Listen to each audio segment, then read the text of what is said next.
quit, I think not. Coming hot for the #1 spot, yeah. No key, got the game on lock, ayy. Big threes when I take my shot, ayy. On the rise and we ain't gon' drop on the grind. It's our time, just watch. If you want it, you can get it. Life gets hard, but don't you let it get you down. Go get the crown because our time is now. Ayy, we gotta get it. Gotta get up, gotta go, we gotta get it. Ayy, they won't forget us. Made it happen and we all became legends. We gotta get it, gotta get it, gotta get it. We gotta get it, gotta get it, gotta get it. We gotta get it, gotta get it, gotta get it. We gotta get it.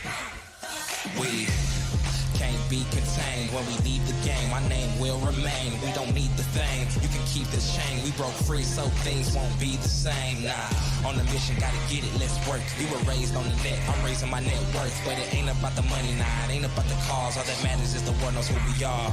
Stars. If you want it, you can get it. Life gets hard, but don't you let it get you down. Go get the crown because our time is now.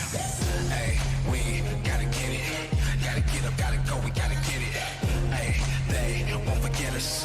Made it happen and we all became legends. We gotta get it, gotta get it, gotta get it. We gotta get it, gotta get it, gotta get it. We gotta get it, gotta get it, gotta get it. We gotta get it. Know that our time is now. Yes, life can get hard, but don't ever let it keep you down.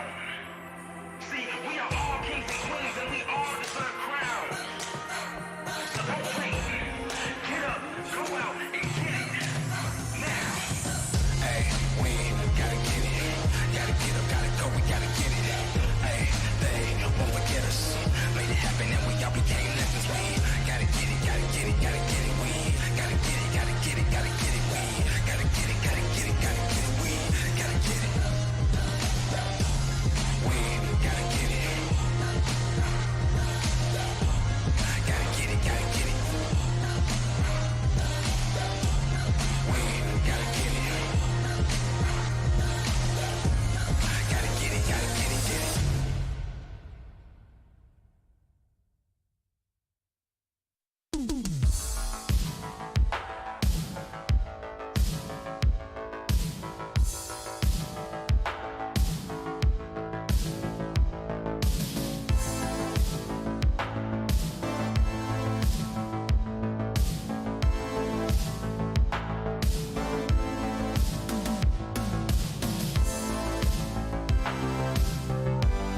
Did you ever try to further improve how fast you punch people through the roof? Oh, was there ever any certain time when you thought brute force and style combined? Well, I guess now's time to shine, 'cause finally she's here.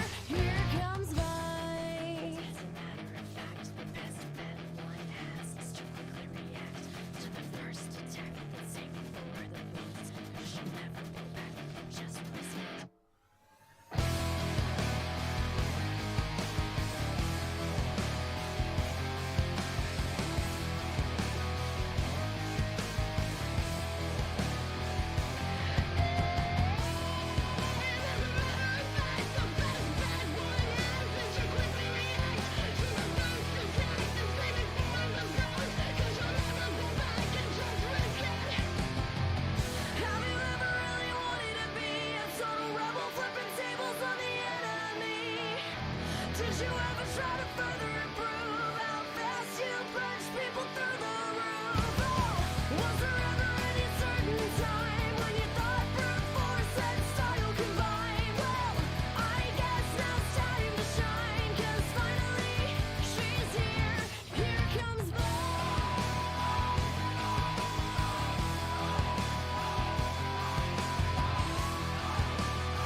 Wanna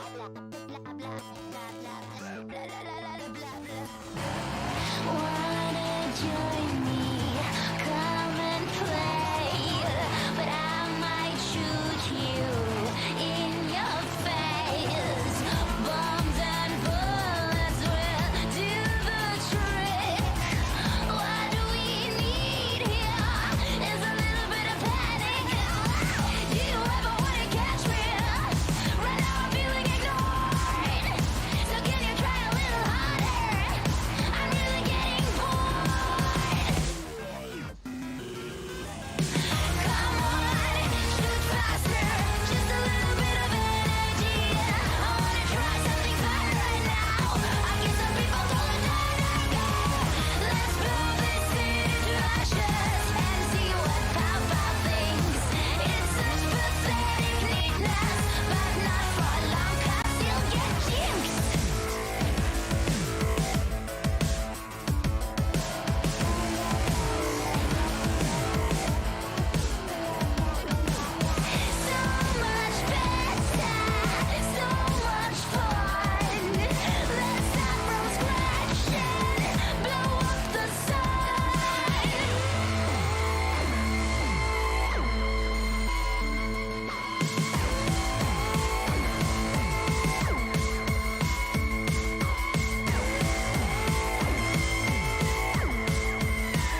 What's up, everyone, and welcome to the LCS and a special Friday edition of the LCS Waiting Room, where we are joined by Hai as well. It's a twofer. We get a waiting room on Friday, and we get Hai with us. What's up? That's a dub in y'all's book, huh? Fat dub. You're Glad welcome. you say so myself.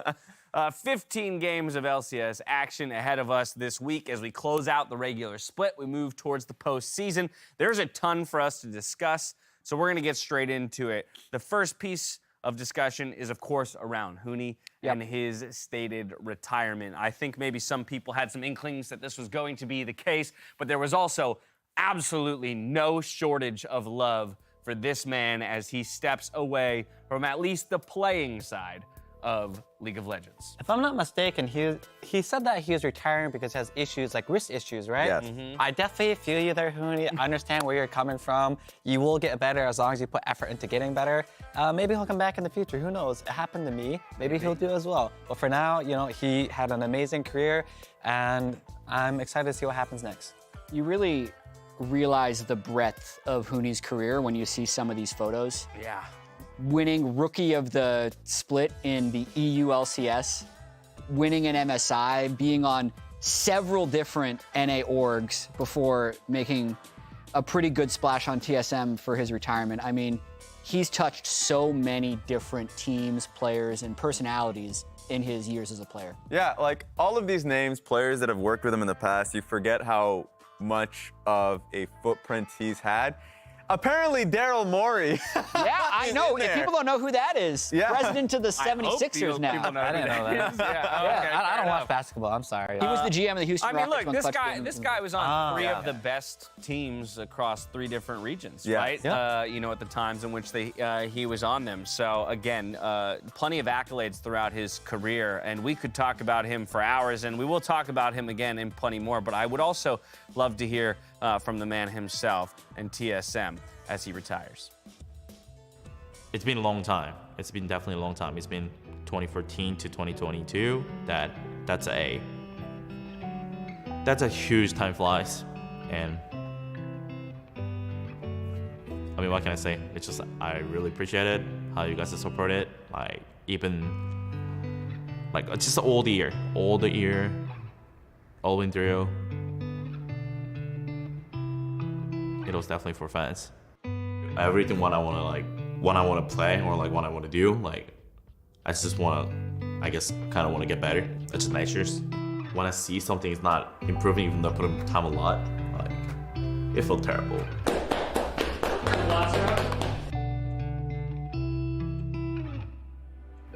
It was a pleasure to being a professional player in League of Legends as a history.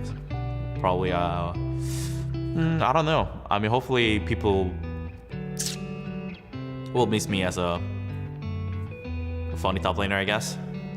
Not just random top laner. Hopefully, like, I could be a maybe top 10. Maybe. By Reckless goes down the tie, gets a bump, and Hooney, the double! The save! What the hell? The quadra kill for Hooney!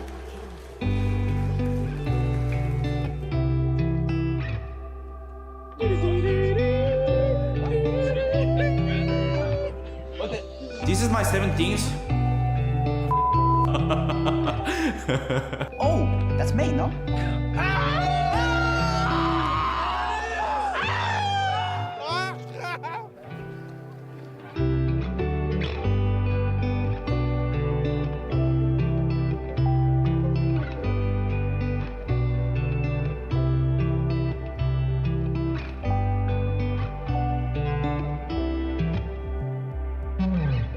Appreciate it for all the support, and I'll be back.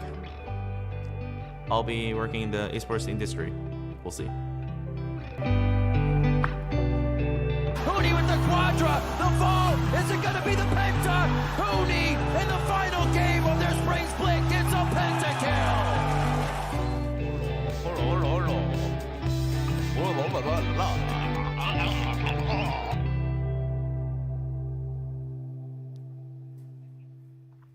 Nice.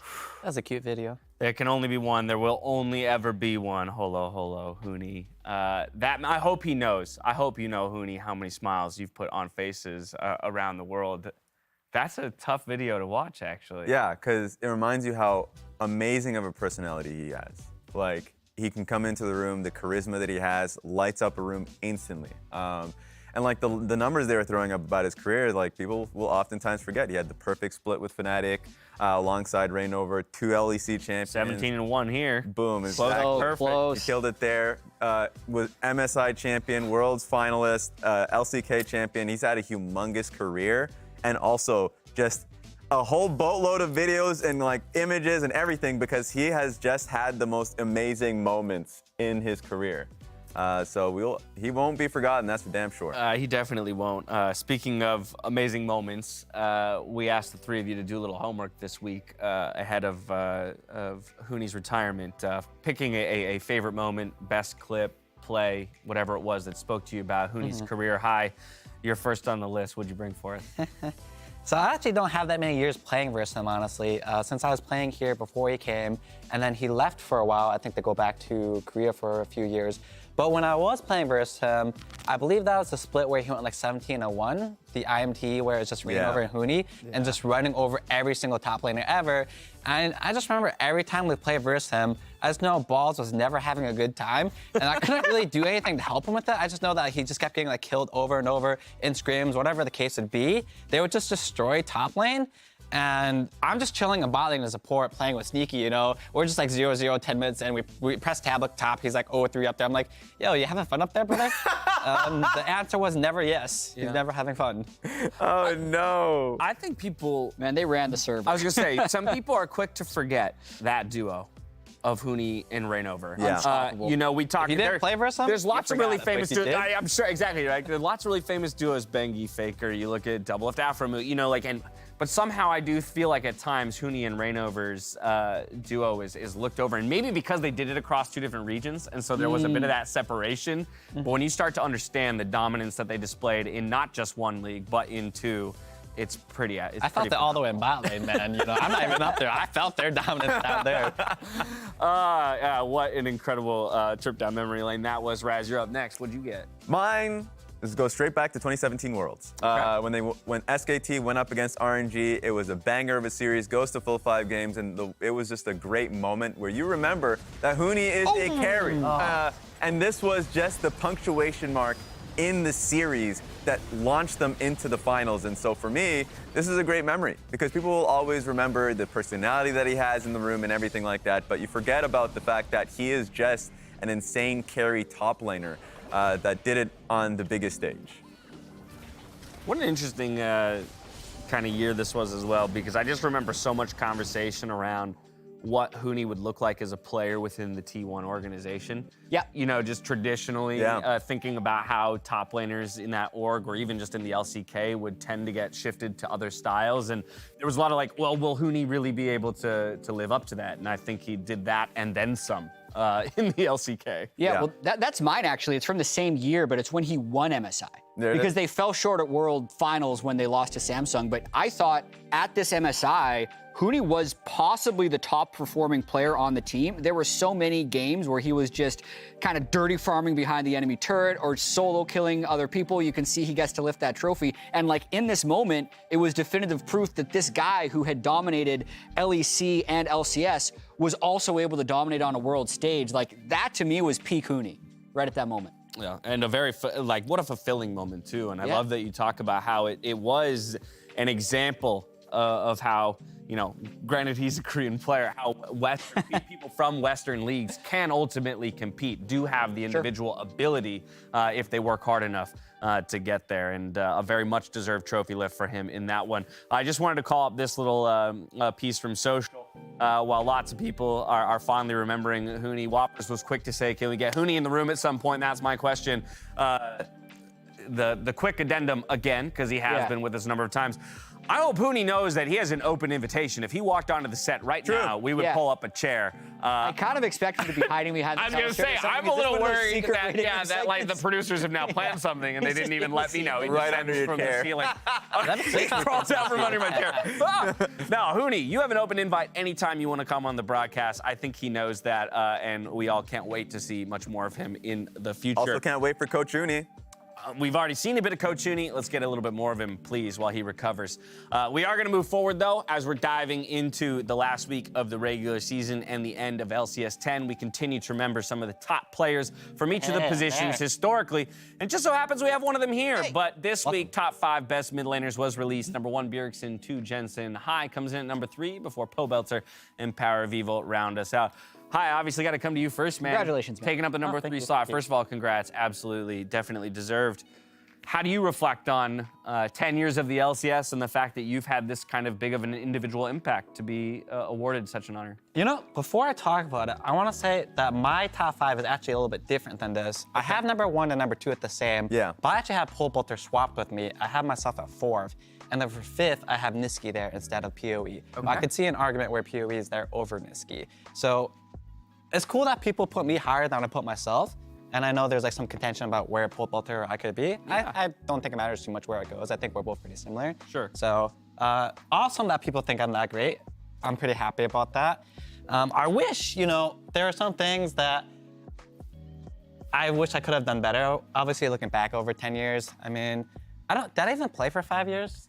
I mean, when I Well, it depends on when you start tracking, because like Right. you don't I count definitely the didn't play you mid don't for didn't five. necessarily play mid for 5 years, and this is just about your mid contributions. And I'd say like Bjergsen and Jensen, for their longevity and their success, are the very obvious one too. Yeah. But I think, especially when I'm looking at this high, the 2013 summer Cloud9 into 2014 spring C9 is like the most dominant stretch an LCS team has ever had. Yeah. Which is having a peak like that, I think, propels you on this list. You guys went 25-3 and then 24-4, and we're going to talk about it later. Like that summer split, you guys won the last 13 games of the regular season, sorry, the spring split, and then 5 in a row in the playoffs. So like you guys were so far ahead of the game, and I think everyone on that team was a contributor, but you had that like shot calling mantra around you that you were the one leading that squad. We've also had the conversation a lot about how legacy and effect on league or play matters, right? And that, I think, speaks to Jad's point. When you guys came on the scene and displayed that dominance, it immediately forced not only every org in NA, but orgs around the world to start to go, are we thinking about the game the right way, right? You know, like, should we start to look at jungling in this way? Should we start to look at, you know, drafting in this way? Should we start to look at calling in this way? And so I think when we talk about effect on the game, I think that's included in this list, and I think that's where you do get a boost because, you know, inarguably, Bjergsen and Jensen's careers were longer, technically and have more trophies, but I think your impact on the game is I'm gonna undeniable. say Jensen has the same number of trophies. that's true. Okay. I don't think Bjergsen's ever gone deathless versus me in any playoff series, but I've gone deathless versus him in the final. There it is. Is that a case for number 1? There we have it. I'm not saying I'm better than Bjergsen. I would never make that argument. But I have gone deathless against him in 3 games at playoffs, spring finals, 2014. Yeah. Yeah. Okay, I can see it. I know we're chewing up some time, but I am curious because you mentioned it. Why is it that you put Pobelter ahead of yourself? Like, just talk to me about Pobelter a little bit. I think it's because he's been playing so long at such a high level. People can make an argument that he's never number 1. Fine. But is he not top 3 for the entirety of the time of him playing? Yeah. You can make that argument. I think that's a really strong argument because it's hard to stay at the top for so long, especially for a role like mid where the meta changes so often. For example, when I was able to play the champions that I was good at, I was really good. But then it started changing. You started playing more control mages, more Azir, Orianna. You know, all these backline mages I'm not that great at. I wasn't that good at it. But all these other players on this list, they have been excelled at every single meta, you know? And for Pobelter, sure, he might have never been number 1, but he's always at least a top 3 mid laner. And I think that's an accolade people kind of aren't giving him credit for. Very, very cool. Well, you, Pobelter, just 2 of the names on the list, 3 of the names on the list still playing in the LCS. Let's get a word from them as well. It feels good making the top 5 list. Somewhat expected because I've been here almost the entire time that LCS has existed. So I had a feeling I was probably going to be on the list. But it's nice nonetheless. I mean, I'm very grateful. I'm very happy about it, of course. I think making the top 5 in LCS is a big accomplishment. I think especially since I wasn't here from the start, right? I joined like 4 or 5 years ago. So I think making it, even so having like a late start into the league, I think is a good accomplishment. I'm really happy about it. Hi, Bjergsen, me. After that, I'm not really sure who else people would vote. Since it's more like about history and longevity, I don't know if Jojo will be there, but I feel like he probably should. But honestly, I don't know.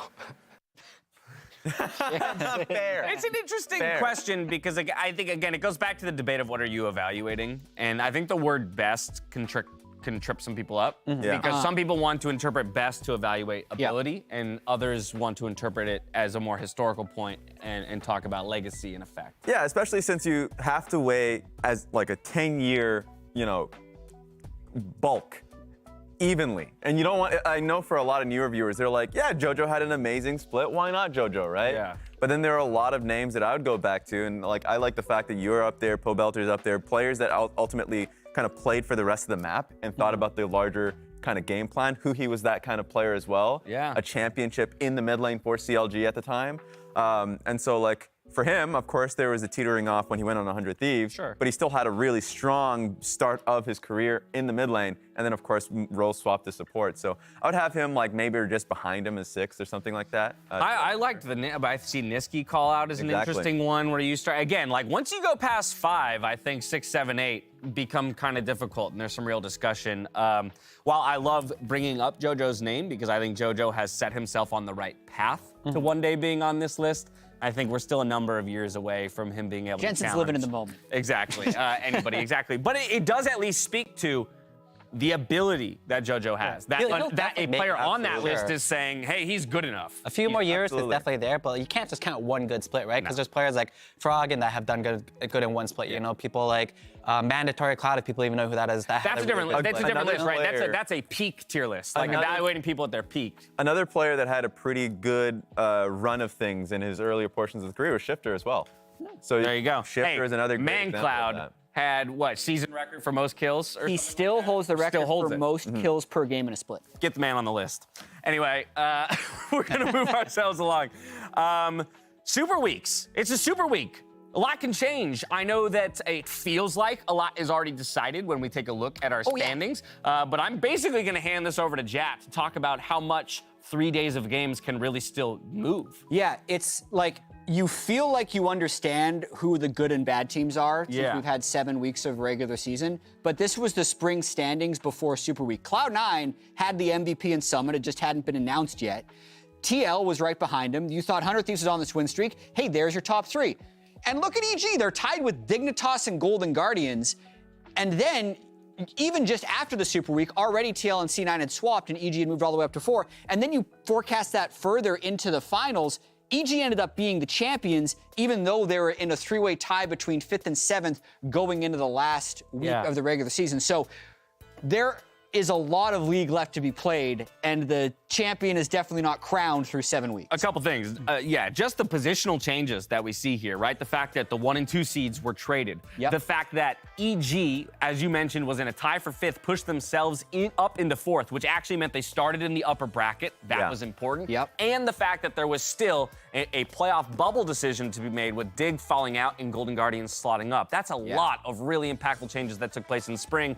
Of course, it is an 8-team playoff, so things will look a little different here, Raz. But if you take a look at the current standings a little bit behind you here on the screen, we can see that the standings actually, they correlate rather well in terms of kind of the breakdowns and where we have ties right now looking at the playoffs. I remember that period in spring, for me, my eyes were on Dignitas, a team that like we had undersold because we expected them to be a 10th place team at that start of that split. And then we were all talking them up because they were looking great as a unit, as a team, and then they dropped out of playoffs. So like things can change so much in just 1 week's period.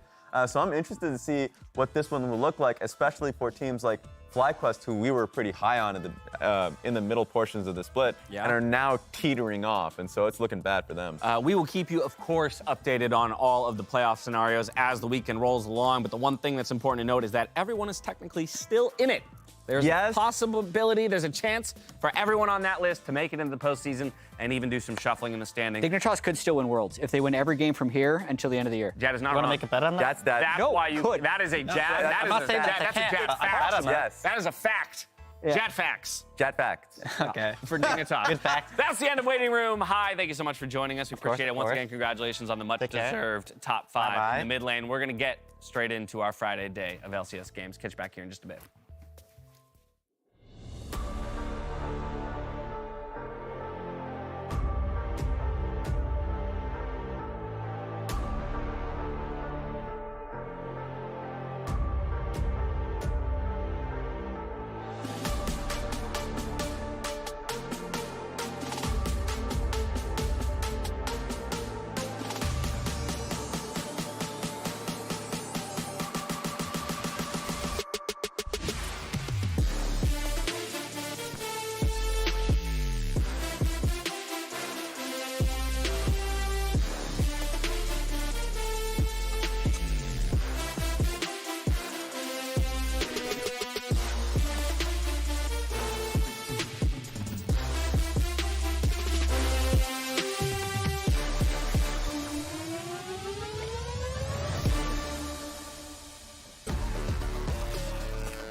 Welcome back to the LCS as we gear up for our Friday slate of games, and we're welcoming Emily back onto the desk to help us preview that first matchup of the day.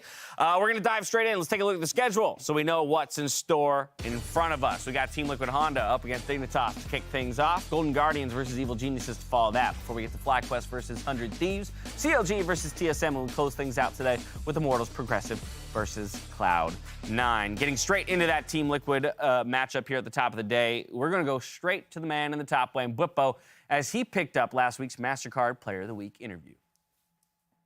Thank you, Dash. I do have MasterCard Player of the Week, Bwipo, here. It was a 2-0 week for Team Liquid. What was your mindset going into that, and how do you feel you were a pillar of that success? I think the most important thing for me was to make sure that we were connected as a team throughout the mid game. I think we put in a lot of effort to make sure that we had the same views of progressing the game. I think that was something we've been struggling with, where we do really well in the early game, but then when it comes to the progressing part of the game, where you actually have to take your advantage to start winning, we just didn't connect as well, and we ended up not being on the same page very often. So moving into this week 7, we really tried to work on that, and I think that we've done a great job, at least showcasing that in week 7, and are looking to continue the trend into the end of the split, as well as playoffs, of course. That's very much clearly a focus for you and the team, even based on what we have heard in the recent squad episode. Do you feel that you were even more challenged in achieving that against EG, for instance? That was the second team you were able to take down, and you have had much praise for them in the past. Actually, I think that EG was the perfect team to practice this against, because I feel like they play the fastest League of Legends in the LCS, which is, I'm not sure how fast they exactly play, but I feel at least that they press their advantages quicker than other teams do. So if we're able to go toe-to-toe with them, then that means we have a very solid early game, or very solid early to mid, and then mid to late. And I think that we were able to showcase that in the game we played against them, and I'm very proud of my team for that. It worked out very well, that's definitely for sure. And taking a more broad look at Team Liquid, you're talking about being on the same page. One thing that you mentioned in some of your earlier stage interviews towards the beginning of the split was that you as a team wanted to play through bot and have that be a focus. But being that you are here for MasterCard Player of the Week, we saw a lot of focus towards you and being a key strength for Team Liquid just this past weekend. What updates can you offer in that team sense of your overall play style? I think we all try to focus on playing more naturally together as a team. Playing naturally as in, like, you do what's best for the map right now, what's best for you, and you make decisions that are not necessarily selfish, but a combination of selfish is what, like, it's good for me, but it's also good for my teammate. And you don't hard force opportunities, by funneling your resources into one lane. You just take the opportunities that present themselves. Yeah, take them and get those W's along the way. Bwipo, congratulations again on this honor. You would normally be the one holding this statue, but at least I feel like you are here somewhat in the studio. We can't wait to see you again. Yeah, thank you very much. I appreciate that. Of course. And with that, let's go back to the analyst desk. Thank you, Tigers. Congrats once again to Bwipo on picking up MasterCard Player of the Week alongside a very important 2-0 week for Team Liquid. And Jad, that's where I want to start when we talk about this team. There's a string of 1-1s. They finally break it into the 2-0, but in doing so, seem to kind of move back towards a strategy and a way of playing that definitely was they're more accustomed to and comfortable with, but not one that they necessarily said they were going to move towards at the beginning of the split. Yeah, I mean, Team Liquid did say they were going to play a specific way, but this is not that team anymore. So I think they've broken the 1-1 ways and have found a way to more consistently win. Yeah, the biggest thing about Team Liquid is for sure, like, they came into the beginning of the split saying that, oh, we're playing towards the bot side of the map. That's kind of our focus. And then last week, kind of similar to what Bwipo just said, they smashed the early game, and it was through top lane. It actually reminded me a lot of how they played when they had Alfari, would be to, had a 3-4 wave setup dive on the top side of the map, and they made it happen. It was very clear. It was an easy setup dive with Santorin, and then Core JJ set it went kind of back towards it again later on when they were pushing another huge wave. So this team, I think, are a lot more flexible as they kind of let other people think they are. So that's the scary part. I think, yeah, for sure, great late game team, but also solid early game team that can play through top lane too. Yeah, I think the big thing is now, as Bwippo was saying, how do they continue to kind of have that going forward? Because he said one thing I really liked was that we were all on the same page as to how we wanted to close out the game, right? Yeah. Like we already had the early game down, and it was that mid game and decision making around that we were struggling with, and now we feel like we have it. And obviously we saw that, especially in the EG game, with them focusing topside and snowballing from there. And now it's a test of whether they can do it consistently across Super Week. True, and this is probably the scariest time if you're EG. You go through the entire split, essentially smashing, and now not only do you have Team Liquid that has really kind of circled a really solid way to play the game early on, and it feels like it's difficult to deal with them. They don't have any of the same drafting issues that you've seen in the past few weeks. And then also 100 Thieves, they're just on their tail. So I think this makes for a very interesting playoff run. Absolutely. I mean, it definitely does, right? It is a totally different looking team. It's going to make a lot of those top level teams right now question their matchup or proposed matchups against this team in a best of 5 in the postseason. But let's talk about the team that's trying to take them down today. Is Dignitas. I did mention that every single team has a pathway into the postseason. That includes this Dignitas roster that's currently in 10th. But Jab, they've got to get it done starting here today against Team Liquid. And sorry, as I say that to you, Jad, Emily is actually going to make her way over to the telestrator to help us understand. Show us the way. So what this is. Initially, I was going to do a thing like Jad did, right, with the TSM path to 5th, and I was like, oh man, it's going to be so easy. There's probably only 1 or 2 scenarios, right? There's actually 2,624 scenarios for Dig to make playoffs. Oh, that's a lot. Just without Quite a few. ties. Yeah. Oh, okay. If you that's add, without ties. Yeah, if you add, well, I can't write. Wow. If you add ties in total, they're actually 8,200. Oh my God. How many scenarios total. are there? So you're basically telling me, Yeah. they're a lock So- for playoffs, is what you're telling me. No, a lot of stuff okay. has to happen, but there are scenarios like this, which is like a very convoluted one that I found, where you have TL win, EG win, Fly win, TSM win. This is good for the TSM 5th bet. Yeah. That's true. That's true. We're killing 2 birds with 1 stone right here. And then it would be TL win, CLG win, C9 win.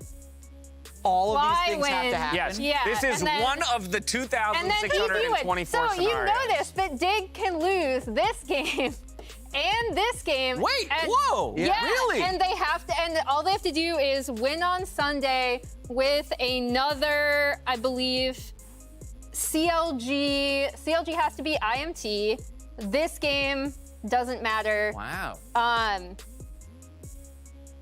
All I know And is then, this seems yeah, I like a think- very likely That's it. scenario. Whoa. Yeah, that's it. So- and then Dig. So These are there's just like favorites, there's but like big a ones. lot of really varied scenarios. I was thinking this is going to be like so easy, but no. Dig actually have a lot of paths towards sneaking into that 8th place spot. This would actually cause a 3-way unresolved tie for 8th between Dignitas, Golden Guardians, and IMT. And this has also reminded me that Golden Guardians has a hellacious run this week. They have to take down either EG, Team Liquid, or it looks Or the like they're very going into feared the Dignitas. Exactly. Exactly. Yes, exactly. The Demon Banana Peel. Wow, just one of over Yeah. 10,000 scenarios in which Dignitas. Well, no, it's 8,000 total. Oh, is included. Yeah, so, okay, yeah. my bad. Oh, I There's probably should have read There's the 5,000 something with the the total with right ties. after it was Yeah. a good indicator.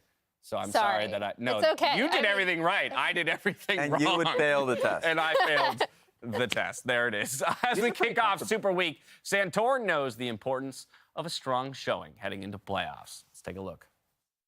I feel very confident, and I think even before playing EG, I feel very confident because I can see us as a team, we're getting better and better, which is nice because, as I said in my past, there's been a lot of times where we were smurfing in regular season, and then the last couple of weeks heading into playoffs, we started playing really bad. And I was like, oh no, like if this was like 2 weeks earlier, we would have won playoffs, this kind of stuff. And I just hope that we can keep this momentum going, and I truly believe we can, but only time will really tell, right? So. Welcome to Super Week, everybody. It's good to see ya. I'm up, Captain Flowers? This is Azale. We got a hype day lined up here. I forgot to go to makeup before this. Our makeup artists are not happy with me, but You they look still got great. everything. Look how beautiful you Yeah, are. they rushed up It's a here natural beauty. with fire in their eyes and got it done in like 2 minutes. It was a thing of marvel and miracles. But now we got TL going up against Dignitas, and Dignitas better come out swinging, looking to take these guys down. Yes, sir. TL have been peaking at the right time. Santorum was talking about it. They've been looking better and better. I'm really interested to see if they're going to go to similar strategies that they brought out last week with Bippo, where Bippo was really focused on playing comfort. He was looking for counter picks. He had the Olaf. He had the set game, which were just monstrous. And Santorum was playing heavily towards them. And it just seems like, to me, TL look their best when Bippo is on comfort and TL are playing towards top instead of actually playing towards bot, because the bot lane seems fairly self-sufficient. You know, they're going to be able to deliver in the later stages of the game. Of course, JJ loves to roam anyway, so will be interesting to see if that's the strategy they're going to go with here today against Dig. Right, you can always count on Hans to put out the damage in a team fight. You don't have to have everything revolve around that down there. And let's see, maybe we can get another wide Whippo taking over the top half of the Rift as Yuumi, Ahri, Poppy, and Kalista all banned away. 12.14, Kalista still so very strong with control over the bot lane and control of the Drakes being paramount. Lee Sin, last ban of the first half here for TL. Yeah, Lee Sin ban, a little bit interesting. Obviously, more of I think, a player ban towards XU rather than a meta ban. Lee isn't really played that much these days. But with Poppy taken off the table, they're maybe thinking, okay, right, they're banning out the Poppy. They want to go towards something like the Lee Sin. That would be a good answer for it. Kaisa, always the Bippo hover. I believe it's his girlfriend's main champion, I think is the story. It's something like, there's some sort of IRL lore. People got on me once for not knowing said lore. I'm pretty sure it is So, his girlfriend. Her favorite champion or her main champion or something like that is the Kaisa, so that's why he always hovers it first. So well, at least I never get baited by that. You can only hover because Azir is going to be the lock-in instead. He's been in pretty much every game that he's not banned in the mid lane lately, so not too surprised to see that one. Wukong, another one of those tier list toppers, except over in the jungle role, we're seeing him all the time now, especially with the Poppy potentially not being allowed to play in this one. Dignitas, that was their first ban, so she's not able to stop Wukong from getting in there and doing what he likes to do. Yeah, a lot of jungle bans actually. You know, there's the Poppy ban, the Trundle ban, the Lee Sin ban, Wukong taken away here. Santorin's next most played would be the Volibear, and then it's champions that he only has one play on, like the Udyr, the Viego. Azir, as you said, has been getting played non-stop. It's the most played for both Bjergsen as well as Blue, but it looks like Blue will be going very likely to the Taliyah here. And we have seen a lot of success on this champion. Takoya had an incredible game. Jensen had an incredible game. So it has been very effective coming out of mid lane, but I do think when you're going to go Taliyah, you need to be actually pairing it with some hard CC. So I want to see if they're going to be drafting that, from support, looking for something like a Leona or a Nautilus or whatever. You need something to really set up the seismic shove. Right. Otherwise, it's just not really reliable enough, and Taliyah is very reliant on that to get out enough damage. Well, we got Sivir locked in for TL. So honestly, just very standard top of the table meta picks that scale for TL. I mean, Sivir has just been picked all the time, same as Azir. Ever since she got those buffs, brought back into the crit marksman role instead of that weird lethality boomerang pizza poke thing. I was never a big fan of that one. Yeah, I mean, it's... Yes! Render unto me what is mine! Let's go! Oh my God, the pop-off. I thought Flowers was about to knock over the table here. My man's jumping up and down. That was, you know what? That was actually giving me strong vibes of. That was like you were going Super Saiyan, right? Like you get the power, you're charging up. Skarner gets locked in. Flowers goes Super Saiyan. I am so ready. I have been saying for the past couple of weeks, NA is behind. They need to be playing Skarner. He's got some good matchups. Zeri and Taliyah in particular, champions that don't have a dash, but champions that can be run down with the power of the Skarner speed, going with the Turbo Kim tank, just sprinting at him. Zeri's not going to be hopping, skipping, jumping, running, and kiting if she's in a net. That's true. If you can catch up to that Zeri, the ulti is going to be really effective. That's going to be the big question, though, is can you get up on that Zeri? I'm expecting him to, as you said, go Chem Tank, look for those flash ultis on these squishy targets. If you can lock them down, you can knock them down for sure. They're also not drafting a lot of dashes. As soon as Talia gets locked in, their next two are Sivir as well as the Skarner, who really don't care about the rock fields, right? You're not going to be dashing over that and getting stunned up.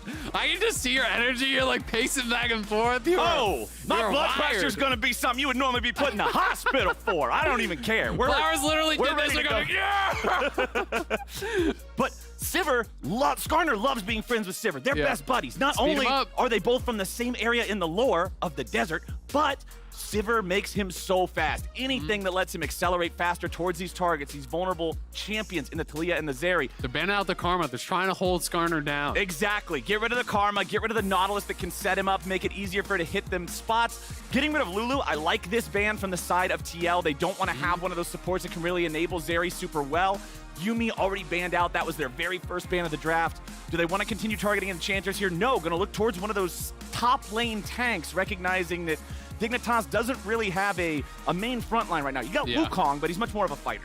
Yeah, absolutely. They don't really have any of that engaged. They don't have that kind of CC to be able to lock down some of these targets, so taking that away from Hoon. Hoon also has been mostly on tank duty, right? He has 2 Ornn games, a Sejuani game, and 1 Gnar game, so really kind of focusing towards that.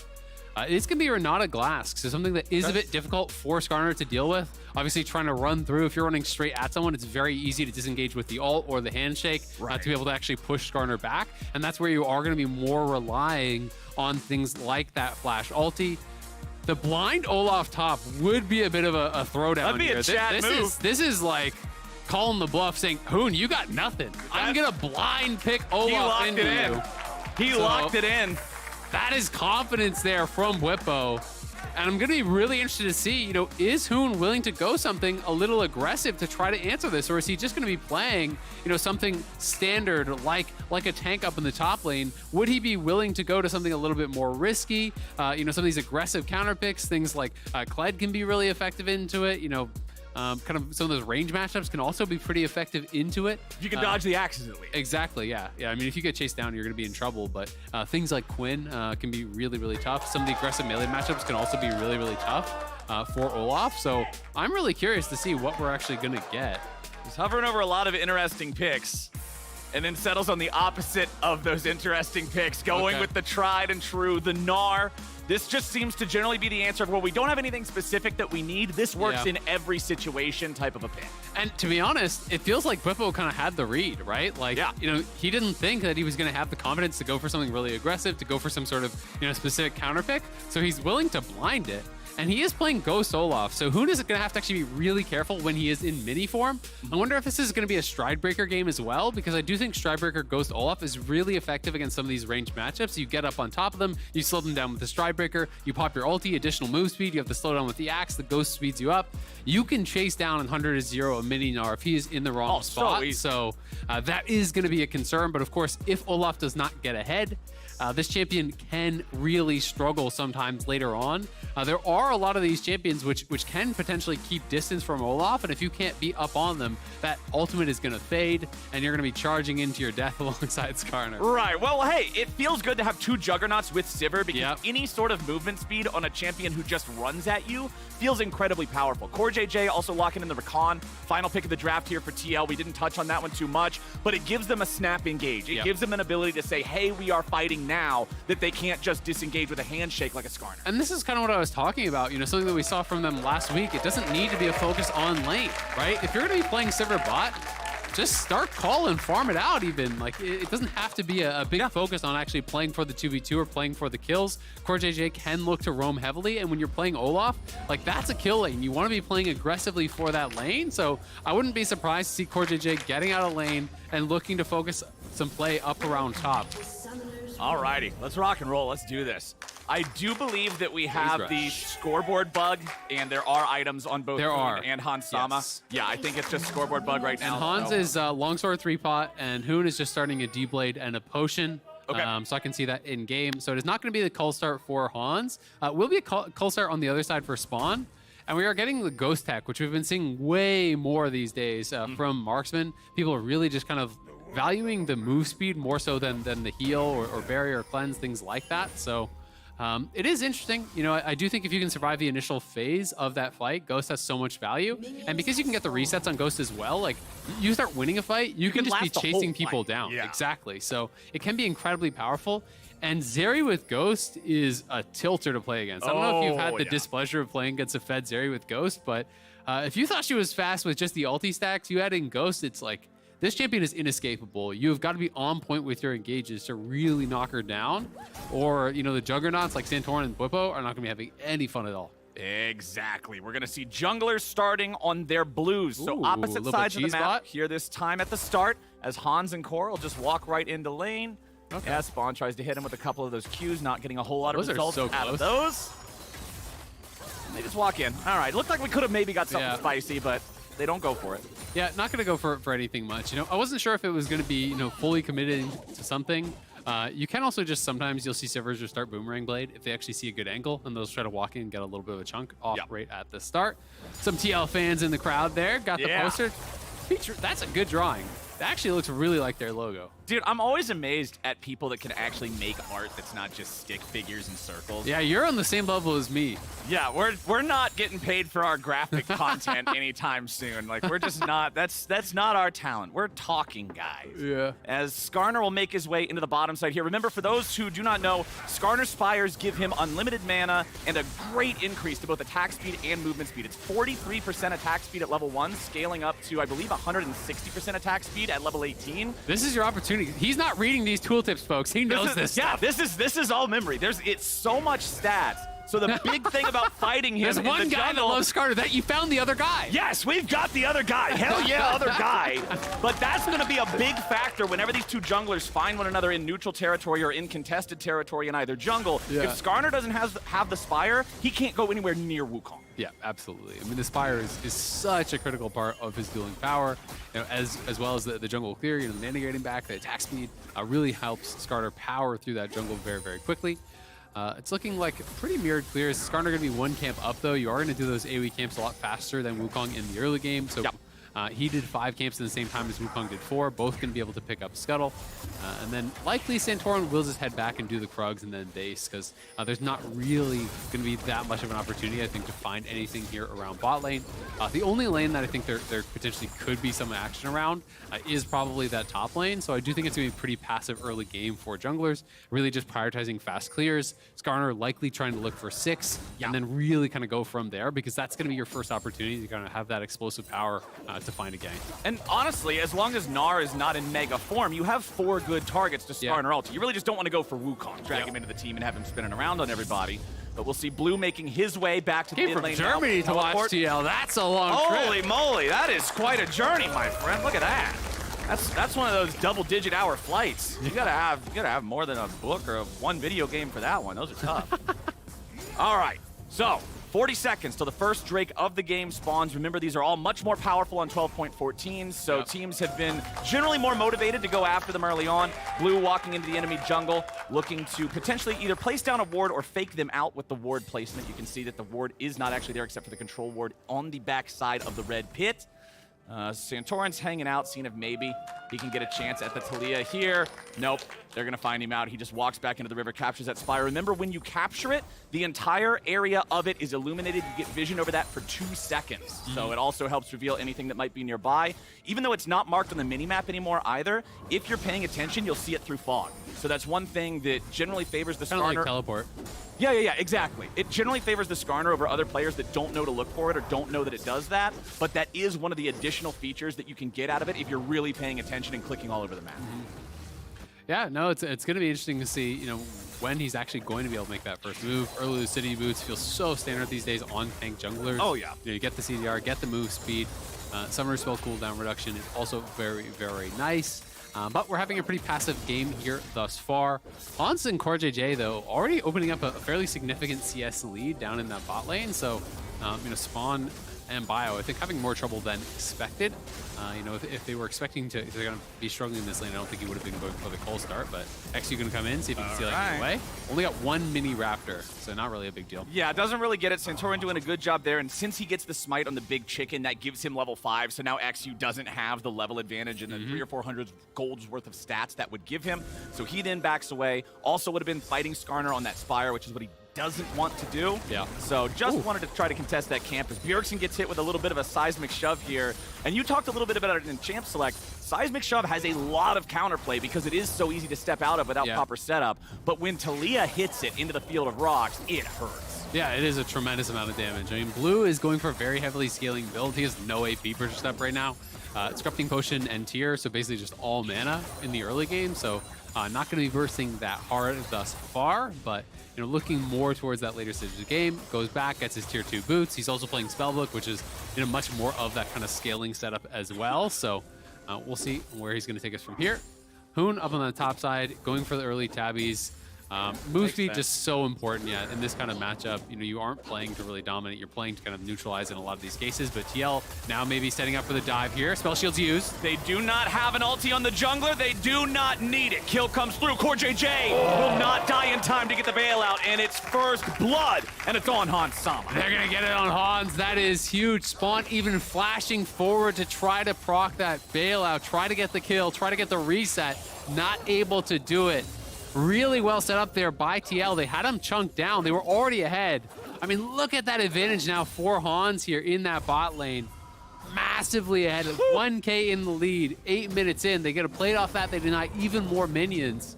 They get 25, 26 CS in the lead. Wow. And Hans is way ahead of the pace of the game. That is a big problem here for Dignitas, especially because both summoners are down, and now you could repeat gank at 6 for Skarner. And I love the fact that these inventories actually ended up being exactly what I was going to use as the example. I was going to say, man, that's a pickaxe and a boot, and sure enough, both sitting on a Noon Quiver, but pickaxe boot advantage for Hans Sama. Extra damage, extra move speed in a matchup that honestly has a lot to do with that. Remember, Zeri is the AD carry that you can sidestep her auto attacks. So really, really nice stuff for TL here in the bottom lane, nice and early. Ultis are online for both junglers. Gank potential is greatly increased. Yeah. We're going to see Santorin start up the Herald here. You can see the 2 Ruby Crystals in inventory building towards the bombies. I'm fully expecting Turbo Chem Tank here. Yeah, and TL have control of that top side. You know, Bjergsen got pushed mid. Hoon is moving down, but that means Whippo is going to be behind him. Yep. Whippo taking some pretty big chunk here, though. Hoon's about to transform, so Whippo steps back. Whippo doesn't win but that. He can't hide inside the brush. Hoon throws him back. Oh, nice sidestep on the wallop. Now Whippo has to turn berserk. He's looking to take Hoon down. Hoon barely gets away thanks to Blue, but Skarner's Stinger finds XU, and he has to flash over the wall trying to get away. Santorin continues the chase. He marks him with the stun, but he can't deal the damage. XU escapes over the wall. Oh, good job by XU getting out of there, even getting the flash in. But at the end of the day, you know, TL do get the Herald here, so it is 1 for 1. They get the Herald.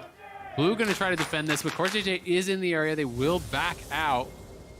I think if Hoon actually just got the bonus damage for slamming Olaf into the wall, like if he actually just slammed him towards him in Mega, I think he just wins that fight. Like, yes, Olaf is going to pop his ult and then, you know, take that fight immediately. He's not just going to sit the stun, but the damage you get for actually slamming him into the wall, I thought he could have just straight up killed him there. Instead, he used the ult kind of as a disengage, and it does mean that he needs Blue to come in here and bail him out. And this is where he's getting so low. Like, right when he procs Hyper here, I think if he just ults him into his own wall, maybe he thought he could have get him actually across the lane and into that, because the bonus damage here, he was so close to actually just bursting him down immediately. Blue just arrives in the nick of time there to take him down. The flash saving Hoon. It is 1 for 1, but in the advantage of TL because they have that Herald. I want to see Santorin try to get down here towards this bottom lane again, potentially punish spawn with no flash available. This tower is getting dangerously low, and you have the Herald. I mean, you just get Hans that far ahead of the pace of the game, and I think it's going to be really tough for Dignitas to compete. Important thing to notice here too, Santorin running the Hex Splash. He has the Inspiration secondary tree, so I want to see some of that for playmaking, flashing over Dragon Walls, flashing over Wraith Walls. The different spots that you can get for the angles really opens up some creative choices when you're using that. Yeah, especially absolutely. on a champion that doesn't normally have a dash. Yeah, exactly. You know, you can have things like a ward, expecting that one ward is going to cover all your angles, and then they flash over wall, they wrap around behind you. Can be very, very difficult. Here comes Santorin, expecting that he will look towards this bot lane play. Only 3 plates remaining on that bot tower. You can see XU is in the area. Bjergsen looking to get aggressive, though. Oh, Blue. He's got to be careful about this one, man. Bjergsen is on the hunt. Blue, he even wastes the flash. Bjergsen dominant in mid lane. Bjergsen, the 200th solo kill of his LCS career. The GOAT flexing on him here. Makes it look pretty simple when he can just walk Hex up and kill him flash, like here we that. go. But here it is. Hex flash over the wall, immediate handshake, but without any turret aggro, it's just like, okay, we'll just walk back out. Yeah. Hey, just showcasing that he could have gone for a gank there. Exactly. It's just letting him know, put the fear in him a little bit. I'm surprised he doesn't drop the Herald. He's just going to actually elect to reset here. So Yeah. I guess they decided if they can't get the full tower, it's not going to be worth just dropping it. So I think they were looking to see if they could find an angle to get a kill into that Herald and then take that full tower. But off the reset, Dignitas here may actually start up the Dragon. They're not going to elect to. Remember, it is obviously a lot tankier with these recent updates. So not feeling like they can actually burn this one down. We can watch this one more time. Bjergsen finding the angle, clean shuffle, straight in onto Blue, sidesteps the seismic shove there as the Ignite comes out. And Blue flashing, but he had him with the last auto. Perfect play there from Bjergsen. Those always feel awful, too, when you flash at the very end and you die anyway. Yep. Because now it's like a death and a half, because now the next one's so much easier to get. Yeah, I mean, you just call your jungler mid and you ult flash, right? Like, Bjergsen has his flash. Blue used Ignite and Flash and still died, and now they're wrapping around on him here. Yep, just pull him on back. There's nothing to it. Sets it up perfectly with the Recon, too, so they can chain the CC. Blue's got no way out of that one, and Bjergsen sitting on 2 kills now. Nothing they can do. They didn't even need the Flash, and Bjergsen still has his Flash. Now his ulti is back, so Blue comes back to lane. You've got to be worried about dying again. Yeah, the Herald will get dropped here, so it's just going to be actually used mid to get Bjergsen even further ahead, who is already quite ahead in this game. Another couple plates will fall down. XU can clear this up. Yep. But that can potentially buy them time to even take the Dragon here because they have bot push, they have mid push, and they are working on this Dragon. So first Cloud Drake of the game going to be going TL's way. They're now 2K ahead. Has been more reserved early game. You know, TL has had some really, really aggressive early games. They have been one of those kind of super fast-paced teams. But when you're playing Sivir, Azir, you do not need to make all those plays early, and they're just creating solid advantages. Right, they're up 2,000 gold. They've got a Drake. They've got so much plate money here. Bjergsen's going to knock another one of those down here in mid. Should be the last one he gets. I don't expect 15 seconds to be enough time to take out an entire last plate. You can see Hoon almost able to get 1 plate up here, but honestly, not even getting a single plate as a Gnar into a melee matchup. Good for Bwipo. Yeah, Bwipo's doing just fine up there. You know, at the same time, Hoon has played it respectfully, you know, has not been taken advantage of whatsoever, you know, not getting solo kill, not really getting punished, so has played it pretty darn well, and it's going to be up to Bwipo to actually get things done in team fights, so we'll see if he's going to be able to do that. Can ignore a lot of what Talia does and just going to run straight at Talia, try to target her. I think it's going to be difficult for Bwipo to actually stick to spawn, but maybe if Santorin could set him up, they could get something done there. Ooh, Hoon losing the chance to get his recall there. Getting interrupted a little bit means that he's not too happy about it. He'll lose a wave to this turret, I would expect, as XU marked by the Skarner slow, but no opportunity to chase that one down for any sort of a follow-up. He'll jump over the wall onto the Krugs. Spawns up here to catch this wave as it crashes into the turret. Hoon's going to be sent down into the bottom lane. Han's just going to keep on utilizing this lead, shove it further, continue building. You can see Bwipo will knock down the tier 1 turret in bottom before Hoon's able to get back. Again, a consequence of interrupting the back, making it so that he could not recall when he wanted to. And Team Liquid just keeps lining up these dominoes and knocking them over. Yep, looking really, really strong. So let's go back to some Skarner facts here. So, okay. If I remember correctly, you had told me that when you're playing tank Skarner, you should go Emax, right? No, this is outdated information. That's outdated information. Yeah, that's outdated okay, information. So generally the Qmax, especially now that the dragons are updated and Skarner's a good solo dragon taker and everything like that, Qmax is going to give you faster clear speed. Generally these days, Emax is only going to be valuable if the entirety of the enemy team is ranged and wants to kite you, because you'll never be in range with the Q. I actually did a little bit of a VOD review session with I Will Dominate after one of the games where we were talking about Qmax versus Emax, and we looked at how often the E's and the Q's were hitting and the sort of overall damage output. So yeah, Qmax is generally going to be what you want to go for here. He's maxing W second to get a little bit of extra tankiness, get a little bit of extra move speed. Generally, I find in a solo Q environment, Emax second will actually be better for you because it's going to give you more uptime on your stuns, a little bit more of a damage profile. What are you grinning so much for? I'm just You enjoying said- how much you're enjoying it. I'm said it's time for Skarner I'm back. giving my homie his time to shine here. It's not that often you get a Skarner game. I know, So it's I'm just not. going to ask you some Skarner questions and let you go. Do we have what runes is he running? I know he has Phase Rush and I know he has Hex I got Flash. you. 1 second. But Here we go. okay, yeah. So it's full movement speed. It's water walking. It's celerity. It's Nimbus Cloak. Exactly full movement speed, and then he's got Cosmic and Insight. X-Flash. Okay, so yeah, he wants to make sure that he's getting more summoner spells, more opportunities to make those big maybe he's got plays. Zeri. Comes up, he gets the stun. He butt twisted. That is why you do it. You pull him back, and now he might just die anyway. Oh my God, that was beautiful, Santorin. Let's go. That was perfect. Oh, I'm gonna be making a lecture out of that one. You saw exactly why it's good. Yeah, he had to flash over him and just got stunned on the other side. It was Anyway, that perfect. is exactly why you do the butt twist. That is Skarner, the one mechanic in the game he has. That is it. It's really funny because I remember tweeting something ages ago talking about how pros don't do the butt twist. It was like, I don't know, it was kind of making fun of how you always talk about the butt twist. But Santorin replied and he's like, I do the butt twist. And I was like, do you do it in pro? I don't know if I've seen it. And he was like, oh, I'm not sure. But now he has something to point to. He has. So let's take a look at this. Let's get the butt twist in slow-mo. I want it zoomed in. Right, so you have to mark them with the E first. He flashes, he pulls.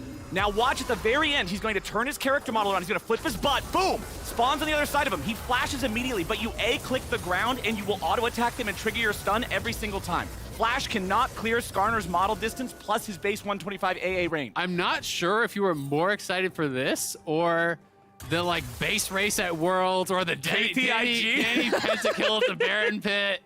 It's hard to tell which was like the bigger moment for you. All I'm saying is KT and IG should have played Skarner. KTIG, butt twist. It's hard. It's really hard to kind of compare these things, you know? Look, I'm just so happy we finally got a pro game moment that can be used to clearly illustrate what it is and why to do it. Yeah, and I mean, that's one of the things that I actually really like watching One Tricks for is you find these little mechanics that people have really put in tons and tons of games on a champion and they figured it out, right? And that's something that's so valuable anytime you're picking up a new champion. And a lot of top pros will tell you that they actually go to One Tricks when they're learning a new champion as well. Yeah. Because they can save you so much time with these little tricks that can win you games, that can win you fights, right? And this is one of them. Right. For those Skarner One Tricks out there. It's one of those things where it's like, why would you want to put in the 200 games to notice this one little thing when you could ask a guy who's already done it? As Core JJ goes in and finds the knockup, but there's no backup to immediately guarantee any more damage. Spawns at 2/3 and walking away, while Bwipo and Santorin are making the kill happen underneath the tier 2. They'll walk Here comes around, the flank. and now they're coming in for the flank. They gotta be careful. Team Liquid is caught out of position, and Bwipo and Santorin will fall. Dig, get a bit of a turnaround. Yeah, they're going deep for that, but Santorin and Bwipo were super low off the back end. Who was coming from one side, Spawn and them were on the other side, so no real way out, so they both end up going down. A little bit of gold back in the pockets of Dignitas, but this one is not close at all. 5K in the lead now for TL. They are cruising so far here against Dignitas. Picking up where they left off last week. TL having that 2-0 week last week, looking really, really strong. And it's exciting to see that Bwipo is, again, back on this Olaf, and I'm really interested to see if that's going to continue tomorrow, the next day, and on into playoffs, getting him these comfort picks and really prioritizing that above what is the traditional meta. And it plays into what Santorin was talking about that we heard right before the game. Hitting the stride in the right time. You don't want to feel like you're falling down into the trench right when playoffs is about to start, and Team Liquid's doing good. Yeah, here it is one more time. Stridebreaker to start it out. They just took a lot of turret shots, so getting very, very low there. Even that final shot coming in after their triumph, so Bwipo is basically dead no matter which way he goes. I think in retrospect, the comms are probably run to us, maybe we can get you out, but I think it would have been better to actually just die to the Gnar instead of the Zeri, so maybe just try to exit out through the top. But TL back to the scene of the crime here, up towards that top side, invading, taking over vision, stealing away this red buff. Bwipo taking some damage here, but he doesn't care too much about that. At any point, he can press the Ragnarok, be able to walk away from these handshakes, Renata ultis, anything like that. But Team Liquid still has a 5,000 gold lead. The Drakes are 1-1. Dignitas was at least able to stop a stack in that regard, as now Santorin just immediately going for the grab onto XU in the chain CC. Team Liquid perfectly layers it, makes it so there's no way for the Monkey King to drop the clone and try to get out. Yep, no shot to escape from that one. Bjergsen pushing up on that top side. They're pushing in mid lane. They're pushing out bot lane as well now. TL playing through all 3 lanes. Bjergsen in top. They have this 3-man squad here, and they have Whippo now shoving up that bot lane, creating these pockets of pressure on the map that Dignitas has to look to answer. And when they're trying to move between these lanes, that's when TL is actually pouncing and really punishing them. And with the item completions coming through now, it's just going to get harder and harder. Shadow Flame done now for Bjergsen. He has a stopwatch on top. Hansama is already on 2 items. Whippo is already on 2 items. Shirelia done for Core JJ. So the items are really showcasing themselves now from that gold lead. And it does mean, one more bad fight, one more bad pick. It could be Baron. It could be game over. Shirelia Rakan plus Sivir ulti with 2 juggernauts on your team. Yeah. It really enables Santorin and Whippo to do what they want to do and close that gap onto Talia, onto Zeri, onto these champions that normally rely on keeping distance against champions who just want to run at you, right? Yep, absolutely. And I do really, really like the choice here of the Stridebreaker. I think it's intelligent when you're playing against a lot of these range champions. Not only does it have that 40% active slow, anytime you're dealing physical damage, you get 20 move speed, right? So you're getting a lot of extra move speed to have that sticking power onto these slippery champions because that's exactly what they need. They need to get those initial kills, otherwise the fights can get tough. Moon here. Oh, Torin and Core JJ and Bjergsen, man, there's no way out for Biofrost. They'll pick him up easy as bottom side Whippo versus Hoon. Hoon transforms as Whippo runs out of mana and runs out of his ultimate, so he has to disengage from this one. So bottom side essentially breaks even between these two. Whippo's ghost for the flash of Hoon is going to be a cooldown favorable trade for him, but Santorin and Bjergsen, they can just duo this Baron. Yeah. This isn't too hard when you have a Azir. And Dignitas they have an idea that this is going on. They don't see Bjergsen on the map. They're trying to move over there, but they don't have vision. So it is risky here. As XU steps a little bit further forward, he could be at risk. They do get him off the Baron, though. Hans, again, just shoving in that mid lane constantly here. Sivir so strong in these later stages, just instantly killing out these waves. She's not even Infinity Edge yet. Yep, don't even need it. Dignitas just trying to reclaim some vision in their jungle, and they are able to at least move forward, but they don't know if TL is actually waiting, setting a trap. So they are going to be able to get into the Baron pick, clear out this ward, try to get down some wards to at least have a general idea of what's going on, but TL now have reset. They're going to be out on the map here once more. Another stopwatch purchased up. That's one on Hans now here too. Deadman's is done for Santorin, so more move speed. It's kind of the name of the game here for TL. Yeah, pretty much the Skarner core build in pro play is going to be Kim Tank, Deadman's, and Force of Nature, those move speed tank items. Santorin stepping up here with the Deadman's plate. He doesn't have his Spire, but once Deadman's is fully stacked, your move speed is still going to be ferocious. So he can really pose a threat onto anybody that might be stepped up too far. As you can see, the Drake being soloed down by Whippo on the other side of the map, as the remaining 4 players on Team Liquid will just posture aggressively enough to keep Dig focused on this, right? Let Whippo take care of that dragon. That's no big deal. Everybody else just hanging out here. Do you think Skarner looks more or less ferocious when he's going faster? Because like kind of has those little feet. He's just scuttling really fast. They're kind of just wiggling around. Skritter, skritter, sneaky critter. He's just in your jungle, skrittering around, trying to find somebody out of position. He's menacing. He's menacing. Look at him. Go get him. Get him, Skarner. I don't know if that's menacing. No, dude. He's kind of just wiggling around. He's my little guy. All right, so they'll clear out everything in this enemy jungle. They'll take the Skarner Spire. They'll place down the vision. look at him go! Critter, sneaky critter, get over here! Nice kill! See? Menacing. That was very menacing, I'll give you that. That was one fast bug. Gets in there, grabs the Gnar, takes him down. Man, all that move speed stacked up. Shirelia pop, Sivir pop. In goes the Chem Tank as well. He is zooming in there. And they knew that the flash was down because of the 1v1 with Whippo in the bottom lane previously. So they can guarantee that that's happening, as they still have to wait a little bit more before they can make another Skarner ult play, but they've got the damage through Bjergsen's Fed Azir to just force the turret over. Yep, gonna be able to knock that one down, no problem. Hans just splitting bot as Sivir here. He's just going to be pushing this in. Split push Sivir? Yeah, I mean, who cares? They're winning on all sides. Dignitas has had no answers, really, to the TL pressure here. They're just getting run out of this game, slowly bleeding out across the map. I've not really been able to find any big plays.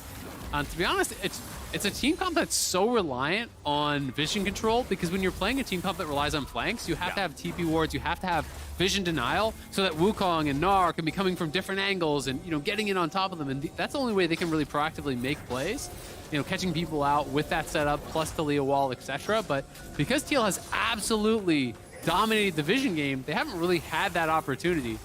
The guy doesn't shout about me the way Captain Flower shouts about Skarner. I don't even want him, to be honest. Facts, Erica. You know, that's one of the things that I always get is people on the internet saying that they wish they had somebody love them as much as I love this, like, make-believe purple scorpion.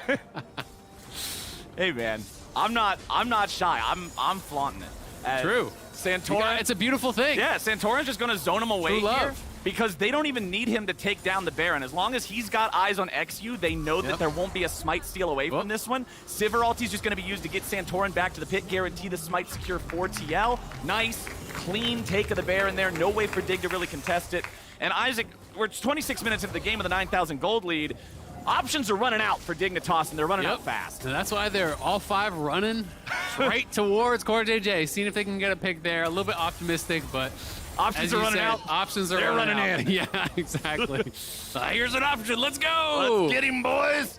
All right, CoreJJ is just running out there. Santorin will continue. We're about to see them die. Keeping an eye on everybody. XU already used Clone. Biofrost with a handshake on Santorin to just stop him from getting in as fast as he wants to.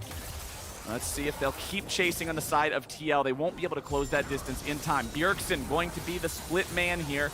As you can see, 3 here in mid. Whippo's in the enemy jungle, sort of still hanging around with mid. Bjergsen setting up the push top, utilizing the Baron split. Oh, here comes Whippo XU. backs up. Okay, XU just walks in. Hey, guys, what's up? Not a Hey, whole I'm lot. flanking the to gain Olaf, about. and the Olaf is up 3 levels. He's only got 3,500 health, guys. I'm on him. Not menacing. I'm here. Fast Yeah. Skarner, menacing. Yep.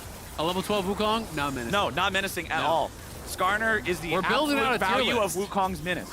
He is just, he's there, he's terrifying. Wukong's just sort of hanging out. Yep. Well, chilling. Hans Sama, speaking of scaling, Hans Sama's at that point like you were talking about where the whole wave just evaporates. There's not even a point looking at He has 335 CS. It is 28 minutes into the game. So yeah, that's a pretty good, he's got that's some a pretty farm. good rate. Yeah. He's also got the stopwatch in the inventory, so it's hard to do anything back. Flash ulti coming out from Santorin. Spawn's going to be pulled in. Won't be killed off just yet. Team Liquid lose 2. They didn't go in with enough of their guys. They were too overconfident, and did get the punish. Now they'll try to find Whippo here as well. Blue brings down the wall to buy enough time for everybody else to close the gap. Dignitas need to bring everybody to this party. Whippo is Good a very sidesteps. strong Viking. He's doing a good job stepping away from these. Oh my God, he's just walking here away goes. from them. 1v5, Whippo! He won't get the kill because of the bailout. It's never a fair Wowee. fight. Never a fair fight.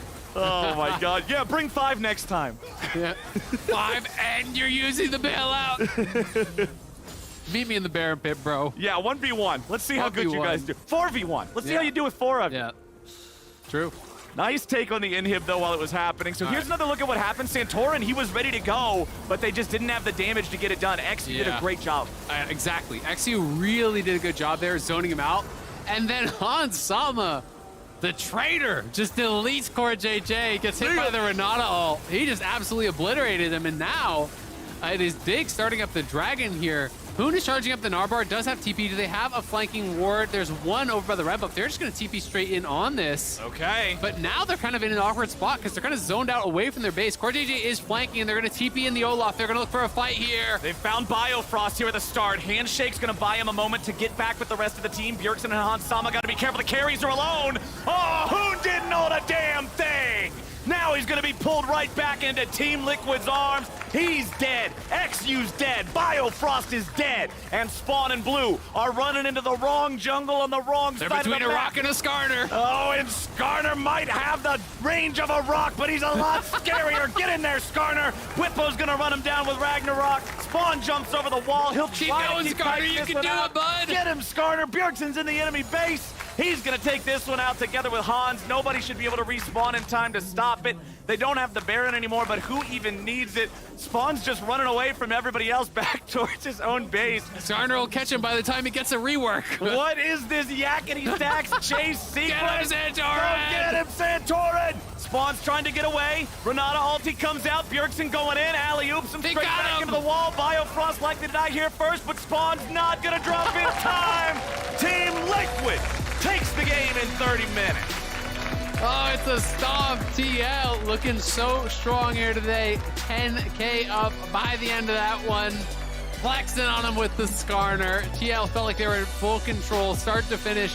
Hansam and CoreJJ created a massive bot lane advantage. Almost ended with the Flame Horizon, just 4 CS off at the very end of it all. Bjergsen was doing the same in mid. He was solo killing blue. He was forcing flashes out in damned situations to begin with.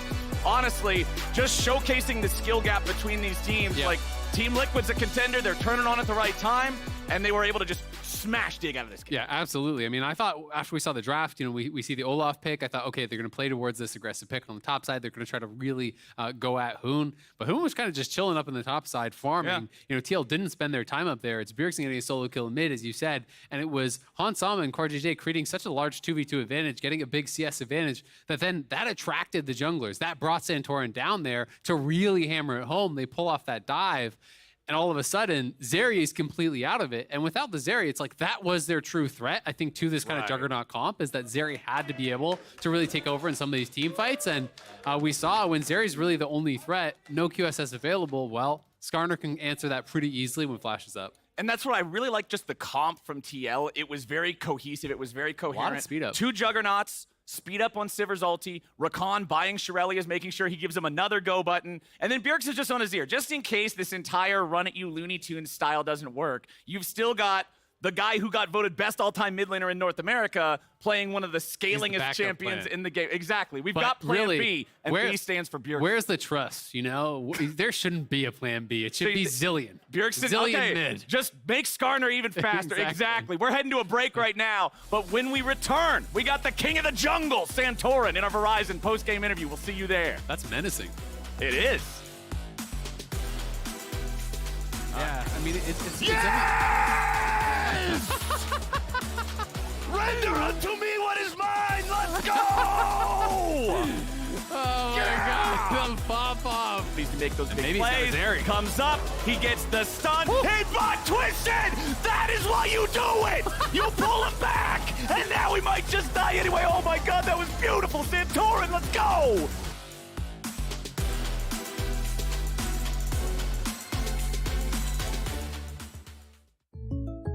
Upgrade your shiny slippers to keep sparkling. Hey, Ash, what's your plan? A new and very serious game, Jake from State Farm, but these in-game purchases are wrecking my wallet. I can't keep sparkling, Jake. I need a sparkle. State Farm has options like combining home and auto, so you get a rate that fits your budget. Very nice. The gameplay is really strategic, I swear. For surprisingly great rates that fit any budget, like a good neighbor, State Farm is there. Call or click to get a quote today.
What's up, everyone, and welcome back to the LCS and the State Farm Analyst Desk.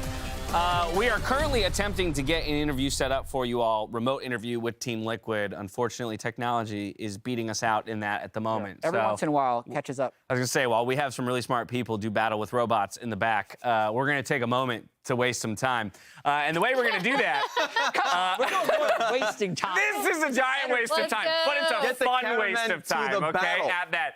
Let's get this graphic pulled up. Though some of you may remember earlier in this split, a bit of a bet was made between three people on the desk. Jat, Raz, and Mark Z around teams and their chances or the probability that they will land in the top five. Jat, take it away. Explain. From the Big Four. So Raz got to pick first. This was not a premeditated bet. You could still lose. It's not happening. Supposedly. There's a 0.2% chance, or percent number of scenarios, rather. No. This is a flashback to what it's like. This is not happening ever again. For good reason. I'm never letting it happen. I don't think I realized how much you danced during this. I'm I gonna was turn in that pain. into a little. Oh, no. We gotta go to the clubs, man. I was in a little shimmy. There was a little shimmy, yes. A little shimmy. I was in pain. So the strategy initially was not good, which was just drink as many bottles of milk as possible.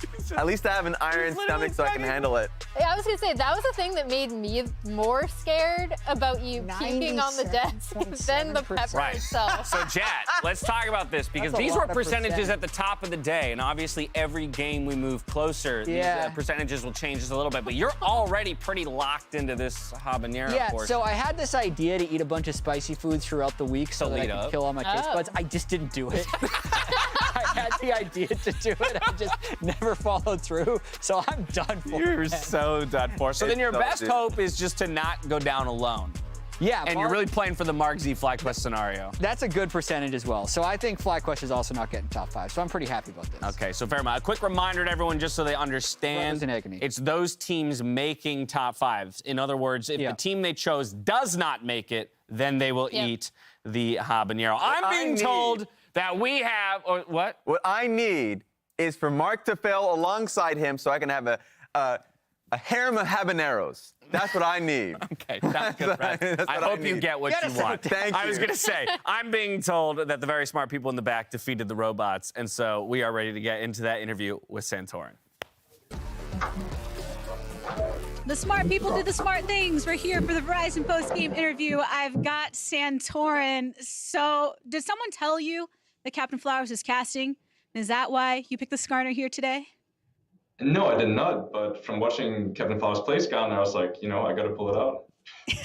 You had to, right? And you did so well. There was actually the replay of you bringing through with the butt twist, the play. Can you tell me a bit about your preparation on this pick? It's not the first time we have seen you with Skarner, but how you performed here today. Yeah, I mean, the butt twist, that's the classic. If you can't do this, then you're not a Skarner main. I mean, for me, it's just like TL Skarner. Xmili was an excellent Skarner, so it just feels natural as the TL jungler that I have to pull this out.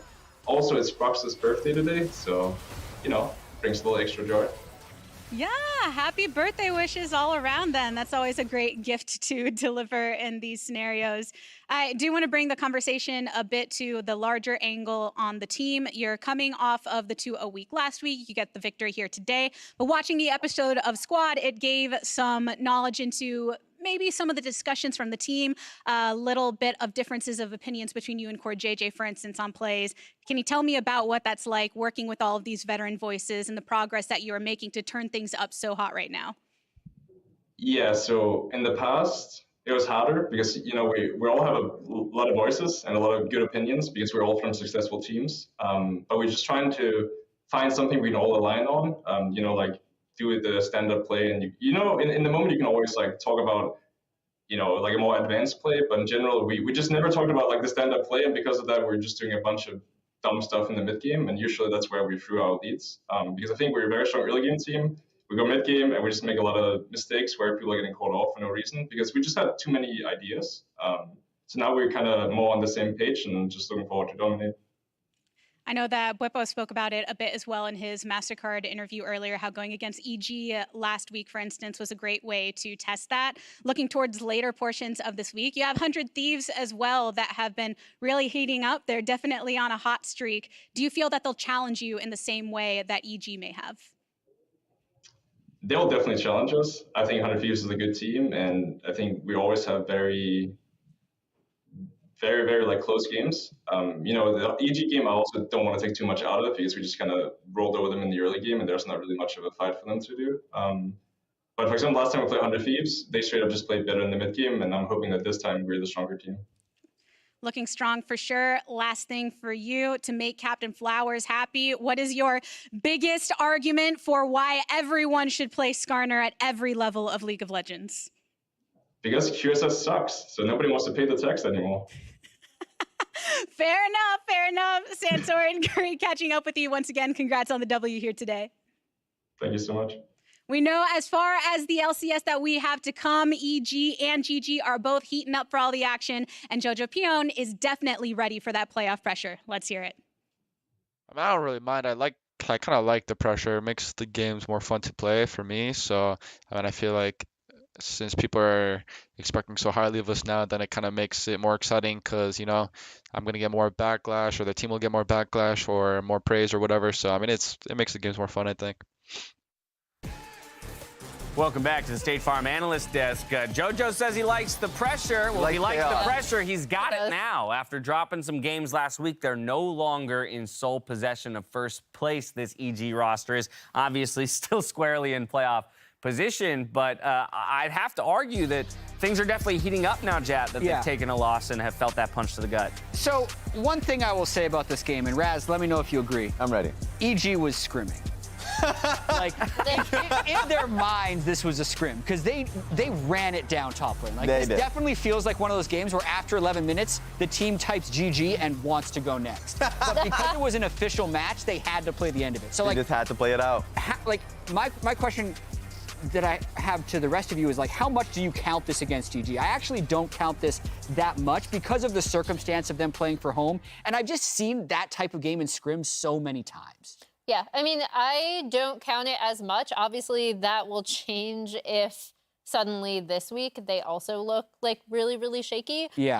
That was a very straightforward game, though, and obviously they had just found out that they had to play from home, and that was really frustrating. Yeah. So I'm like, they get this one.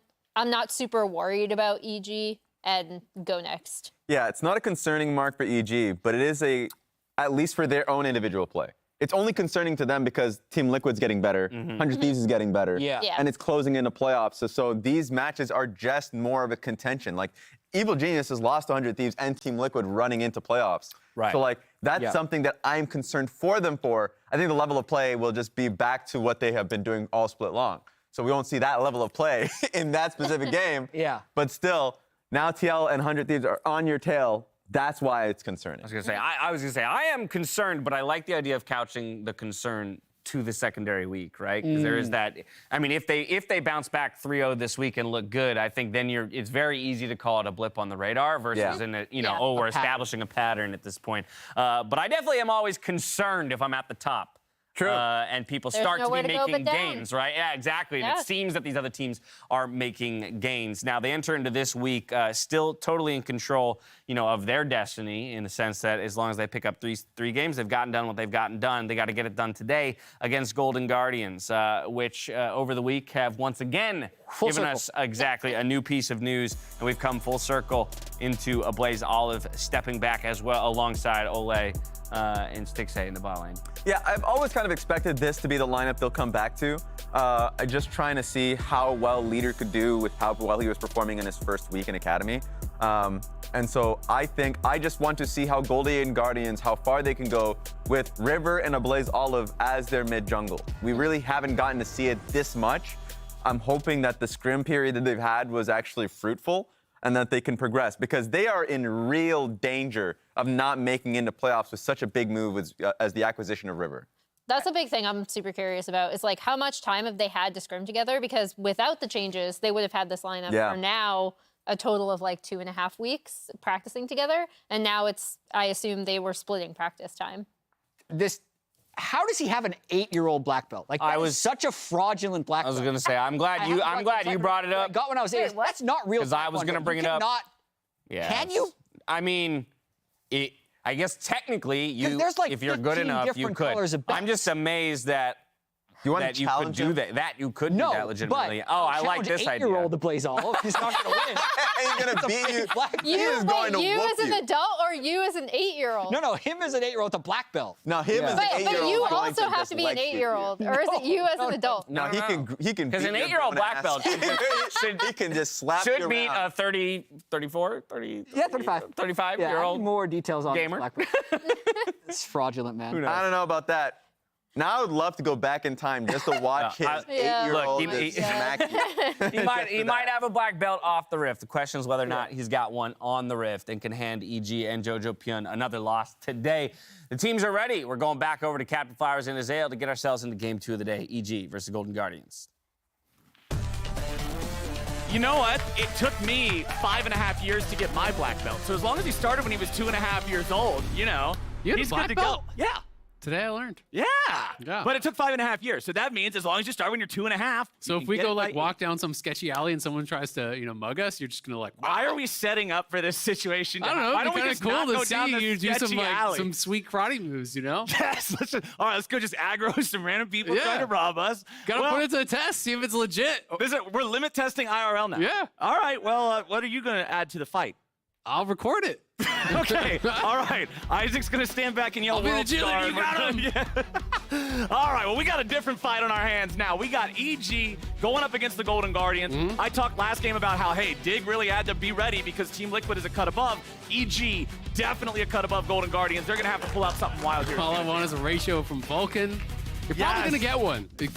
Not a day goes by where it's not ratio someone. It seems like these days.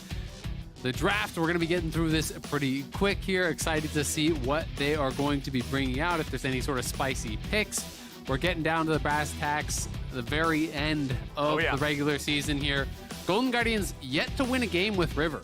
Since they actually picked him up, I was pretty excited about this move. This felt like a big swing to try to really jump up some spots, Everyone's saying, all right, River's the best player on Dignitas. He just needs kind of a stronger team around him.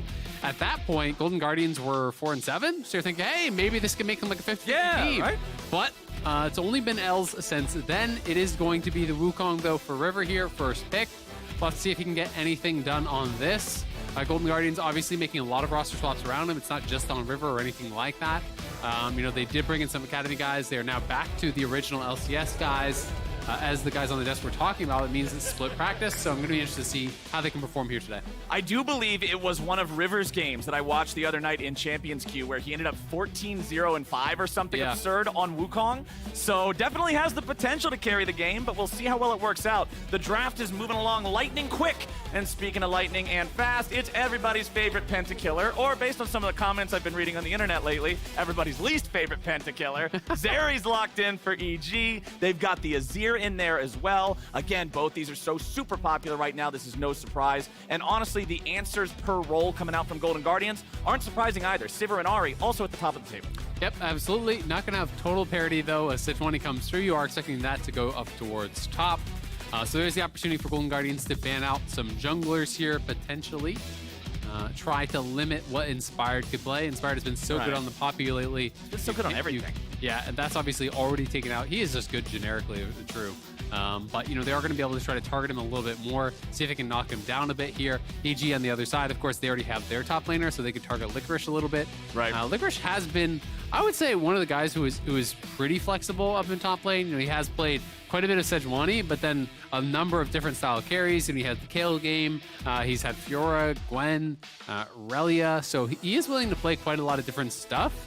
I'm just not sure what he would want to play, into this Sejuani. Like, if he would actually be willing to go full scaling towards something like a Kayle, playing that into a tank matchup can be pretty comfortable. If you're willing to go full on late game with the Sivir, but that would mean they're very light on engage, so it would be a lot on Olay to really try to get that done. And as we're talking about a lot on Olay, 2 engaged supports in Alistar and Nautilus banned away, one by either side. And then you already mentioned the Ornn, and Trundle is the last ban of the draft coming out from Golden Guardians, which leads me to believe they had to be thinking that EG would pick it as number 4, because otherwise you love to take Trundle into Sejuani yourself. Well, and I also think it means that they're going to go a tank top. Right? Because if you're going to go a tank top here for Licorice, you don't want Trundle to be there to really be able to use that ultimate. Like, if you're going to go tank, you never want to allow Trundle through. It's so dangerous, especially when jungle has not yet been picked. Lulu to buff up the Zeri here. Really a lot of scaling on the EG side. Like this is 4 scaling picks, right? Yeah. Like you have a super frontliner, you have hyperscalers with the Zeri Lulu, as well as the Azir here. I have to find out exactly where Licorice wants to go. If it is a tank, it would be something new because he's really only played Gnar as well as the Sejuani. You know, Sejuani is his only true tank.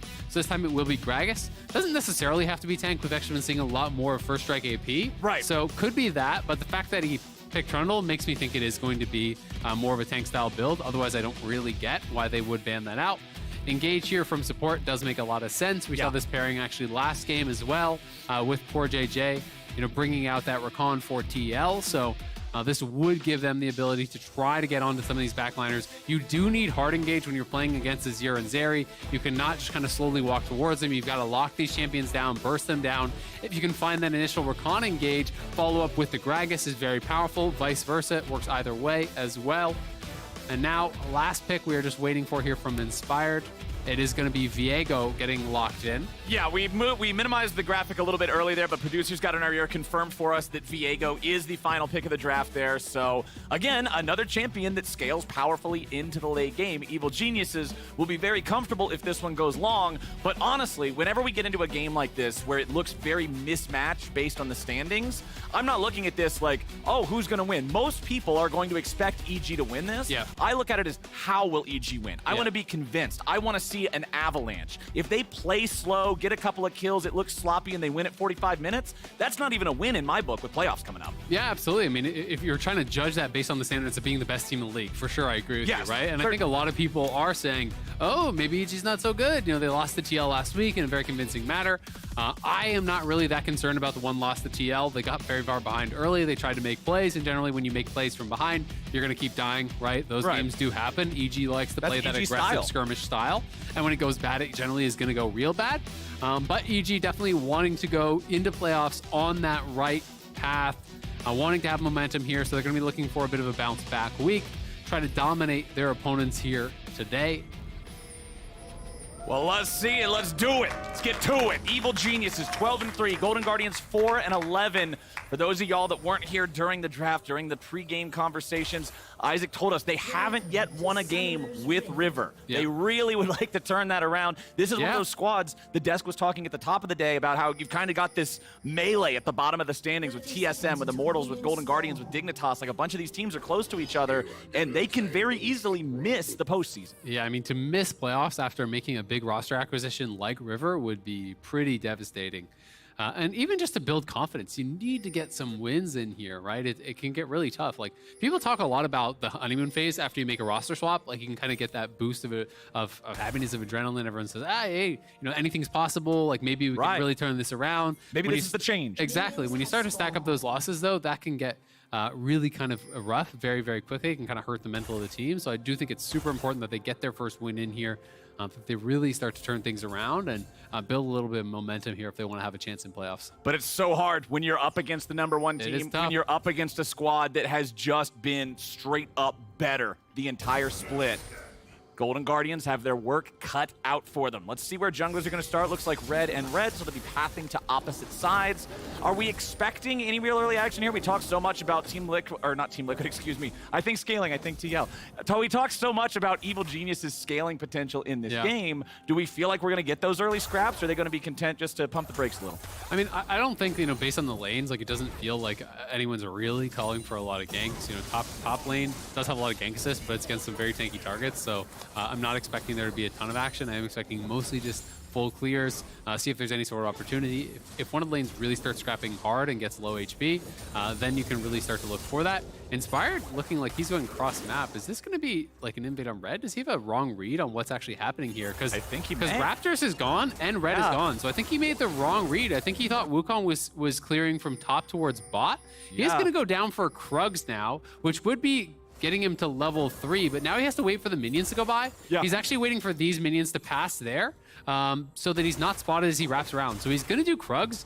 Is he gonna actually try to pull off some sort of a dive here with the still level 1? I don't think he can go for it while he's level 2, so he needs to get 3. But 6A and them should be able to access the wave enough. I mean, Vulcan and Danny did zone them off the wave very heavily, But 6-8 is now 2. Olay should be getting 2 here very shortly. Inspired's 3, so they're going to try to dive. Okay, he throws out the Herald Path. Let's see if they can get the damage. Stixay trying to get away, but his first blood back over to the Golden Guardians. Evil Geniuses messes it up. Stixay is running to the wrong turret. He'll die to the blasts from that. Who gets it, though? Does anyone? Is it next to you?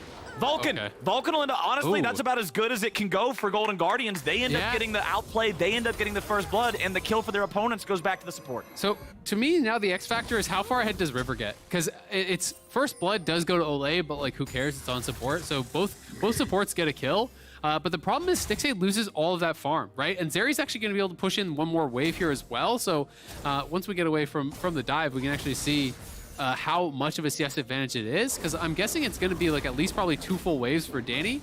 River will be stealing away some of these camps, of course, so Inspired is going to pay a price for this, and I'm curious to see what else they can get done. That felt like a dive that was almost calculated with heal in the equation, but of course Danny is playing cleanse, and Vulcan just tanked up too many tower shots, right? Like he needed to back out early. Unless his read was, I'm dead either way, I must take a death here for us to make this happen. Right. Well, it ends up being around equal goals. Look at the for farm, two though. teams still. Yeah, and you called it. You said at least 2 waves. Right now, it's sitting on more than 3. So it's like, who cares, right? The gold is even because Olay has a lot of gold. When you compare the gold between the 2 marksmen, Danny is 300 gold up. He's a full kill up in just farm, right? And that's not even to mention the experience that Stixay is going to be down. Danny is a little bit over 4, so he's a full level ahead. Stixay is about approximately into 3, as much as Danny is into level 4. So you give another 400 gold advantage from just stats from the level, plus the 300 gold so advantage that he has from straight up farm. And now you're thinking that dive that looked pretty silly is actually really, really good. And that's one of those things that I always enjoy talking about when we see it in a game of League of Legends. Yeah. Because it's one of those situations for a lot of players, you know, you have a situation like that happen, you're like, wait, why do I feel so weak? Why do I feel so behind? If we outplayed their dive 2v3, so many other factors, wave state, experience, the consequences that happen afterwards can outweigh that direct impact. Absolutely. I mean, top lane, when I started playing top lane a lot, that hammered that home more than anything else, because you can have a play where, you know, your jungler comes, you get the gank, you get the kill, your jungler gets the kill, and you actually feel like you're behind because the wave is maybe messed up, and their jungler comes and you have to leave and it's frozen, things like this, right? Or you trade kills and the wave state is really bad. Can really be devastating, especially up in top lane, but obviously down there in bot as well. Danny takes the early reset, so he's going to be out there with full Zerker Greaves.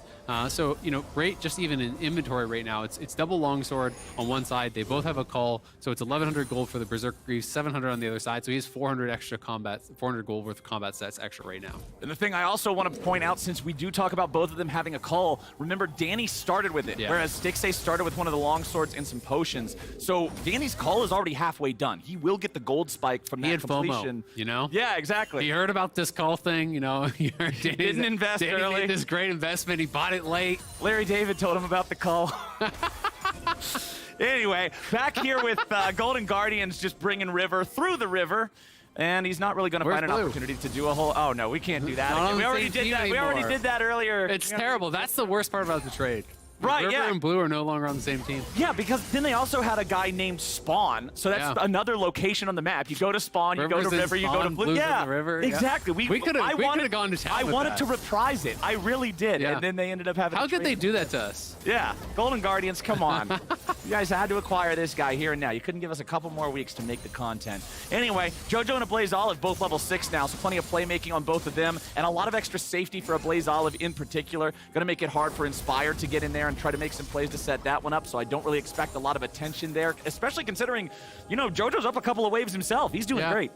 Yeah, absolutely. It was a really interesting start to the game. You know, I'm not actually certain if Inspired had full knowledge of where River's path was. I'd have to go back and check if they actually had vision on it. I know they invaded early to get a ward down, but you know, maybe that was the plan from the very beginning, was just do those camps straight down to Krugs, expecting Wukong to go red Raptors and then up towards topside.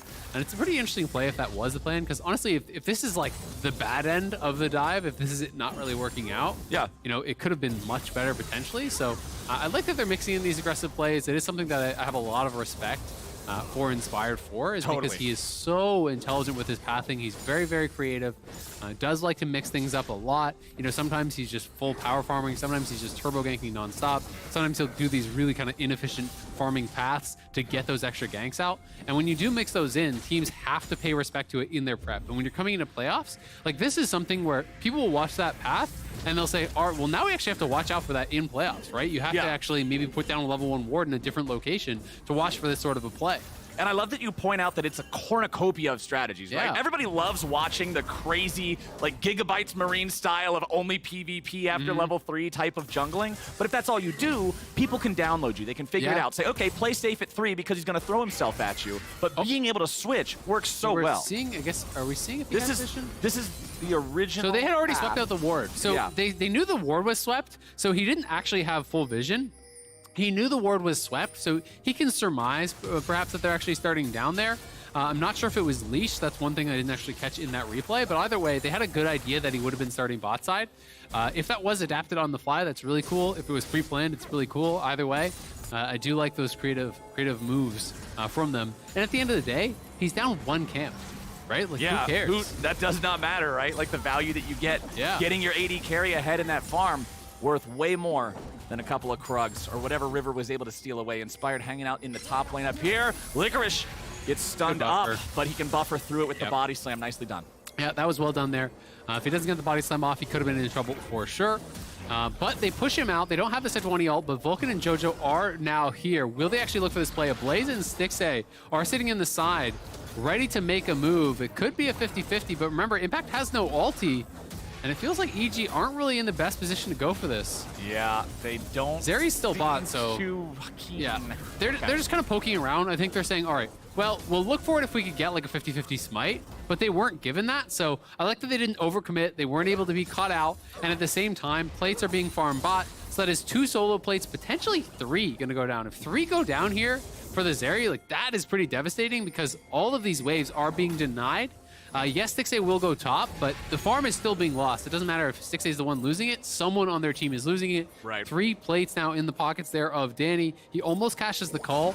So he's 800 gold ahead of Stixxay now, right?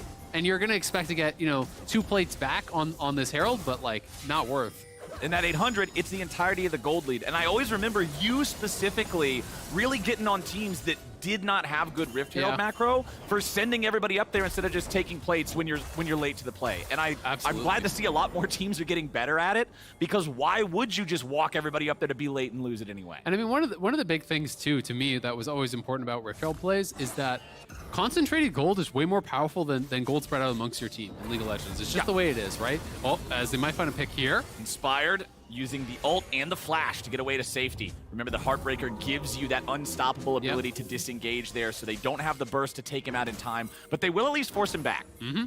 But especially on crit scaling marksman, where you're getting more and more value out of that crit and AD. JoJo PM moving up here. Ole could be in a little bit of trouble. Not going to find it, though, on the sweep. Gets 5 gold for bumping the clone. All right, First strike value. You hit the clone. Okay, so a 0 ulti for 5 gold. Not normally the trade you want, but at least they force Golden Guardians away from the river, I guess. But Cole pops, and now Danny is almost 1,200 gold ahead of Stixxay. So feels good, man. He is very, very far ahead. But yeah, like concentrated gold is just way more powerful in game in general, especially on hyperscaling champions. Crit marksman, some of these really late game mages as well. And, gets you to those item completions much more powerfully. If you have 1 case on one person, that could be a full item, right? Completed. If you have 1 case spread across the whole team, 200 gold, it's like a refillable, right? It's not really cool. a lot. I went back and got a control ward for us. Like, and Danny now, like you look at that and you can see it actually showcased here in the items. So EG now, I think, will play with that priority and try to actually take fights here, try to look to start up dragons, do things that they know are going to be very, very tough for Golden Guardians to contest. And this first dragon is a desirable one. That's an Infernal Drake, right? Like that's plus 9% or AD and AP or whatever the bonus is, 50% improved from previously. Like previous games, we saw the Cloud Drake, right? In game number 1. That one's not super valuable, even though it did get a bigger buff. People just generally don't value it as highly, but Infernal's always on the menu. So Danny and Vulcan push back underneath their own turret right now as a Blaze Olive and River will find themselves back here in mid. River has about 1 minute left to try to use this Herald. Inspired's going to show up, but he gets charmed away as Danny goes in after Stixxay, who has no choice but to run. The zap won't hit him there. And Stixay has to walk it off. Defensive Sivir ulti as Danny is just comfortable with this lead. Yep, just getting aggressive, pushing him out. And if he completes the base, then there's no TP to cover, so it's going to be even more minions denied here. Another turret play potentially going over towards Danny. He didn't even use his ulti, so he didn't even really commit much. That was just a speed up from Lulu and him straight up running at the guy. It will be another plate going down. Another Whimsy comes through from Lulu, so just giving additional attack speed. And I think he may potentially get the full tower. It looks like he's gonna. So full tower, all 5 plates are all solo gold onto Danny. Oh, you gotta get around the minions there, bud. Uh-oh. Oh my God. Oh my God. What the hell was that? Danny, what are you doing? Come on. Danny giveth and Danny taketh. On one hand, you get the Jinx Penta. On the other hand, you get die, turret, die. That's not what he was Who put those hoping minions for, there? But at least he got the stupid turret. No one could predict that. Okay, yeah, how could we ever? Anyway, the turret's gone. Danny's just taking, that was a fast recall. Fast base. He just wanted to get back to Smart. base and spend the gold. We talked about Inspired's pathing. How about Danny's? Yeah, Straight back to the well. Straight back to base. Instantly. Didn't have to take a single step. He just got there automatically. That's efficient, really. When you think about it. Think of all the time you're saving. I mean, Danny did end up getting the entirety of the bot lane. If he didn't get it, I would That probably ult F4. If I died On to a that and stage didn't get it, game? yeah, I'd just leave. Just be all right, guys. That would be the end of the See you career. That would tomorrow. be my retirement announcement. It's just the fact that I never came back. But he got it, so it's worth. He got it, and the Herald that was originally taken from Golden Guardians that set him up to be able to take it, they let the timer run down so low on it. It's not like Golden Guardians was ever able to really make a coherent play with it. Yep. So I believe they just dropped it, tried to grab 2 plates, and that's it. Like, EG got way higher value. Danny is 2K up on 6A. Like, the lead is just getting worse and worse, right? He's farming very well. He got all 5 plates plus solo turret gold there on that bot side. They're going to grab up this Infernal, so you can see he's way ahead of the pace of the game. JoJo as well, very far out ahead. Golden Guardians feeling like they're kind of just slowly bleeding out of this one. They do have a lot of playmaking, though, so they are going to have their opportunities. It wasn't going to be for a while because they were way slower on all their mythics. Like, JoJo, Danny, and Impact all had mythic before any of their counterparts did. You can see the career records, 9 KDA for Danny as Zeri. That's nuts. Ooh, I wonder what it is now, though. Died to the tower. That's okay. That's hurting the KDA. He'll be fine. I'm sure his 9.07 KDA, if it's sitting like at 8.9 or whatever now. Just not as cool, though. That's right. He needs to get it back over a 9. We're gonna need. He needs a penta. Yeah, just drop another things penta. out. Zeri gets like what? 1 every day. Yeah, every day she's played in professional leagues, she ends up getting a penta somewhere. So why not Danny, huh? Yeah. He's pretty experienced at picking those up. All right, Ole is trying to see what EG is up to here in the river, but they're going to step forward, clear out all that vision. And EG, they're the ones bringing all 5 men topside to take the Herald here this second time around. Golden Guardians, they have their mid laner all the way down there in bot. No teleport available for a Blaze Olive to join up with this, so I don't see them doing anything trying to stop it. JoJo's just going to go ahead and rotate, start clearing out the minions up in topside. And we'll see if EG can find more successful use of this Herald than their opponents do. Yep, they might just use it for the next dragon. That's kind of like the most common use of second Herald generally, is you just drop it before the next dragon spawn. River looking for a flanking play here, but Inspired is behind him, and Danny can just glide out over the wall, no problem. And he's going to be out to safety. You can see Impact based early, didn't actually want to commit the TP, but he just goes down towards bot to actually defend that tower. So Blaze will get a little bit of damage, but not going to be able to actually threaten that turret by any means. But really, I mean, you can just see the kind of advantages across the board, right? Like, you look at all 3 of the lanes, there's significant farm advantages across the board here, right? You know, it's nearly 20 in top. You know, it's about 25 in mid there. It's 20 in bot. You know, that is just really, really large advantages through what has been an otherwise pretty passive game. So EG just kind of outplaying their opponents across the board here, you know, creating those leads. So when do you want to see this playmaking from Golden Guardians come alive? Because we've got Mythics online for everybody that's not Ole now. I think it basically has to be before EG hits 2 items. Like, when you're on 1 and they're on 1 and pieces, you have to go for it. If you're not going for it then you're waiting for when you're on 2 and they're on 2 before they hit 3, right? Like, you're pushing it back a long time. Because I don't think you ever want to fight when they're up a full completed item, or you're just in such a rough spot. Like, you have to have the perfect fight and it has to go really bad for them to win. You know, the other part of that is, if they see an opportunity, you have Gragas, you have Rakan, so there are going to be windows where maybe they just go for a really explosive engage. Like if you can find Jojo or Danny out of position to insta-kill them, then the gold lead no longer matters at all, right? Right. And Danny does just now hit that second item. Yeah, Runon's so Hurricane scary. completed. Going to give him extra team fight power, extra AoE with those auto attacks. Herald summoned up here in mid, so it will not be synced up with the Dragon. But considering the current health on that Power's turret, Shelly will nearly be able to kill it with just the charge. Goes in there, takes it down to what looks like 15% HP or so. Yeah, and Inspire's threatening the dive, so they're going to try to make them back up with Impact coming down too, so they can finish it, right? This is just really nice stuff. I like this. They don't even have to look for the dive, right? But Impact now, ooh, nice spell shield from Stixxay. Very nicely timed there to prevent the ulti from Impact. If that one connects, remember, it's not like there's a cleanse, it's not like there's a Mikhail's or anything. He's dead there. Yep, absolutely. But just good macro play from EG. They have Jojo pushing up top. Well, Blaze is pushing bot, as it is kind of poking and prodding here around, but they're going to take away the enemy jungle. They do push in, take down that mid tier 1. It's traded for the bot tier 1, but of course, then EG get top tower as well onto Jojo. They're taking away that entire quadrant of the jungle from Golden Guardian, so EG always getting more out of these plays. Just really, really smart setup, right? Because Stixxay can clear out that wave no problem, and he would have been able to keep the tower alive. But as soon as you know, Inspired's behind you on one side, Impact's behind you on the other side, you can't stay at that tower or you're dead, which guarantees that EG was always going to be able to knock that down. Evil Geniuses keeping that 2,000 gold lead. 45 seconds till the next Drake spawns. And very unfortunately for the Golden Guardians, second items are now showing up for more than just Danny. Jojo going to get Banshee's Veil. Very important for being able to stop some of that explosive pick potential you're talking about. Absolutely. A Gragas ulti, a Rakan charm, something like that. He can step away from, have the opportunity to react to now. And you can see even Inspired is kind of preparing for a potential fight, right? He grabs a pretty early stopwatch here. So he's going to be ready to really have that one punch fight. Impact picks up his Frozen Heart. So I don't think it's a smart time for Golden Guardians to fight before they complete, which does mean likely they have to give this one up unless they feel like, hey, we really have a good angle here.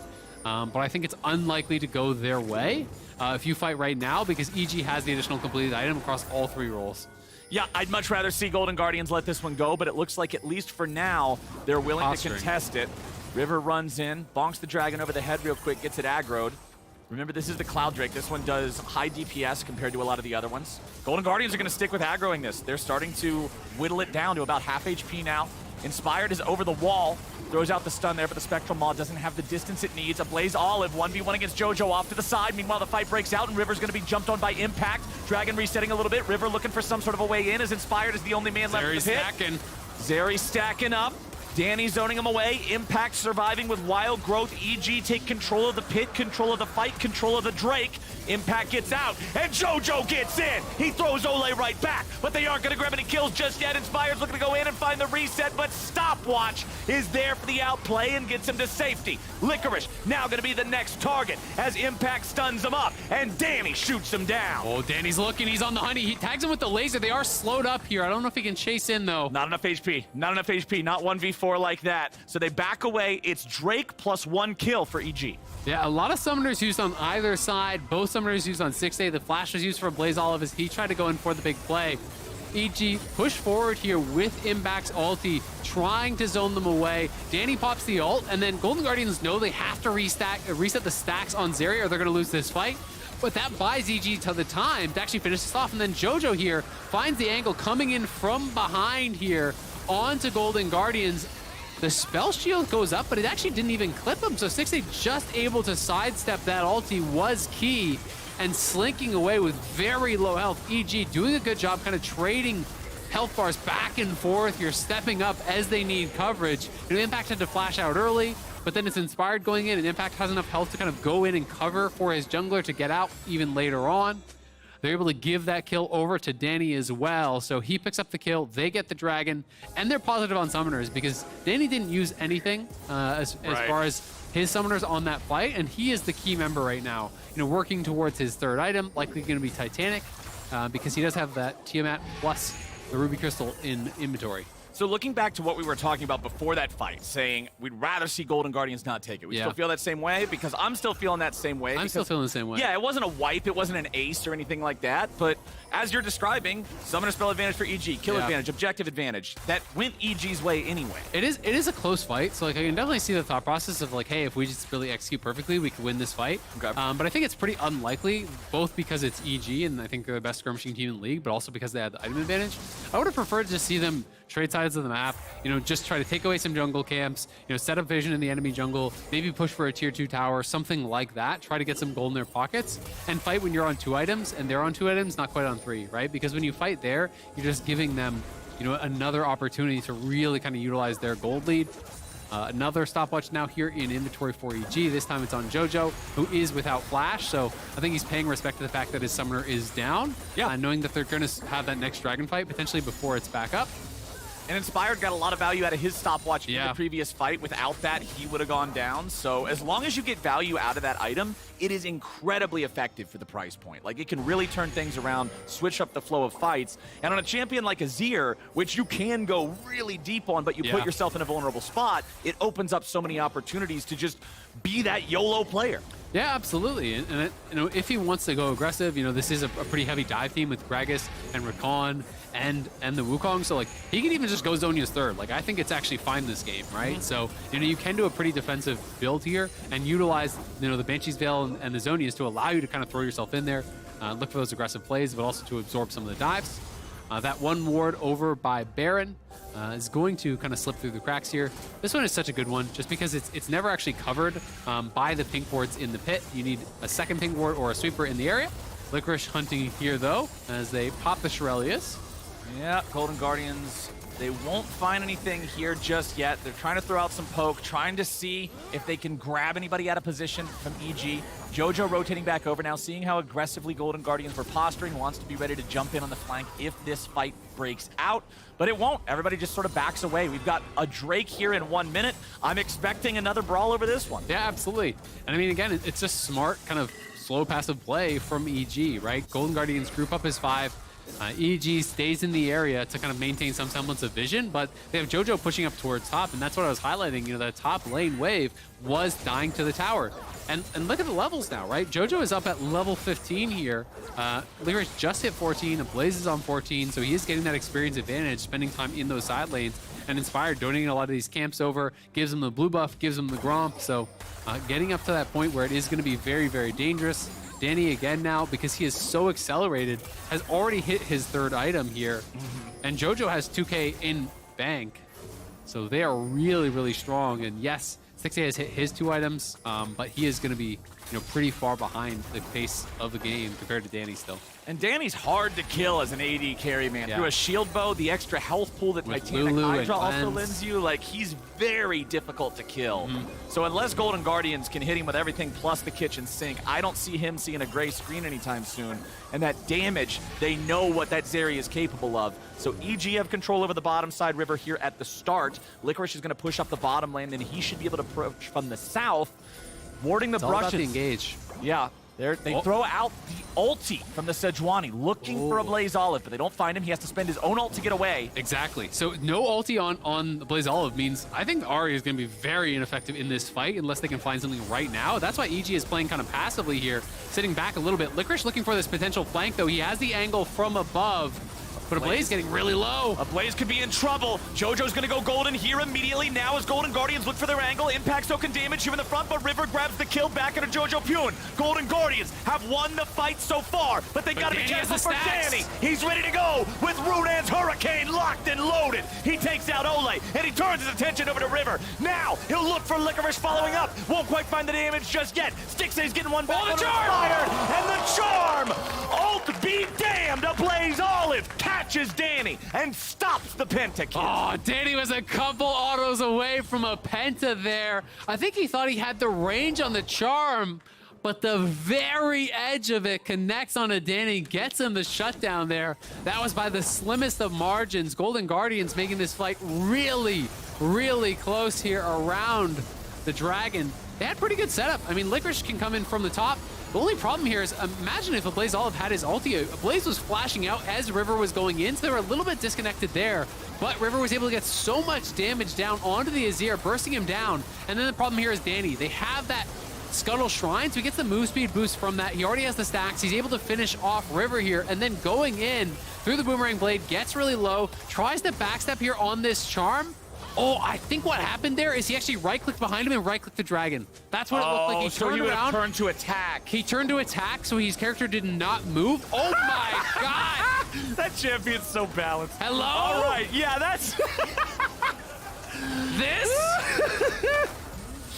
That's Zeri, baby. Inspired versus a Blaze Olive. A Blaze Olive has to try to get away. Inspired going to be taken low, and Licorice gets rid of him. Golden Guardians, their team fighting is keeping up. Danny gets jumped on. Follow-up from Ole. They're not able to kill him in time. And now, the firing line. That's Golden three. Guardians. Danny is looking for all 5 again. Zeri does it better than any other champion in the damn game, and Danny does it better than any other Zeri. Oh my god, he almost got the penta. We were joking about it earlier, but Danny getting the quadra there.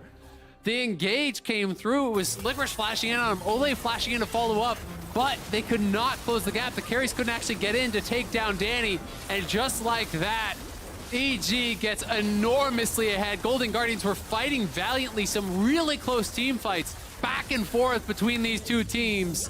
But EG fully in control now, nearly 7,000 up. Let's see it again. Let's watch Danny just pour bullets into it. He's got an action movie clip in that gun or something. Absolutely, man. Golden Guardians on the Dragon here. They do secure it, and then a Blaze Olive over the side finds the Charm onto Inspired. They go in. They're able to get him really low and then finish him off. But as they go forward here, they're kind of grouping up and funneling up for Danny, who's getting so much damage down. Body Slam Flash comes in. Ole goes for the follow-up. But look at Impact making space, and then Jojo Pion flying in from the side. It was a great spell shield from Stixxay to actually immune that ulti. But they create the space. EG fights so well around their carries. They know their win condition, and as soon as Danny is in danger, everyone is throwing their bodies in between Danny and the carries to make sure that there's no follow-up. And it's that presence of mind, it's that level of team fighting that has EG at the top of the table here and has Danny reaping the rewards of his incredible team, getting that quadra kill here and now pushing in, looking to try to seal the deal. 8K up, they're pushing in mid, they're pushing in bot. EG's reading from the book of Uzi. Protect the AD carry and ye will win. This is what you gotta do. The Zeri with the Black Cleaver completed as the 4th big item here. So much bruiser power here on this champion. You saw when it looked like, oh, okay, Licorice goes in, Ole follows up. They just don't have any burst to take him out. Because the carries get pushed out, right? It's because Impact flies in, Jojo flies in. They know as soon as those flash engages are used on Danny, what do the carries want to do? Stixxay and Blaze all want to close the gap here and try to get raided on Danny. So that makes them vulnerable to Impact. That makes them vulnerable to Jojo Pion flying in. And they have to kite back. You can't walk through the Sejuani and the Azir to get to Danny. You'll just die, which means they create that space. And EG uses their health bar so incredibly well. You know, Impact and Inspired, you know, trading out their lives at times, really protecting their carries incredibly well. It's one of those things that I think is so fun to watch. Team fighting on a tank, like everyone loves to make fun of tanks and talk about how simple they are, but team fighting and knowing your limits is such a skill at the highest level. You know, being able to know exactly how much you can take, you know, whether you should be engaging or peeling or how to really play out those fights, and EG has a couple of guys who are absolute masters at it. Evil Geniuses with a 9,000 gold lead with Baron for another 30 seconds. I would expect him to want to really force down this tier 3 turret as River goes in and looks for Danny, but he's already Wild Growth. Impact going to be the target now as Golden Guardians kill off the enemy top laner, but they trade Ole for it. 1 for 1. Danny's still alive. A Blaze Olive's got to be careful here eating those shots as the next wave is about to collide. 15 seconds left. They have enough time to get the turret here with this wave. Absolutely. They're pushing in for this turret. That one's going to be gone. You can see a Blaze is healing up, but he has no ulti, so he's not threatened.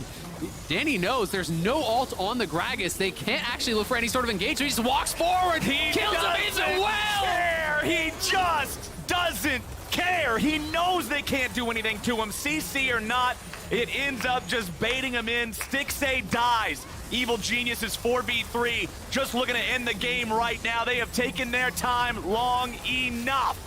River, a Blaze Olive, Licorice Ole. They got to try to defend somehow. JoJo's going to go in. JoJo's going to swoop a Blaze Olive right back towards Evil Geniuses. Inspired's not going to have any of this. They're going for the Nexus. They'll let Danny pad the stats a little more. He's dominating. He's looking for more. There's another double. Might as well make it look nice. 12-6, EG get the win. Nowhere is safe for Golden Guardians, not even the well. Danny knocks him down, and 6A is floating to the bottom of the river there. What champions are worth banning more than Zeri against Evil Geniuses? Jinx, maybe? I heard he has a pretty good Jinx, too. I don't know, man. This Zeri, out of control. The rest of the team playing around it, enabling it. Danny just getting a lead, even though, yeah, him and his lane mate, him and Vulcan are both dead at level 2, coming out from that dive that they had, right? Doesn't matter. The aftermath of the situation favors them. It gets to team fights, and Zeri's just... Yep.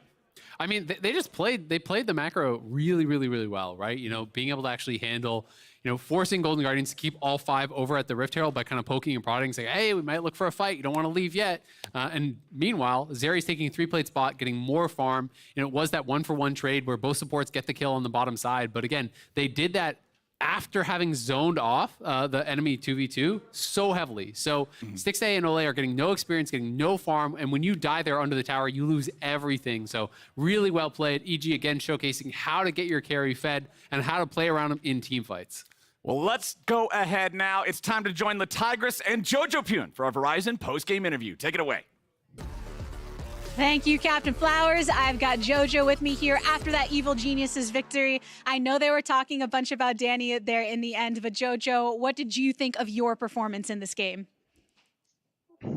I think I played fine, except that one team fight, I think, where I died and I had flash up. That was pretty bad, but I think besides that, me and the whole team played pretty well together. So yeah, I mean, I'm pretty happy with today. Yeah, you had some sick ultimates to really throw them into the face of your team's damage as well in the team fights, showing that strength for Evil Geniuses. Taking a step outwards a bit, though, where EG are always talked about this top team within the LCS. But how do you feel that you compare to other teams at the top of the standings, currently tied with 100 Thieves going into this week? Just had that match against TL as well last week.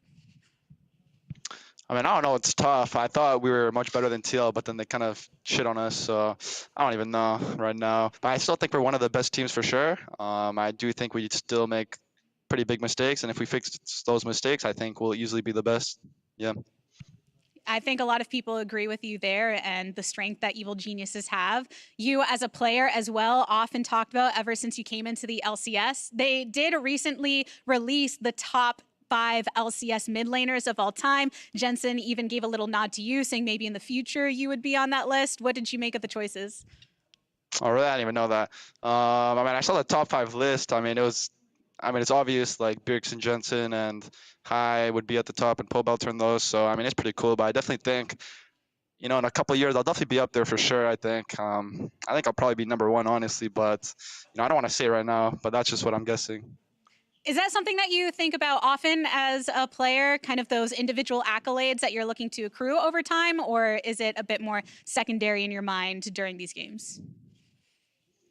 I mean, I don't care too much about, like, how people would rate me for mid lane or whatever. I just want to win. So, I mean, I guess, like, I do care about just winning and just winning the whole split, but I don't really care too much about my individual performance. Like, if people rate me the best or, you know, whatever, I don't care about that too much. So, yeah. I know that you are very focused on making sure you get things done in terms of competition. The big story of spring was EG making sure to heat up at the right moment, very intentional to go for that run for the championship. How do you feel that you and the team are feeling about your state right now, kind of compared to where you were at the end of the regular season during spring? I mean, we definitely got much better from now than the end of last split, of course, because of MSI, and we learned a lot. I think everyone learned so much from MSI and everything. So, I mean, I think we're a much better team right now, but also the other LCS teams are pretty good right now. So, you know, I don't think it'll be that easy to win the whole thing. So it'll definitely be fun. Yeah. Fun times for you, fun times for us watching as well. JoJo, congrats again on the W, and thank you for stopping by. Thank you. Things on the LCS are definitely heating up as we get closer and closer to playoffs, but the reign over Westeros is still up for grabs. Check it out. Rhaenyra Targaryen, heir to the Iron Throne. I will not be a tyrant and rule through terror. You see her for what she is. We are a family! This fighting must cease!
We had problems last week, but I honestly think we show a lot of stuff in stage that we keep doing wrong, and teams are punishing it.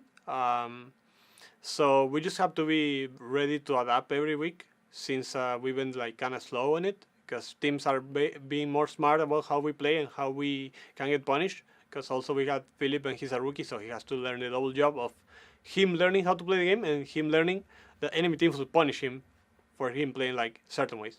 So we are going through a lot of stuff that is like knowledge-wise. So I just think when we finish those points, we're probably gonna win a lot of games.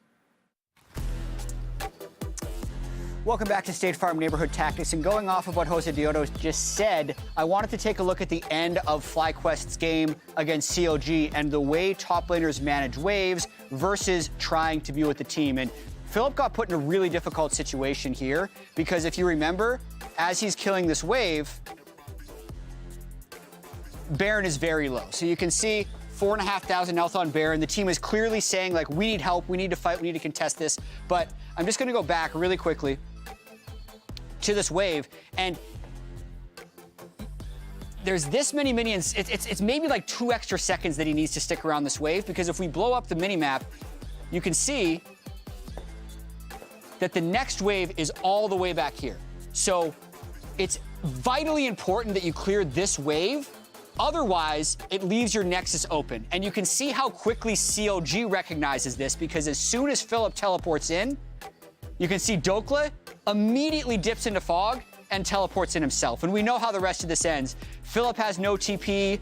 Takui didn't have a TP. They get the second TP to come in, and they're able to push and end the game. So that's a type of top laner mistake where you can tell that Philip really wants to be there for his team, but he actually ends up costing his team the game by burning his TP before finishing the wave. And that's little stuff that FlyQuest is getting tripped up on, because they fought in that game. That was the longest game in the LCS this year. It was the most kills and deaths in the LCS game this year. Could have gone either way, but decided at the end there. And I love that you bring up that play in particular in reference to what Jose's talking about in their improvement, because it does highlight one of their young players who, admittedly, outside of the season, there were very little expectations for in Philip, but he has largely surpassed a lot of those expectations. But it's not to forget the learning moments on the LCS stage, and that is a mistake that will probably stick with him, and he will be better for as a result. By the same token, Raz, I think the other cool aspect of it is calling out Dokla's side of it. For every mistake a top laner makes, a more seasoned top laner can recognize that and take advantage of it in the moment, and it bought CLG a win. Absolutely. I mean, CLG in that game already had a huge lead and they were starting to throw. So finding that other opportunity is really like a good credit to Dokla to be able to find stuff like that. And going up to Philip, you're right. Like, he had an expectation. He surpassed it by a large margin, and he just needs to be keep going, because now they're closing into playoffs, and they need a lot out of him. There have been moments similar to what you've mentioned. Yeah. There's one in particular where they're playing for Drake, and he based at the wrong time. And there are times like those that you need to be able to look back on and be like, okay, I need to be on the same page with my team when we're fighting for objectives. Now, FlyQuest, we're looking for them to return to a little bit of the early split glory that we saw from them when we were talking about them as a top team, possibly top 3, 2, 1 even. But today, they're up against a very formidable opponent, Emily, in 100 Thieves, on a smashing win streak right now. Yeah, and I pulled this dive, even though, as you can see, the end of it doesn't go super well for 100 Thieves. I brought this up specifically, though, because we asked Closer about it when he came on the desk. Last week, we were chatting with him about 100 Thieves and their goals, and his thought around this dive is he was like, you know what? It did take a little bit too long to set up. We end up getting punished for it, but I do really like that we went for it. I like that we're trying these plays, because they're saying internally that one of the things they identified when they were looking a little bit shakier towards the beginning of the season is they weren't being proactive enough, like early to mid, and they want to return to that because it was a strength of theirs. So even though, you know what, doesn't go necessarily as planned, I thought it was some cool information from Closer about how he was just like, you know what, that one didn't work out. It's fine. I'm glad we're trying this stuff. And it's nice to see that 100 Thieves, or it's nice to hear that 100 Thieves are thinking these kind of plays through and really trying to be a more proactive team. Yeah, there was credit given from Santorin's side when he was talking about Evil Genius's ability to convert their early game leads to late game, or mid game advantages, and just pushing the tempo whenever they have it. 100 Thieves has certainly been doing it, like you mentioned. And that was the one dive that didn't work out well for them, but like there was a bot lane dive and stuff that has been successful. Like they have been able to punish enemy teams consistently around stacking waves. So that's the 100 Thieves that we know and love from the beginning, when turns weren't as punishing as they are now. Yeah, and listen, this team has been so incredibly consistent. Yeah. So current 7-game win streak, during that win streak, they have had even gold or better at 15 minutes in all of those games. If they manage to 3-0 this week, they will also go 9-0 in the second round robin, which would be the first time that has happened since switching to this 18-game split model. So they have absolutely been crushing it with consistent, solid play. Not only that, right, if they pick up the 3, they'd be on a 10-0 win streak, which is starting to move in the direction of what we talked about with High on the desk earlier, one of the longest win streaks that the LCS has ever seen. This is not related to that, but the weirdest talent you have is talking to dogs. I was going to go on that. It's only a talent, right, if they understand you and you understand them? Is that what he's implying? Yeah, like do Haru and Dandy, who are who he's dogs, do they talk back is what I want to know. Because that's my thing. Because I talk to my dog a lot. I didn't realize that was a talent. If that's now a talent, I'm going to put it on my resume. Because his dogs have widely different personalities too. So my assumption is they talk back. Yeah. Details. The Yeah. thing we that need caught a my eye follow-up. actually is that if he wasn't an LCS pro, he would be an interior designer. Huhi, we got to talk, man. I got some rooms that that could use an interior designer quite badly. So, granted, they're going to be That would playing be all very the way through the helpful. playoffs. That's We're gonna gonna ask maybe him in the talking off to season. dogs, we'll and he's get him. like, "Yeah, my junglers always come by."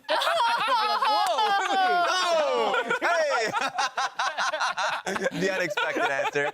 That's too funny. There we go. Oh, Lordy. Oh, Lordy. 100 Thieves, you brought up the point of consistency, though, and I kind of want to bring it back to that just because that has been, I think, at times, the criticism of top teams, right? Particularly when we get to, not specifically 100 Thieves, but the criticism of top teams when you're moving towards the postseason is how consistently can you beat teams, and in a fashion like you talked about, Jat, where there's control, essentially from start to finish, not having to come back from 10K deficits. While it's nice to know that you have the ability, you want to see these top teams be dominant. And with 3 more games and in order to make a case for them to grab that title back, the one that was taken, away from them not so long ago, they're going to have to put up some big numbers, I think, to give confidence to people. Yeah, I'm interested in what you think, Jat, because for me, the reason why they feel so consistent right now is because the individuals are really playing at a high level consistently.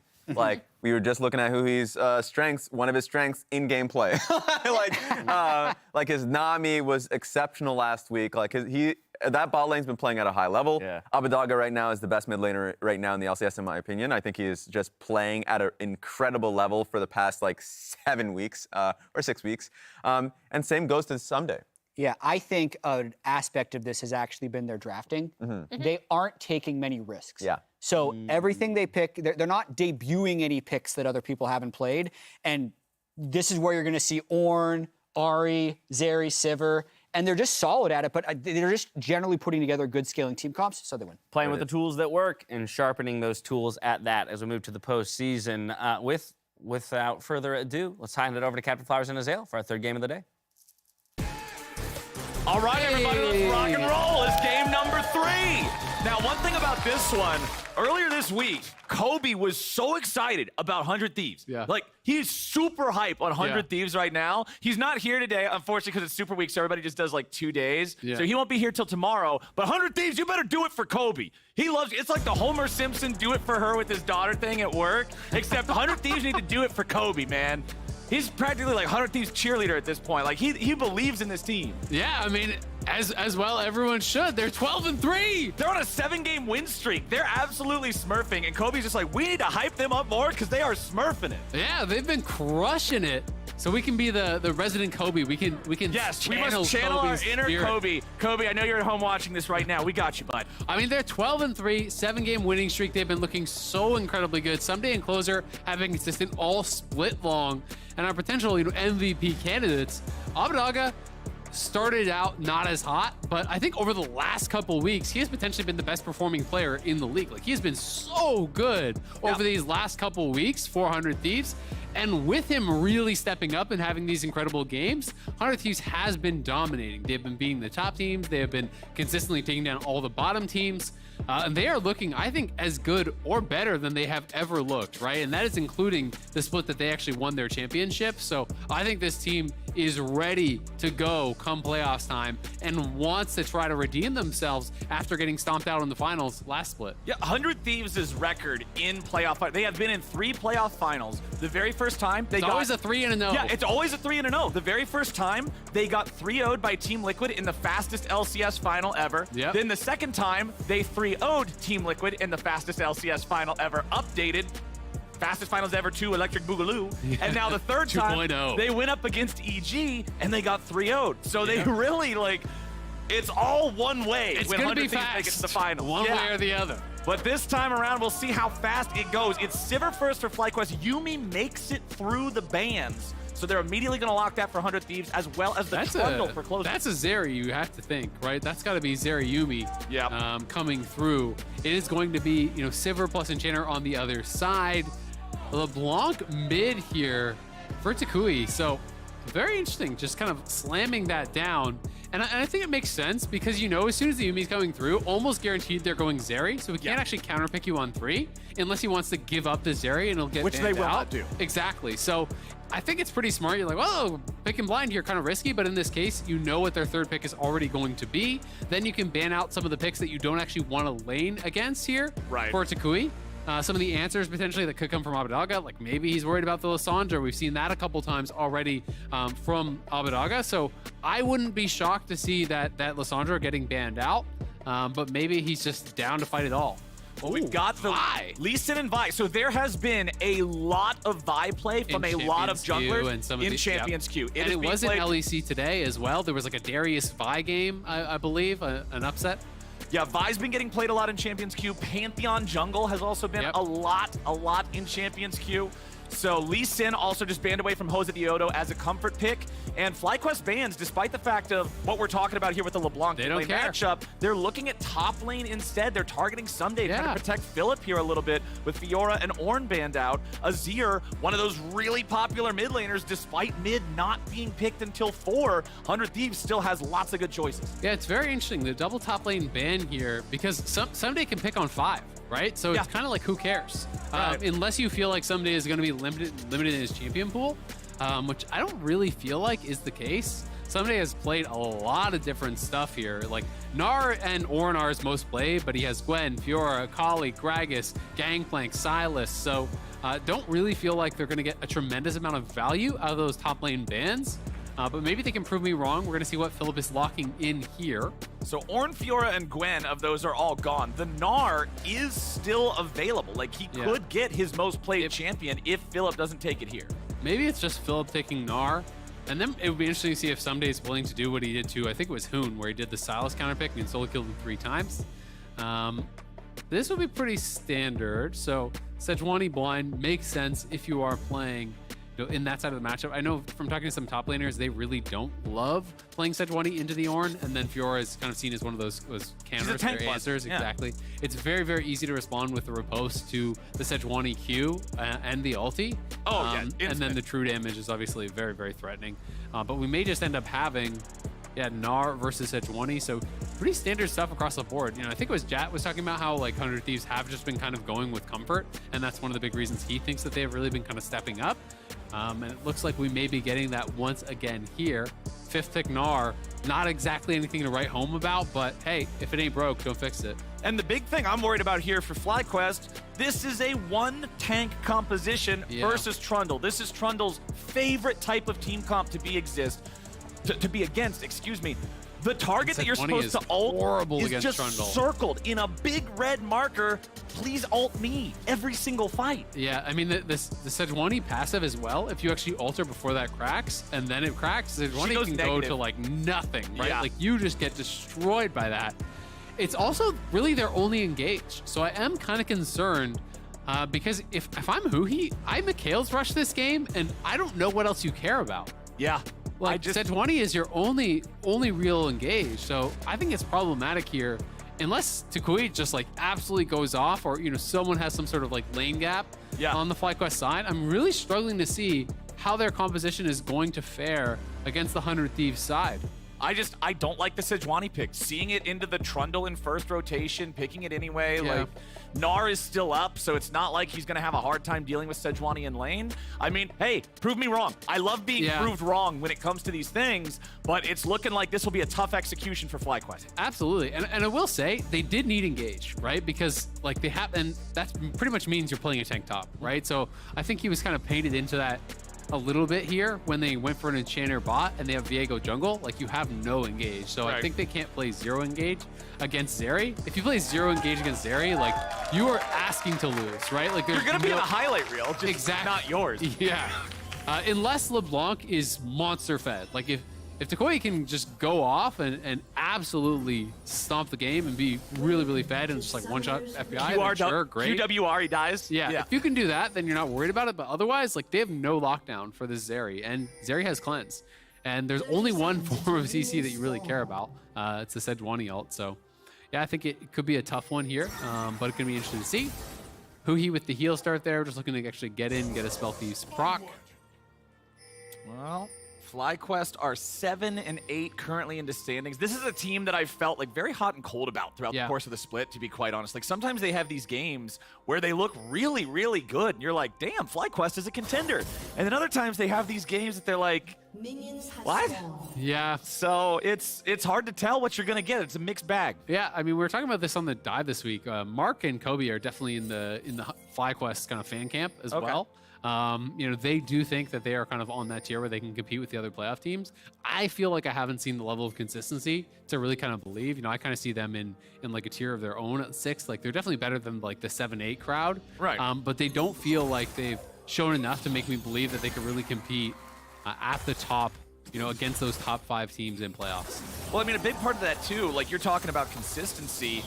Playoffs being a best of 5 compared to regular season being a best of 1, you can't just have the one game of brilliance, right? Like you've got to string together the 3 wins. So that's where I really want to see FlyQuest stop having sort of these weird moments, bizarre drafts, like strange plays. You got to string together 3 out of 5. Well, junglers are going to start on the bottom side of the map, both together here this time. You can see that there is a ward from FlyQuest on the red buff of 100 Thieves, so they know that Closer is starting on his own blue.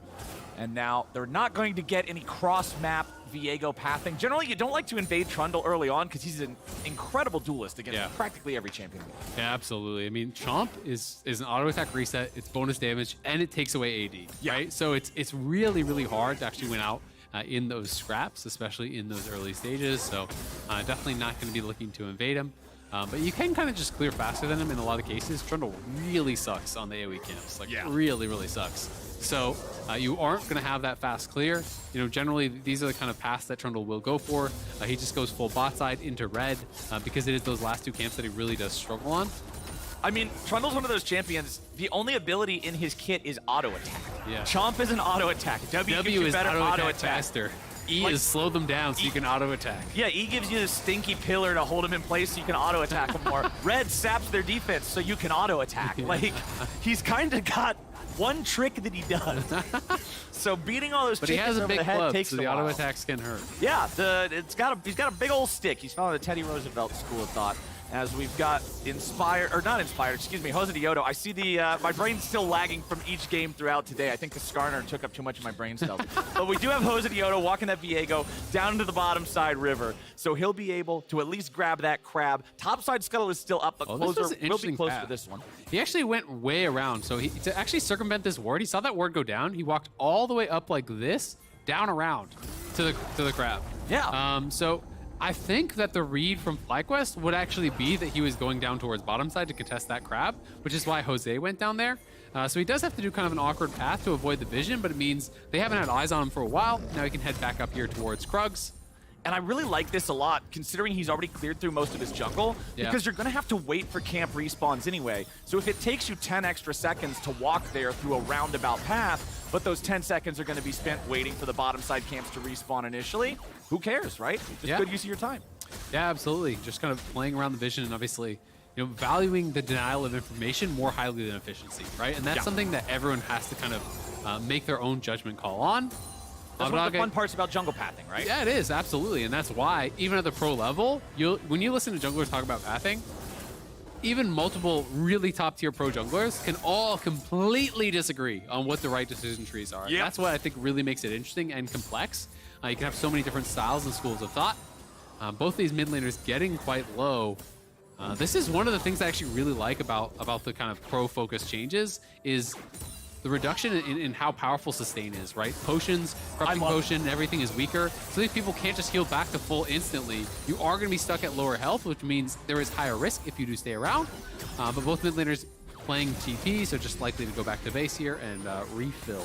I think that's one thing that at least a lot of people that I've talked to like more of in League of Legends is consequences in lane, right? Yeah. You don't want to, you remember back to, you and I were actually having a conversation about this, I think the other day when we went on the hike, about the 13 red potions, health potion start for Katarina and Mordekaiser that was around for a little bit that people were playing, and it's like, man, this sucks. It's not fun to play against. You feel like you can never make any real progress, and you're just not interacting with your lane opponent at that point. And sometimes there's just champions that don't even need health potions, like Release Set. Oh, yeah.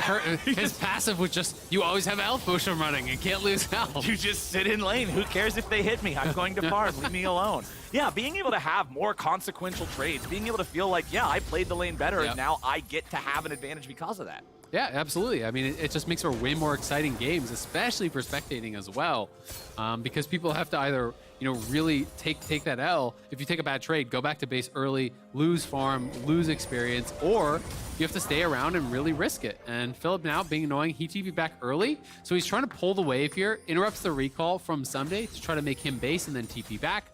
Closer is in the area, so Someday's going to feel, I think, pretty comfortable to just kind of scrap with him and push this up.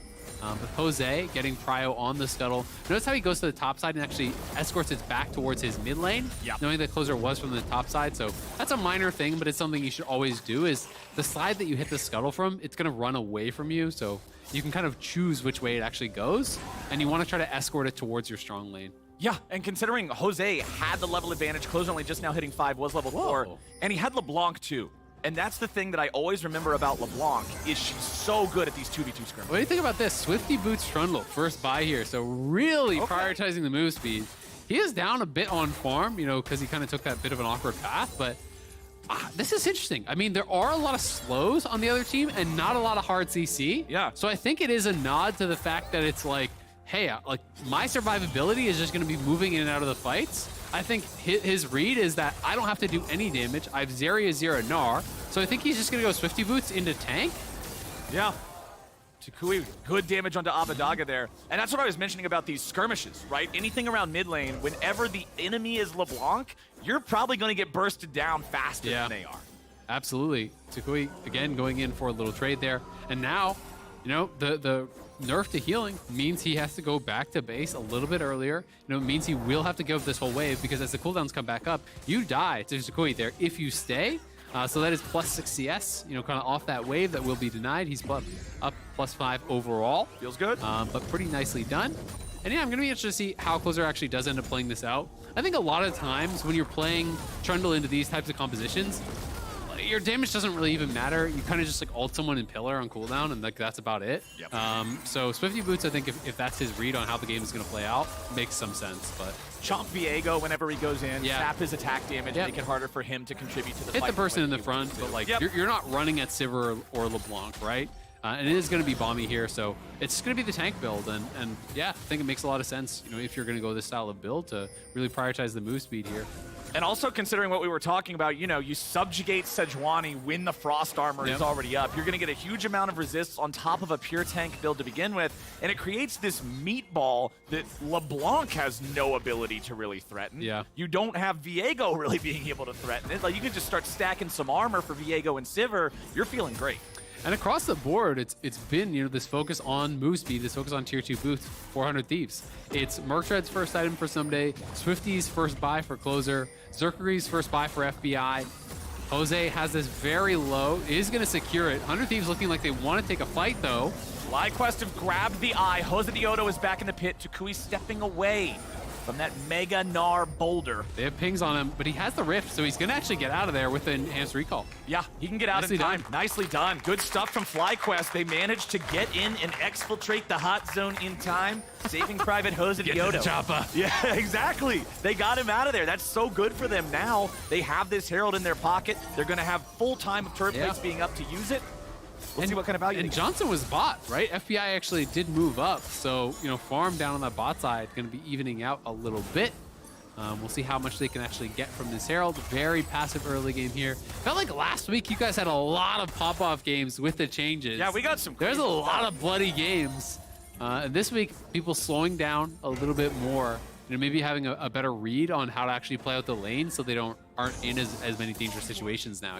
Players kind of adjusting over time. Can also be a higher pressure situation with this being the last week of regular play, right? It's not just any week. Yeah, it's a super week. Super week. Final super week. They know that after this, they're going to postseason, or for some squads, they're not going anywhere, right? And that's not where you want to be. There's only 2 slots that you're not going to postseason in. Neither one of these teams really in threat for that. Yeah. But jockeying for position, getting the opportunity to pick your opponent or getting a bye through one of the rounds can go a long way. Absolutely. I mean, the seeding is so important for playoffs. You know, being able to set yourself up for success. FlyQuest, they already took the Herald. They are now here onto this Dragon. Takes a long time to take down. Does do a lot of damage here as well. So Jose has those pots chugging. 100 Thieves, though, trying to make their way in here. Azir paired up with the Yuumi, but Closer's not in the area, so they are just going to give it up because Zeri is pushed into the tower. FlyQuest has push. It looked like a little bit of a risky take, but the fact that Philip had actually moved down, somebody has no TP, means they have the extra man, so 100 Thieves can't really challenge for it. They are going to get plates on top side as their trade-off. But overall, you know, Freak was saying, you know, he had the Dragons pegged as like around 1,000 gold worth of stats now. Okay. So they are quite valuable. You know, when you are adding that in, they're a lot more powerful individually. So it is a pretty significant reward that he has that. Plus, he still has the Herald to drop, and they are at a very slight gold lead already. I mean, when you think back to old school League of Legends, probably before a lot of people that play today were even playing, when the Dragons were worth gold, right? It was worth what? Initially, I think 250 per player, and it went down to 150 over time. But still, that's around that area, right? In terms of the actual stat value that you're getting. So Abadaga and Closer, they're just going to clear out these waves here. Takui continuing. I really want to see this guy find angles, find opportunities to roam on the LeBlanc. LeBlanc staying in mid lane, trading wave for wave with her opponent is not her ideal situation. Absolutely. And he has been trading very aggressively with Abadaga, so I will give him credit for that. But you know, Abadaga's job is just push the wave, right? Like no matter what Takui does, they're going to look for an all in here. Johnson in trouble. Johnson trying to get away as the Yuumi ulti flies through, but with Jose Diodo showing up, FBI just skates right on back over the wall. Yeah, it does cost him the cleanse. Does not have to flash. That was the ulti down from Jose. They got the ult, the ghost as well, and the ignite. So they are positive on the trade. And I think they might have had Johnson if Jose wasn't in the area. So well done to him. But he's got to get that Herald down fast. That thing is going to expire. Yeah, they really need to be using this one soon. Abadaga and Closer skirmishing with them here a little bit as Closer flashes back away. He was very worried about what Takui could actually do to him there. Flashing away very, very early after he stepped forward. I guess he is pretty squishy at this point in the game, but I mean, Herald's about to expire. He has to just go straight bot and drop it. See, there it is. Okay, yeah. Coming up, they ran out of time, right? Yep. It gets to that spot where it's just either use it or lose it. But Takui and Jose are coming around. They want to see if they can get something done here. Closer and Abadaga hanging around nearby to prevent the dive. Jose Diodo. He has no ult. Duck on the He's wrong no side of the wall. Yep, has to flash away. Yep, nicely done to actually at least force out that cost. They knew he had used the ult earlier. They were tracking that obviously onto FBI, so going to be able to get that flash back now. Both junglers are down a flash. They at least get the crash, so they get 2 plates there. Some of that gold going in onto Johnson, who is up a couple hundred gold, so not bad whatsoever. But my concerns remain for how the comp will function later on if FlyQuest cannot create a really big advantage. And I just think it's so much pressure on Takui to be this playmaker, to really kind of have FlyQuest controlling vision and having this kind of darkness where LeBlanc can dart out from and really chunk people out. Because if you can't do that, a full-on engage, I think, is very, very unlikely to work against 100 Thieves. I mean, LeBlanc's ideal game state for the fights, right, is you don't see her until she has distorted out of fog and already begun to deal damage. Yep, exactly. And that's what it's going to take a lot of setup from the entirety of the team, right? It's not just a LeBlanc job. But you can see they're on 4 sweepers, you know, going to be swapping over to that. You know, it's sweeper in top lane, sweeper in support, and mid jungle. So oftentimes when you are playing around these types of champs, you'll have more of that. You will swap more heavily over towards sweeper. You can see it's actually still the warding totem for both Abadaga and Someday. So 4-2, they're going to look to deny vision. They're going to look to play around fog. So recognizing that they are pretty light on engage and they have to create these pockets of vision, the 100 Thieves are just scared to walk into. Exactly. They have to be afraid of the LeBlanc. If they see her walking around with the other 4 champions, posturing around an objective, the fear is completely gone. The unknown is not there, and it's very easy to play around it and just say, okay, FBI, don't walk into LeBlanc distorting twice or something like that. Speaking of FBI, Immortal Shield Bow is done, so he will be harder to assassinate quickly. Has the Berserker Greaves for that level 2 move speed. You can see everybody's kind of hitting those first item spikes. I would call it Mythic, but they are not all Mythic, as Frozen Heart was the first item for Philip up there in the top side on the Sejuani. Divine Sunderer nearly done for the Gnar. I like Frozen Heart as the rush here. I know you could just go Mythic. I think it's stronger for the 1v1, but it feels like he's just prioritizing CDR, right? Like he is their engage. So I think it makes a lot of sense to just have all of that CDR on the item, be able to have the ultimates up more often because he is their engage, so he's got to have that ready. Yeah. Jose, again, looking to start this up. They bring up the 5th member. Again, you know, they're really prioritizing this. You can see Abadaga's still bot, and you see Takui here cheating up towards mid. So they have mid push, they have the extra man. Takui now will go down towards bot to try to catch that wave, but moving up their extra member here gets them another objective. There's 3 straight neutral objectives that they have grabbed by moving their members around the map, clearly prioritizing the taking of these. And what does he lose? Like, he probably lost, I think, a melee there, maybe 2. So not much of a cost whatsoever because he didn't overcommit and just stay the whole time. Ooh, nice stun from Jose, but there's no follow-up. At least he hit it. I always like to just see a little bit of a... Get very excited, like, ooh. Yeah, ooh, he hit look that at that. one. Yeah, that was tricky. It's Zeri with the Yumi on her. That's It's hard true. to hit her with stuff, so... Inconsequential. At the end of the day, it's immediately healed right Your off. happiness is never inconsequential, Flowers. See, get you a friend like Azael. People always talk about get somebody that likes you as much as I like Skarner, but get you a buddy like Azael, man. That's how you know you're living a good life. We got this dragon. He's up and running, though. FlyQuest got the first one. Like you said, they are on a roll with neutral objectives. They're up to an over 1,000 gold lead here, 16 Cruising. No kills on the board. If you're just looking for PvP, this early game's been a bit of a sleeper, but FlyQuest are happy enough with the lead that they've got. They just need to keep building like you're talking about. As the game gets later, the execution is going to get tougher. Absolutely, and I think that is why 100 Thieves haven't really felt a lot of pressure to be able to get things done. I will say, though, you know, for how good they have looked over the last couple of weeks, this is not the most, like, you know, really impressive performance that we could have seen from them. I think they have been getting a lot more aggressive. We heard the devs talking about how they are making more early game plays. They've been going back to some of their early tower dives and things someday. Going to be pushed back here. Unlikely to go down, but will be forced back. And off the resets, there was vision of that, so that one little ward over the wall is kind of overlapping with another, but this little ward caught some recalls, and that actually prompted 100 Thieves to just start up the dragon right away, so they will even out that dragon. It's going to be Mountain Soul, which is going to be a pretty powerful one, honestly, for both sides, but really devastating for LeBlanc, because with the individual buffs, the flat MR that is going to be on everyone is so tough for Assassins to deal with. Yeah. You know, that is removing your flat pen from LeBlanc, which she is super reliant on, and now Philip going to be in trouble. He's on the wrong side of the map. Yeah, Closer's coming up too, Oh, and he sucks. throws out the pillar, but it doesn't hit him in time. It doesn't disrupt it. Philip's able to get away. I thought he got him, but Got he didn't it have too. the right read. Not quite poking him, just slowing him. Got him right in the butt. Knock him up. Summon it up in time. Someday also with the Trinity Force as opposed to the Sunderer that I called out incorrectly earlier, this is the more damage-favored option, right? Like, this is the one that's going to let you be able to blow people up if you get a good flank in a team fight. It's not going to have quite the level of tank busting or sustain as the Sunderer does, so not quite as strong in the 1v1 side lane against a Sejuani, but this is just telling me, hey, Sumday's ready to rotate. He doesn't want to just play split the whole time. Yeah, for sure. And I mean, it is higher DPS, so, you know, you still can work out in a long extended fight in that 1v1. You know, and, you know, not as powerful in those really quick trades, perhaps, where you can proc and get that bonus damage. But definitely going to be a strong one.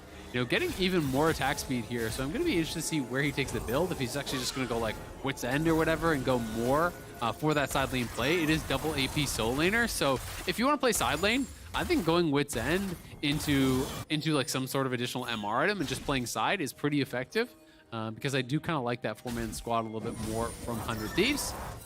All right, Sunday's going back up the top side. He'll be dealing with that.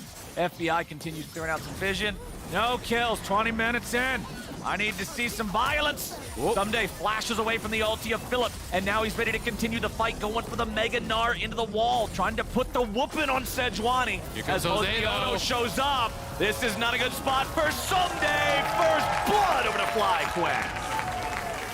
No, Takui gets caught. Yeah, Abadaga going in looking for the FlyQuest mid laner while the fight breaks out mid lane now with Johnson and FBI going head to head. FBI barely staying alive through the boomerangs. FlyQuest is out fighting them all over the place. Takui jumps back over the wall. Abadaga still looking for a chance, but he's got nothing. Johnson takes him down. Kobe, where are you? We're letting him down. 100 I Thieves. jinxed it. They're getting wiped here by FlyQuest. Now 3.3k up.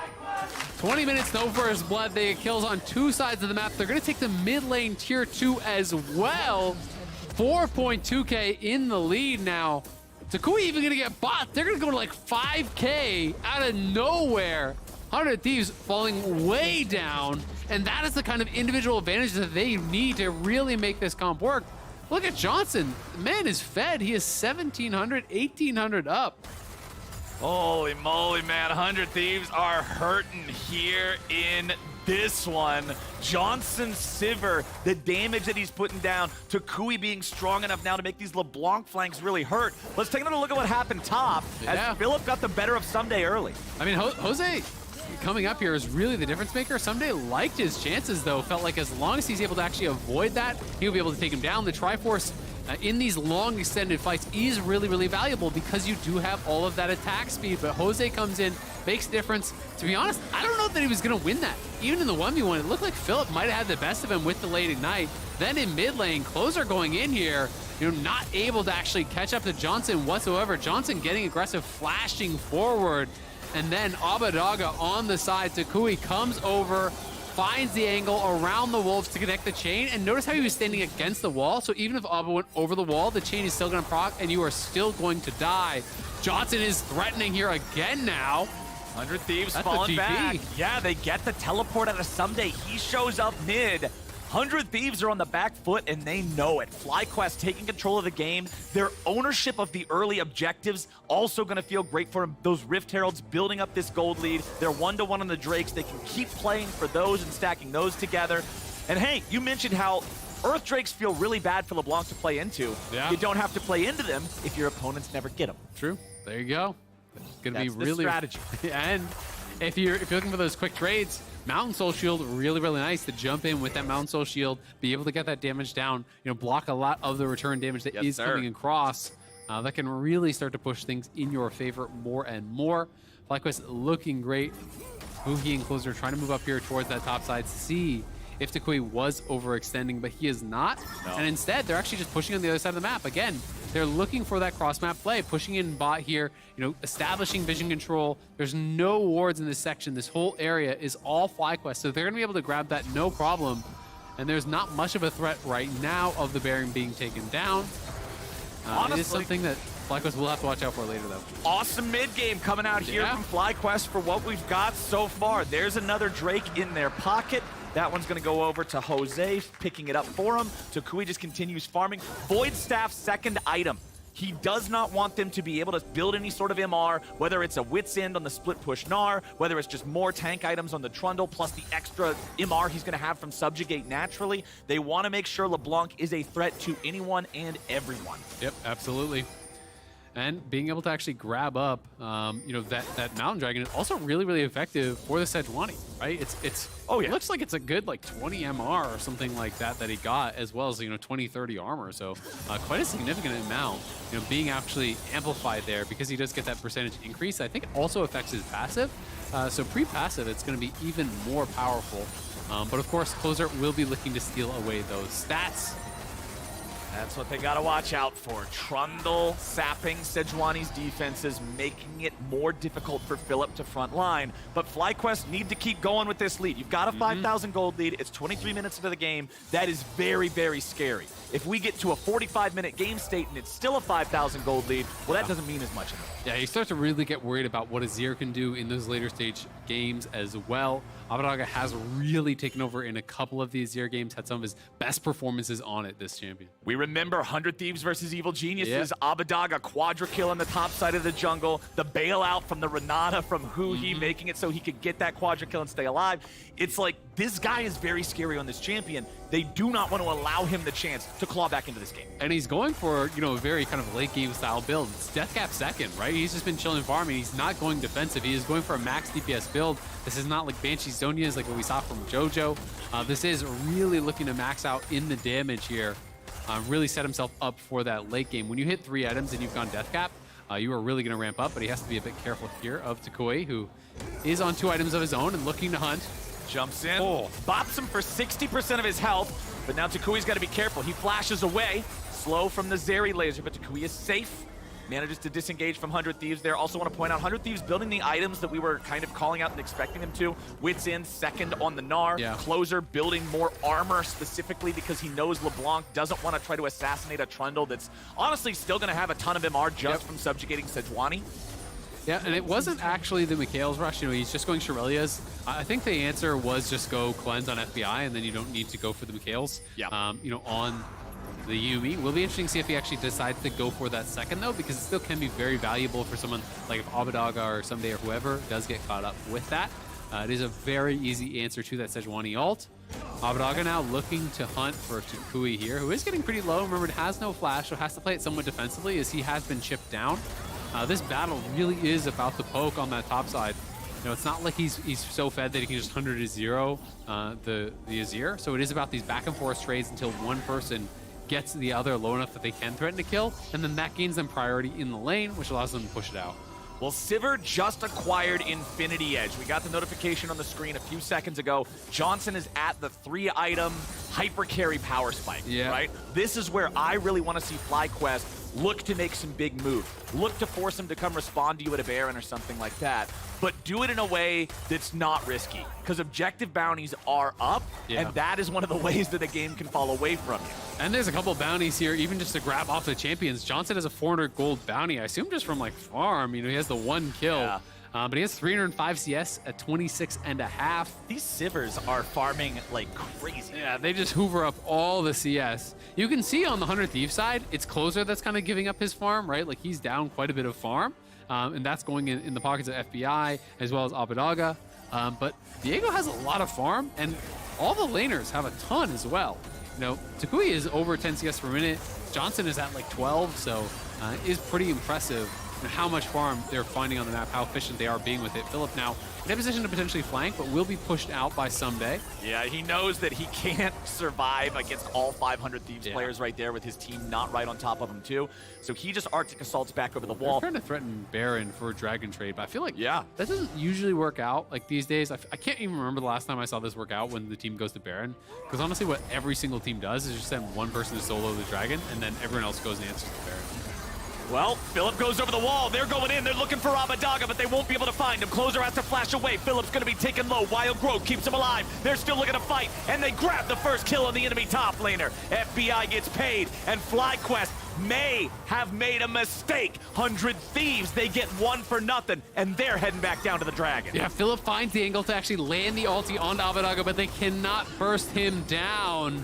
And without him falling, they're able to pull back. There's no shot that they're going to be able to make that Baron happen, I don't think. Tukui and Afro are going to try to zone, but they are going to have to get off that. You don't kill that nearly fast enough. So they lose the kill. They do lose the Dragon here as well. And it is that flat armor NMR going the way here of 100 Thieves. That is a very big deal against this LeBlanc, who is so reliant on the burst. But we can watch this one more time. The initial engage, very, very good. Find the angle onto the Azir. Remember, he doesn't have cleanse, so they want to try to go for that. But the follow-up is too slow. Tukui cannot get in.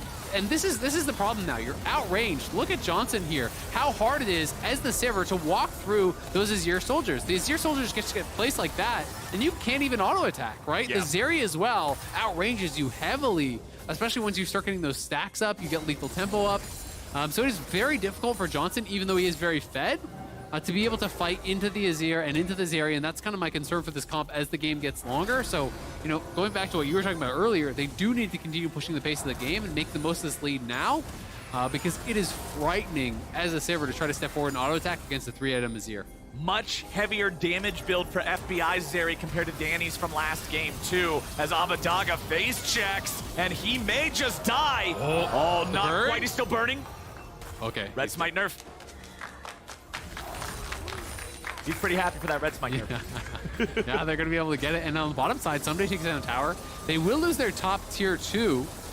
They did get an objective bounty for that, though, so it's not an even trade. You know, 100 Thieves going to be able to claw back some more gold.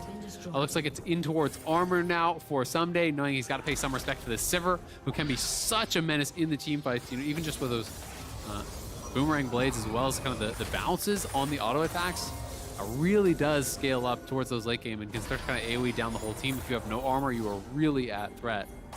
And I like what you talk about with the Sivir not being able to move in past the Azir soldiers, because the shorter that's the range hardest part. a champion is, the more powerful zone control is as a tool against them, right? And when we look at all these champions, Sivir is a very short range AD carry. LeBlanc is a mage that must jump in to attack you. Viego's a melee fighter. Philip on a melee tank. Like, all of these are short range, and Abadaga, now with a third completed item, a Banshee's Veil, not that pure glass cannon like the Hat second is going to lead you to believe, instead itemizing a little bit more defensively now, and that's also such a pain in the butt for LeBlanc. Yeah, absolutely. It does become very, very difficult to deal with. And Azir on 3 items, it's very similar to how it kind of works. I always feel like with these Infinity Edge marksmen, that is really where you kind of come online and start becoming such a difficult champion to deal with. They're trying to look for another engage, though. They can't find Abadaga, but Closer eats a ton of damage instead. FBI and the rest of 100 Thieves are able to stay alive as Someday walks over. So 100 Thieves survived the attempted playmaking from FlyQuest. They spent the Sivir ulti on that. Oh, and they find a nice ulti. Nice grab, Abadaga. He just dies at the very start. That's not what 100 Thieves wanted. But FlyQuest get a critical kill. Now with the enemy mid laner down, if they pick up Closer, oh, baby, it smells like a Baron. Or do they even need it? FlyQuest marching down mid lane. Yeah, they're pushing down mid. Would they try to go for more than the inhib here? They are basing. I think they're going to TP. They might actually try to look for the end. I think they're going to go for it. They're positioning to try to end the game here. The teleport coming in. Might need to just save that for one of the minions, because FBI could potentially clear this out. FlyQuest is ready to go. FBI's gonna have a hero Zeri moment here. He's down to 25%, he flashes away. Someday into the stopwatch, keeping himself alive. Philip's gonna die. FlyQuest, they get inhibitor and they get one Nexus turret, but 100 Thieves stops them. Yeah, I think they needed to save that teleport onto one of the minions, because the minions got cleared out there. He TP'd too early, so once you're at the Nexus Towers, if he TP'd onto a minion to give that immunity, might be able to hang around a little bit longer. They try to go for that ballsy call. They know the scaling may be in the favor of 100 Thieves, so they try to look to end it. They can't quite do it. But credit to Philip, man. He's been on point with these Sejuani ults. Like, he is the solo engage, and he's found Abadaga multiple times in a row. This time they actually did find the CC chain, as I think it was Afro gets up there with the polymorph. But now, 100 Thieves are going to look for a counter Baron, because there's no TP on Philip, and he's down for 15. But Takui getting good damage on Closer, but not good enough to take him down. 100 Thieves with control of the Baron pit still. Baron at half HP. Takui now zoned away. Hosedioto looking for a chance to maybe go in. Soldiers right here. They're not going to risk it. They're not going to risk it. They know that if they all int into 100 Thieves and die here, 100 Thieves might just win the game. Absolutely. They couldn't get past that line of soldiers there. They don't have the range to fight through them. Can they actually get down and at least get the dragon? Because now it makes it so costly. Like, yes, they got an inhib. Yes, they did get that Nexus Tower, so they get some more gold, but 100 Thieves take down the Baron. It's getting later and later in the game. This is going to buy them a lot of time, and if 100 Thieves also get this next dragon, that puts them at soul point here. FlyQuest is in a really tough spot. I mean, they committed TP to try to end. They could have taken the Baron for free and just kind of incrementally increase their advantage. They tried to go for the throat, and now Takui chunked out. He has no TP. This is 100 Thieves Dragon, so they're on soul point. They've got double mountain against LeBlanc. This is getting really dicey now. And I mean, mid lane inhibitor is the least valuable inhibitor to take anyway. Everybody's already shoving it out, especially against a champion like Azir. The super minion doesn't even take him longer than 2 seconds to kill it, right? So this is just extra farm flowing into them. I feel like I've got to agree with you here. The choice to go for the end without having to teleport on top of the Nexus turrets, without being able to finish, may just be what comes back to bite FlyQuest, as 100 Thieves still down 5,000 gold. Their Baron power plays at plus 1,200, so not super impressive considering the objective itself is worth 15. But, like you said, soul point means a lot. That guarantees us a team fight if we get 4.5 minutes further. And the biggest thing, honestly, in my opinion, is just that there's nothing to fight for 5 minutes. So it's just 5 more minutes of 100 Thieves chilling and farming with Azir, right? Like, I think this benefits them really, really heavily. You know, the Sivir is obviously a great scaler, but we've seen it's very difficult for her to get in. So Takui is playing a good game, and he's going to have to continue to do this. He's going to have to continue to get aggressive and get these chunks, because they just can't take full HP front-to-back team fights whatsoever against this squad. It's going to be very difficult to navigate. But without any way to make them come out of the base, vision control doesn't really matter, so they just sit mid, they farm up all the supers, they continue to scale up. IE is now done for FBI, so he's on 4 items. You can see Abadaga is working on his 4th as well. I mean, Johnson is super, super strong, but It's very difficult to fight past those Azir soldiers. And honestly, even just navigating the Trundle Pillar can be really, really annoying. Like if you try to go past it and just get Trundle Pillared in with the soldiers hitting you, you're toast. Well, we have Guardian Angel for Josedioto, so that will give him the chance to jump in more recklessly into the fight, try to get that damage down that they need. But really, my eyes are on Philip again. It's got to be another big Sejuani. But who can get the Banshees off? There's Cleanse on Zeri and there's Banshees on Abadaga. So if you can't poke off the Banshees, you can't even try to engage, right? So it has to be Takui goes in, knocks off the Banshees, then during that window, you find a Sejuani ult, and you lock him down 100-0 and kill him. Like, that's your way to do it. It's tough. Which starts feeling like a really narrow win condition, because Sejuani ult on anyone else actually doesn't matter. Remember what I was talking about around 23 minutes when I said 5,000 gold lead looks good now, but later on it won't look as good? And Mikhail's is coming as well. Mikhail's is going to be the second item for Hui. I think it's super smart because then even if Banshee's is off, even if it hits someone else, he's got to be closing in on that pretty soon. Yuumi, even if you want to give gold to it, it's pretty hard to give gold to Yuumi. Yeah. Not the best last hitter. But if you give a little bit of gold to get that Mikhail's, it's actually a pretty important buy. 2.5 minutes to get there. 4,000 gold lead for FlyQuest, 1 Drake lead for 100 Thieves. These super carries in Azir and Zeri are both looking really strong. You can see Abadaga working towards that 4th big completed item, blasting one in the inventory for him. Stopwatch up for Johnson. So if he can try to get in there and just lay down the DPS nice and early, he can try to survive the soldiers after, maybe, but man, it's hard. And he has Bloodthirster, so that's something working for him. And there's no healing debuff really on the other side, besides the Ignite from Yuumi, but like, who cares? That's not going to be on you. Mikhail's done. Mikhail's done, and QSS done, on someone who has Cleanse, and a Banshees, and a Stopwatch on the jungler, and then a tank top. Who do you ult, right? Like, it's just so hard. It's so hard. Like, you're now in one of these windows where you're like, okay, now you need to poke off the Banshees, ult him, get the Mikhail's, then before the Mikhail's is back up, do that again. It's right? Like it's really, really, really hard.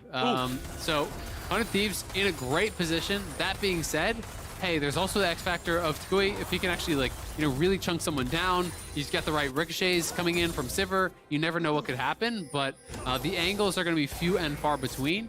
And 100 Thieves just has to play slow and steady, use the pillar to create space, use the pillar to deny FlyQuest from really being able to pile in, and then utilize the Zeri and the Azir's massive range advantage here over this 500 attack range Sivir. Well, we've also got Rylai's Crystal Scepter done for Azir, so once the soldiers are on you, it is that much more difficult to get away. Drake now under 1 minute. This one has to be some kind of a fight. We've got FlyQuest in the bottom side river first. Mid laners squaring off here in this 1v1 top side as 100 Thieves. They might be looking for the Baron pit, too. Baron potentially, and they're going to spawn around the same time. I think for sure FlyQuest has to fight for it, but 100 Thieves doesn't. Like, they could give it up and try to go for something else if they're just down to just continue scaling. I mean, they've played this game so slow, right? So like, they are happy to just wait for 6 items, I think. But it looks like everyone is here mid lane to skirmish. Okay. Takui does have TP, and there are some good wards. He's TPing very deep here. He's going to actually go to threaten the base, I think. So he's going to try to play a little bit of shenanigans around that. Going to try to draw Someday back, but he is spotted on that pink ward now over by the blue buff. So they have eyes on him. Someday can push that out, and he still has his teleport available. Plus, there is a TP ward here over in this area, right behind that dragon. So he could try to prep the Narbar here and be ready to TP if they want to go for it. Takui making it look like he's seeking this poke more than anything, but Josedioto has already started up the Drake. He is soloing that one down for FlyQuest. I think they're going to give it. 100 Thieves is nowhere in the neighborhood to stop this, so it looks like Jose just gets to kill that one by himself. He's got it down to about half. Remember, these are much tankier than they used to be, so it's going to take him a minute here. FlyQuest has to be careful. Why are we throwing out Sejuani ultis this early when Jose's not even here? 100 Thieves. Now they're into the Baron pit. FlyQuest doesn't have any way to get in just yet. Josedioto's making his way over. He gave up on the Drake. He didn't complete it. Abadaga getting jumped on. Half HP still left. Takui over the wall. Philip gets the kill. Abadaga's down. And 100 Thieves have to fight the 4v5. He got him. FBI's gone. The carries are gone. 100 Thieves are gone. And FlyQuest, they found the window and kicked that mother in. Triple kill back over to Johnson. Closer dies. GG. FlyQuest have done it. They're going to take down 100 Thieves. Johnson gets the Quadra. Philip picks up number 5. They're going to march it down mid here and finish off the game. What a finish from FlyQuest. We talked about how hard it would be to execute on that, but FlyQuest made the call. They give up the Drake, they find the Azir, and FlyQuest end 100 Thieves win streak. Nice decisiveness there from FlyQuest, but it felt like such a strange force on the Baron from 100 Thieves. Abadaga goes over the wall. He's tanking the Baron, trying to start that up. He was trying to force the hand, I think, of FlyQuest there, but FlyQuest wasn't even on soul point. Like, that would have just been one dragon. That wasn't going to be the end of the game there. Yeah. 100 Thieves decide they're going to go for it anyway. FlyQuest say, great, we're going to be ready for it. Jose just drops the dragon, runs straight up. Takui has a perfect flanking angle, and Abadaga, who had tanked up the Baron, was already softened up. Takui goes in, finishes them off there, be flashing in on him with that distortion as well. Gets him chunked low, and then as soon as Abadaga was down, it's open season for Johnson, because that Azir is what was keeping the Sivir back. So Johnson's going in, he's flashing in, popping goes right on top of FBI, and they just knock down the Zeri, and that is it. That is the end of the game right there. The Azir and Zeri being the first two to die, the rest of the comp is built around those being the cannons, right? You don't have the tool. You have a Yuumi, you have a Trundle that has all of 2 items in a shoe, and then you have Gnar, who's not a 1v5 champion. He can't pull that off on his own. Absolutely. No chance for Gnar to really kind of make that fight happen at the end. And it was such a slow, methodical, patient game, it felt like. Yes. So it was surprising to see 100 Thieves just risk it all in that moment to try to really hard force that Baron, to the point where no one's even tanking the Baron for Abadaga. He's literally just eating into the pit, tanking the Baron. And it ends up biting them. And that's sometimes one of those things in these late game situations. The pressure can start to get to players a little bit. You start to feel like, we got to do something. They're getting the dragon for free. We can't let this happen. But, FlyQuest is ready. They are there with the response, and they punish them. And FlyQuest turns in a really good game. And just like you were talking about, Kobe was really talking about all the praise that 100 Thieves deserve. A lot of people have been talking about that. That was their 7-game win streak that just got cut short by FlyQuest. So it was feeling like all the hype was at an all-time high for 100 Thieves now. People are really getting excited about them, about the form that they were in. And then they have this game, and it's a little bit of a deflating feeling, I think. Brings it back down to earth a little bit. Yeah, and it also brings FlyQuest back into the conversation of like, how good is this team? Because they are so up and down, where they have these incredible games where they take down the top teams, but then they aren't always able to kind of replicate that same level of performance, week in, week out. And hey, hats off to Philip. This is the new guy on the squad. Yeah. This is the dude who they bring in saying he's a great culture fit. We know he's got some leveling up to do, but we think he can get there. Those Sejuani ults in the early mid game, locking down the right targets, finding Abadaga, that's what gave FlyQuest the gold lead that allowed them to be able to win a game that their opponents were hard outscaling in. Right? Absolutely. Like, that was awesome. Before we go any further, though, we have some important business to discuss. Tickets for the LCS Championship weekend in Chicago. Ticketmaster.com is the place you can get a hold of those. We even made more available. Apparently, we had such an impressive turnout, we had to unleash more seats, and all them seats need butts. So get your cheeks on down to Chicago, and we're going to have a great time. We're both going to be there. It's going to be so much fun.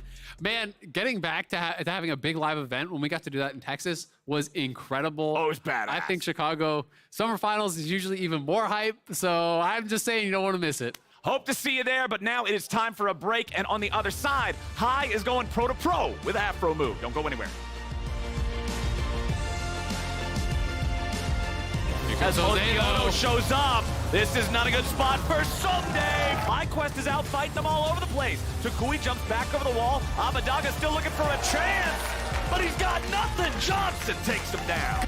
Oh, they find a nice LD. Nice grab, Abadaga. He just dies at the very start. That's not what 100 Thieves wanted. But FlyQuest get a critical kill. Now with the enemy mid laner down, if they pick up closer, oh, baby, it smells like a Baron.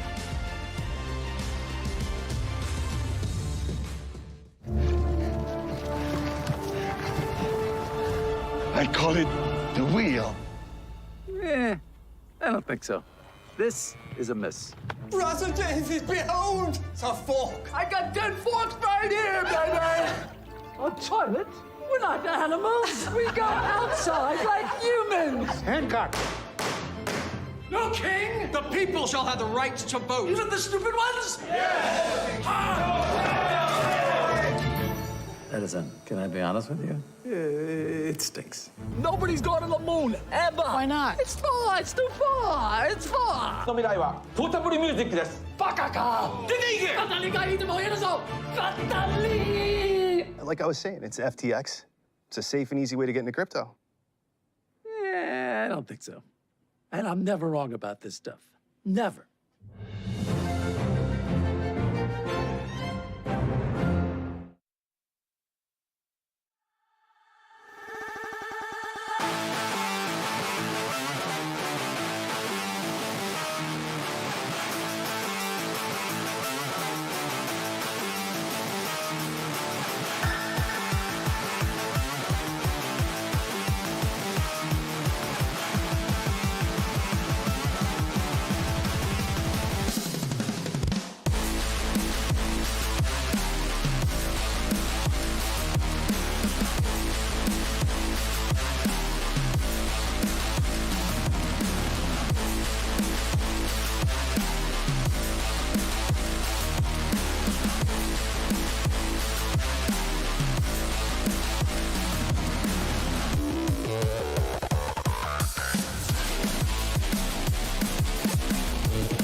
Welcome back, everyone, to another segment of Proto Pro. Today we have Afro with us. Before we start with this, actually, I got news that apparently you have the 5th most wins in all time of LCS now, and you kicked out my boy Sneaky.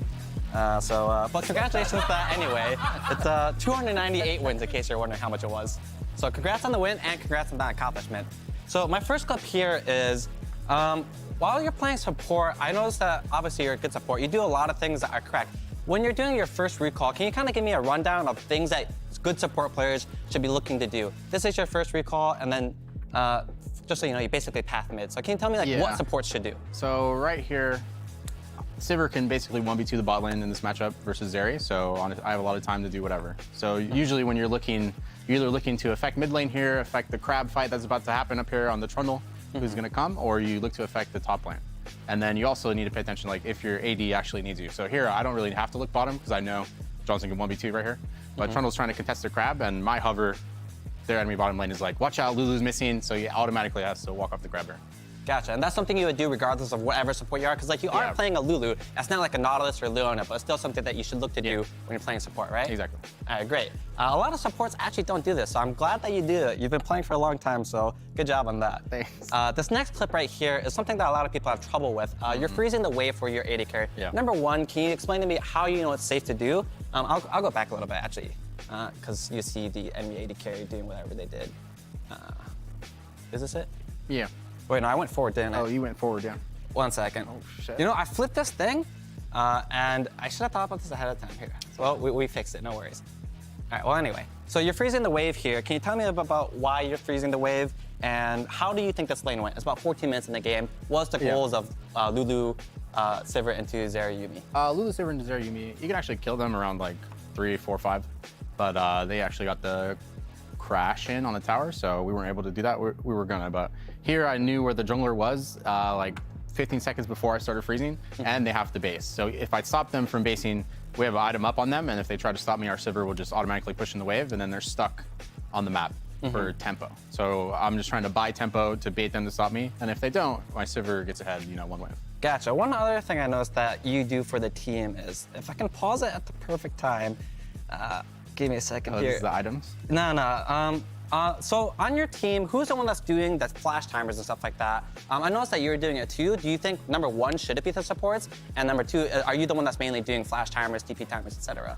I do think a lot of players are lazy when it comes to timing stuff, and they always put it on the support, but if you see the flash, you can time it. And once you get the math down with, you know, if they have Cosmic or not, you know, Lucidity boots, you should just time it if you see it. So for me, I time what I see. Even though other people, you know, they say in comms, you know, this guy flashed. I've been playing so long that I'm looking at the minimap so often. If somebody blinks on the minimap in vision, I know they flashed. So I'll ping it and then I'll time it like that. Sick. Okay, and then just so you see the minimap, this is my last clip that I have for you. It's, how long is it? It's about 30 minutes into the game, and Baron is spawned right now. Can you tell me a little bit about what your current game plan is? And after this entire clip plays, you can tell me if this is something you would do again. Feel free to watch it as it goes. Yeah. Oh, yeah.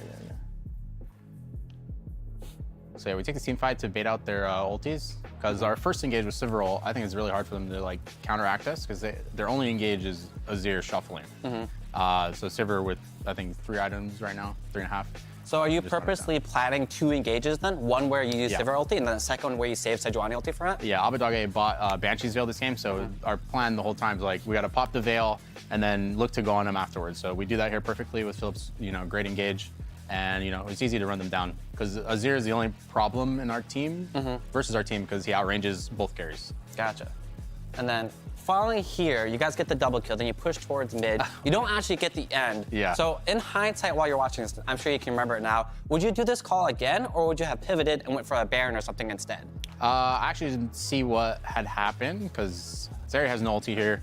Gnar is an Omega, but I think we just went on separate targets here, because our LeBlanc goes to one-shot the Zeri, but I do think we could have just one-shot the Gnar here, rethinking it. So if LeBlanc went on the left side, better? Yeah, we were talking about Zeri, so, you know, I don't blame him, but I think I would do this call again as long as we go on the same target. Because when he's in mini, and I think if I just walk up and poly him when we got the CC chain there, we would have killed him. So honestly, yeah, I should have just done that. All right, cool. Before I finish off, I was walking on the way here, and I believe one of your coaches stopped me and asked me to ask you a question. He wanted me to flame you, actually. I don't know why. So he's like, why did you guys never kill Gnar on the side wave? Oh, yeah.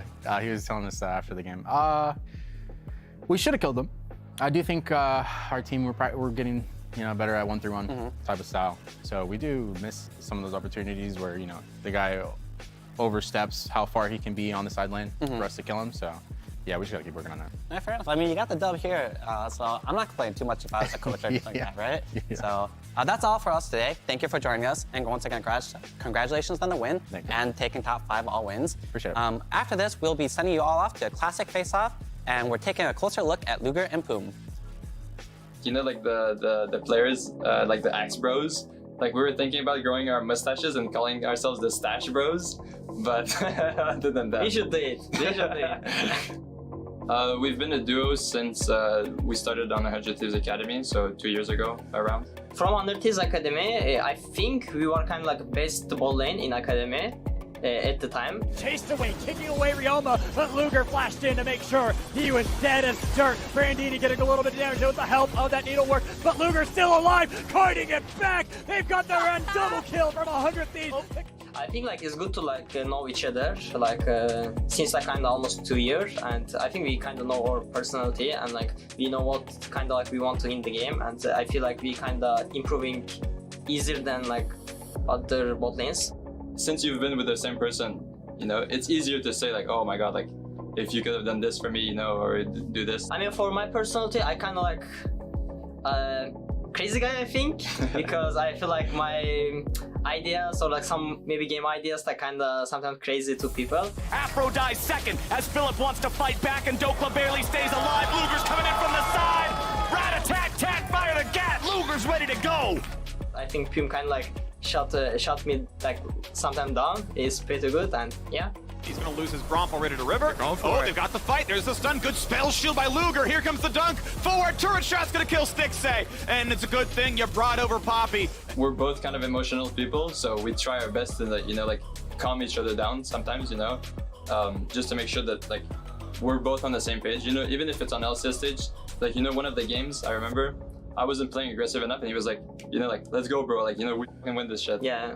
Oh, could be in trouble again. Pum's looking for it. He flashes after Lost, who did not use his flash the first time around. CLG don't even need any help down here now. 2v2. Ignar survives with 1 auto attack's worth of health. Because I don't think we're like actually that far away from like the best ball lanes in LCS that like the casters talk about, or like the fans talk about, which are like, you know, like Hans, Core JJ, like Danny Vulcan. It doesn't matter what we play against the players. I think we are gonna like try to show our mechanics to win game. Luger and Pum. These two have played together for the entire time that Luger has been over in North America, over a year. Welcome back to the LCS, where we're gearing up for CLG versus TSM, the oldest rivalry in the book. In fact, older, Jat, than the LCS itself. Yeah. Now, all that said, it doesn't feel like this rivalry has had the same kind of fire behind it in the last couple of years than it did in its origins. Yeah, I mean, you're right about it being before LCS. Going back to season 1, the all-time record is 51-23 in TSM's favor. But after this trophy lift, pretty much, and then the one after that led to this spin from Afro going to MSI, there was a 721-day gap between CLG games defeating TSM. So TSM had a 721-day win streak against CLG. So they're 24-7 against CLG since 2017. Whoa. But I really do feel like since that 2016 summer by TSM, we haven't had a moment like this where we can all say like, yeah, CLG is better now. Shoes on the other foot, or back on the other foot. I think it's really important that we acknowledge this because we brought up so many times where it was like, I mean, TSM fans are like, is it even a rivalry? Like, we've beaten them so many times in a row. Dude, CLG is double the number of wins that TSM has, right? Right, yeah. People tried to kill it, but it found a way to revive itself. Yeah, there was that blink, I would say, in history for the LCS where, you know, PoE was on the team and they were finding some resurgence in success. Just a little bit. But it has never been to the level of TSM. And now CLG is finding that renewed glory. Yeah, that's the history, right? But Emily, I want to talk about how we got to this very moment, as Jat says, where CLG can be considered pretty much definitively to be the better team and the favored team coming into the matchup. How did that even happen? How did CLG get here? Well, they purged their entire organization. Gotta start somewhere. And a phoenix was reborn. One thing I do want to give them credit for is sticking with this lineup outside of they felt like they had to make one change from spring to summer.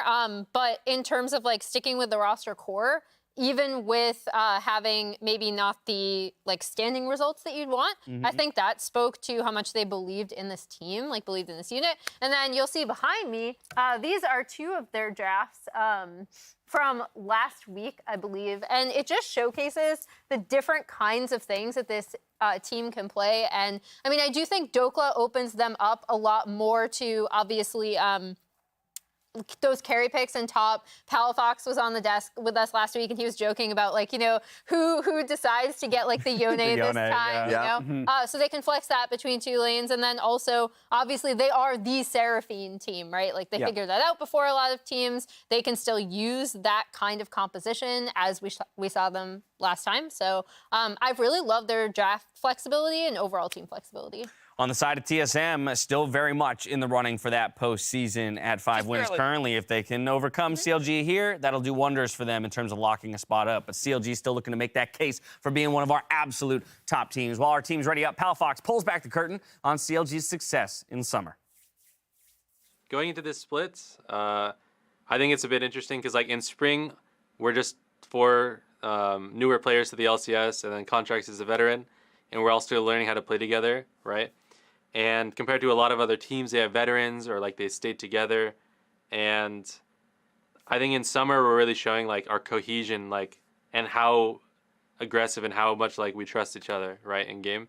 And I think it's just, you know, obviously a beautiful thing to see when a team clicks. Yeah.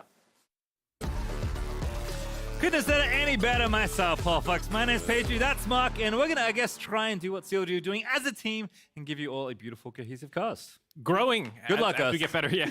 I hope we get to see more of that. I'm really excited about this matchup. I know there was a time in spring where it was TSM versus CLG at like 9th place, and it was kind of memeified a little bit back then, especially with the Reggie quotes. Like, I'll never let us become like CLG. And then now CLG is 3rd in the league. Yeah, okay. It's pretty impressive. TSM is also rallying from that time period. They were 9th then. They've made the swap to Seoul. They've been picking up a couple more wins. They're looking better. So I'm actually really excited to see how this is for them now heading into playoffs and trying to grab that last little momentum. TSM is not locked in yet, but just looking at the bottom teams competition, almost all of them are playing teams in the top 6. Yep. And so there's a very high likelihood that TSM could go 0-3 this week and still make playoffs. Not that that's good for momentum, but like they are more secure than you might think initially just looking at the score because of the actual strength of schedule for all the teams. Yeah, we'll see, of course. Obviously, any wins TSM can pick up will be good for them, and the same is true for CLG. Kind of for different reasons, right? They're on the opposite ends of berths into playoffs, but CLG could be very high up, actually. I think higher than most people would have given them in the preseason coming into summer. So very impressive. Yeah, everyone. I don't think anyone but maybe Dokla was saying top 3 for them, but they've been very impressive. We'll have to see what they end up going for. Their drafts have also been highly lauded as having a lot of flexibility. They've been passing around the Yone last week. Palafox talking about how someone gets it, they flip a coin. If Dokla's got too many times in a row, he gets it for free. Let's see what they do. Seraphine also banned, kind of on that point there, for TSM alongside Kalista.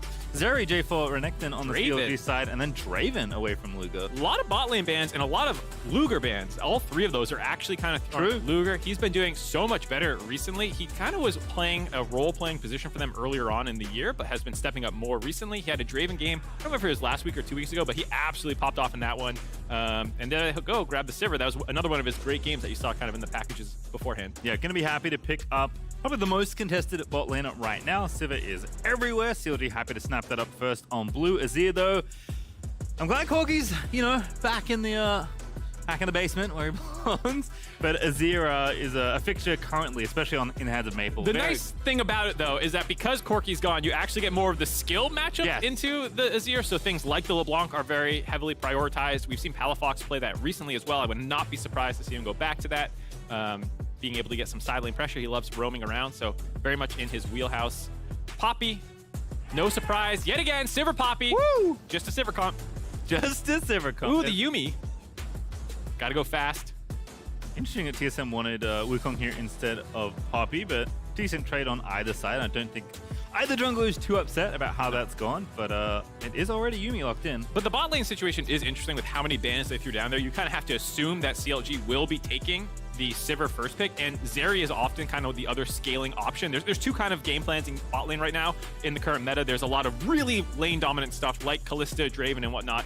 Lucian, Nami, for example. And then you have the scaling options, which are more like the Sivir and Zeri. And with one of those banned out, as well as a lot of the lane dominant ones banned out, that's also some of the things that the Sivir would struggle the most into. So CLG's bot lane feeling pretty good right now. I wonder if TSM have a trick up their sleeve, given how many bans they threw in the bot lane.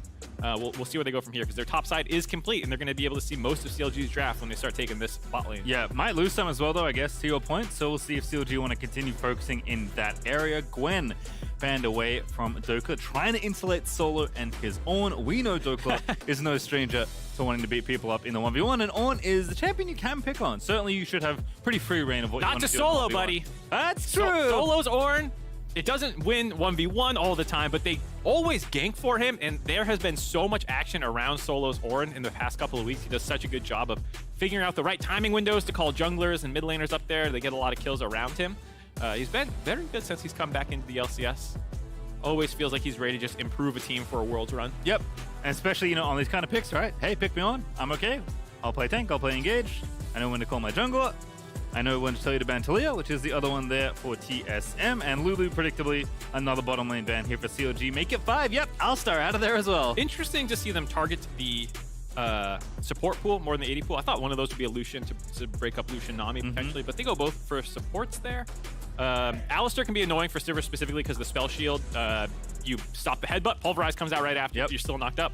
And Lulu just as one of the stronger enchanters in the bot lane that you often see picked and can harass and win a lot of lanes. So targeting those to protect the Sivir lane, make sure she has an easier time scaling to that late game. And holding Chime's pick for last.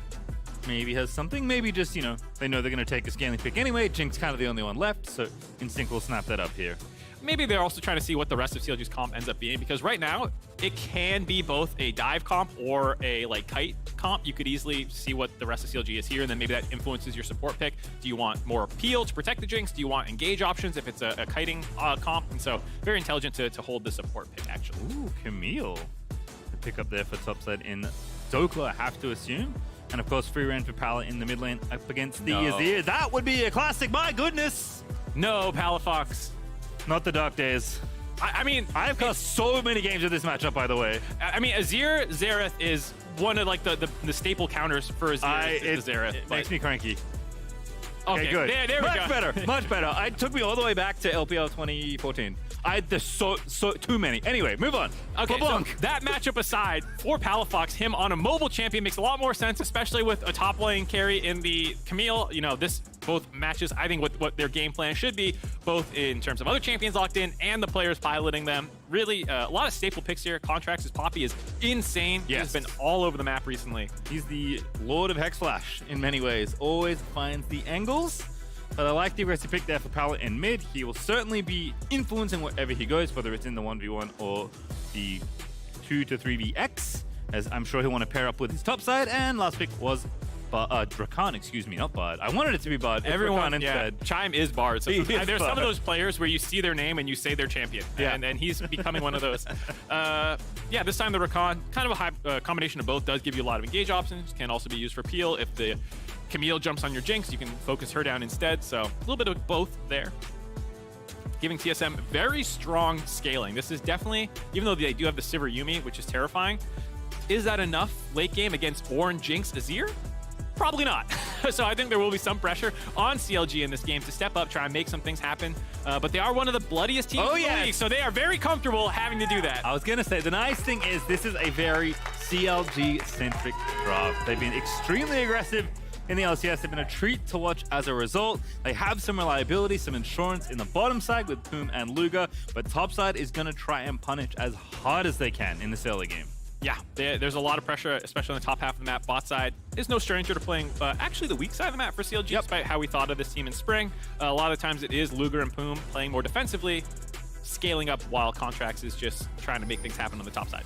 All right, well, their final bout of the regular season, at least, for this summer, Mike. Always a treat to have CLG and TSM.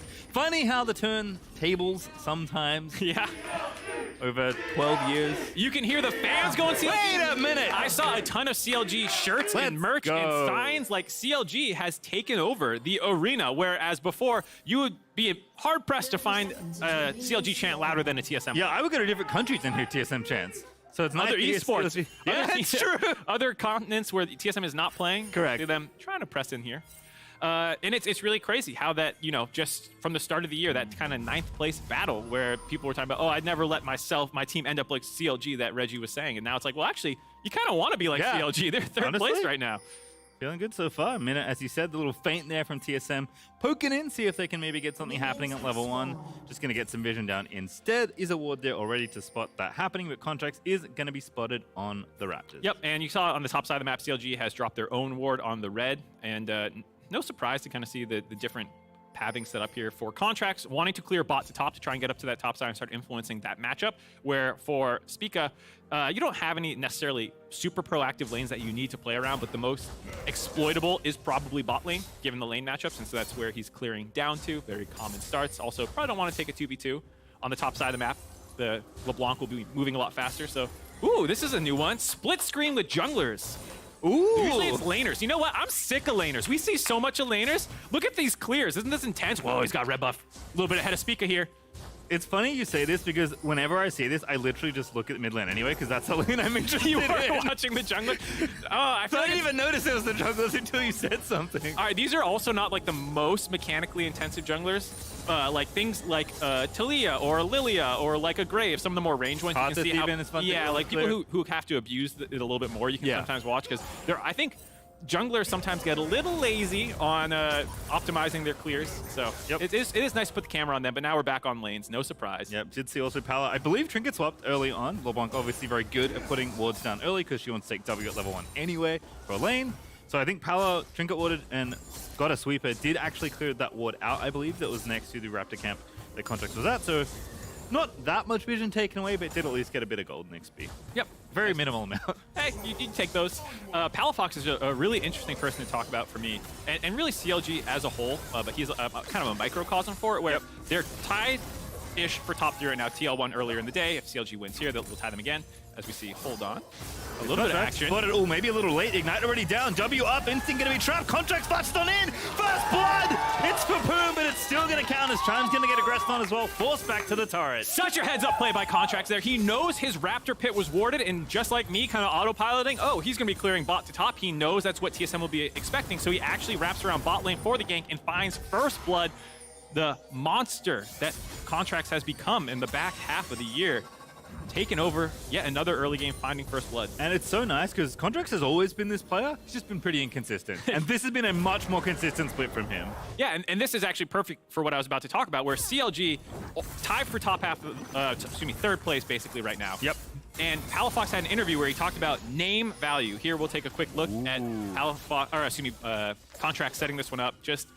You can see that TSM think that they're going to be covered here and that there's no way a gank is coming through. And so just totally blind the fact that he's coming in behind them. Nice, easy setup. Get the flash early, and then just follow with your E. Actually, just gives him nice. Takes the E back on Rakan a little bit. But yeah, they were a team that, name value-wise, there's not a lot of power on this CLG lineup. Nope. There's not a lot of people who have a lot of history in the LCS except for Contracts, really. And so it's a team that a lot of people just don't have a lot of faith in the players. And when you look at their placement in the standings as well as their individual stats, they are, a number of them, pushing into what should be all-pro voting. Palafox, through the last 3 weeks of the LCS, is #1 in gold difference at 15, #3 in CSD. He's #1 in kills for mid laners. Like, he is having an absolutely incredible split, but you don't hear him talked about as a potential all-pro candidate. It's the same with Contracts. He leads the league in solo kills for the last 3 weeks of any position. As a jungler, that doesn't really happen. He has monstrous stats across the board. You see him taking over early games like this. And it's just so interesting to see this team that came up from nothing as a 9th place roster, made only one little change, and now they're making you question who's going to go to Worlds. And I think even beyond that, before you get that far, it's just like when your ballot comes to you this weekend, because we vote after the regular season, like, how are you going to vote for this? Because so many of these players, Contracts, Palafox, even Maluga and Poom, top 3 in a number of categories, deserve that consideration. Solo, by the way, you were not kidding about the Solo horn. It's a beast, dude. Don't sleep on Solo's horn. Little pillar placement there. Could have undone Dokla. Instead, Dokla gets away, but is going to have to TP. Greeds for the wave, but no real threat here. We know Contracts is down the bottom half drift, and Dokla, we know Spica is on the bottom half. Yeah, getting ganked by his own jungler, very different. Seeing the recall, Dokla feels a little safer sticking around, picking up that CS. Very good that he was able to grab that, and not going to lose his TP for it right away. But yeah, I think for TSM, Solo's been a huge stud for them in the top side of the map. And he had an interview, actually, with Pyrotechnics about how he thinks that there are a number of teams in playoffs that they can beat. He's kind of calling his shot early. One, that he thinks they're going to make playoffs. Yep, And two, should they nice. get there, he said there's at least 4 teams. And you can guess CLG, FlyQuest, and some of the other ones about who he's kind of throwing these shots at. So this is a little bit of a preview if they do bump into each other in best of 5s. Yeah. Solo definitely not short on confidence. I think we can safely say that. And so far, so good in his 1v1, 10 CS ahead of Dokla. Bottom lane is where the problems are brewing potentially there for TSM. Already had that first great gank by Contracts. Now some more pressure being applied as Chime is trying to find the enemy jungle, but the vision's been cleared. The dive is afoot. An instinct, you've got no flash and no hope to boot. Luger gonna grab the kill this time as Contracts. One more turret shot is enough to get the kill, and now Luger ate one as well. Have to reset. Everyone back away slowly as Maple see it to cover. You type worth in chat, though, if your Contract taking the 80 carry out right before a wave crashes on the turret. Maple does cover, so they can't continue that dive. But good play for CLG in the long run. Up 600 gold now. Spica doing what he can, attacking on the weak side of the map. Dokla is 6, so Spica's got to be a little careful. Yeah, 1v2. There's the Ornn ulti. Might as well for Spica for some extra health. Good dodge. Dokla now going to be caught in the cage with both, though. But he wants to go for this perhaps here. Feeling confident here. Has Palafox roaming up, but is a little far away. Contract's also here as well. So Dokla with a nice feint, but it wasn't a bluff. And TSM do respect it. Mechanically, nice to watch. Strategically, maybe not worth it. You do end up losing most of the wave to the turret for Dokla there. And the Gromp still went over to Spica. So looked cool, but not actually able to defend off the jungle or pick up the CS under the turret. Now falls 20 first strike behind. value. True, probably got some value out of first strike. You're right there. All right, well, you know what? We'll check back in the CS in a moment or two. For now, into CLG with a very small FTX gold advantage, but not much to write home about. I will say the first strike is a different rune than you typically see for this a lot of the time, as we see Mischain there. Dokla in a bit of trouble if Spica comes over the wall. He's coming.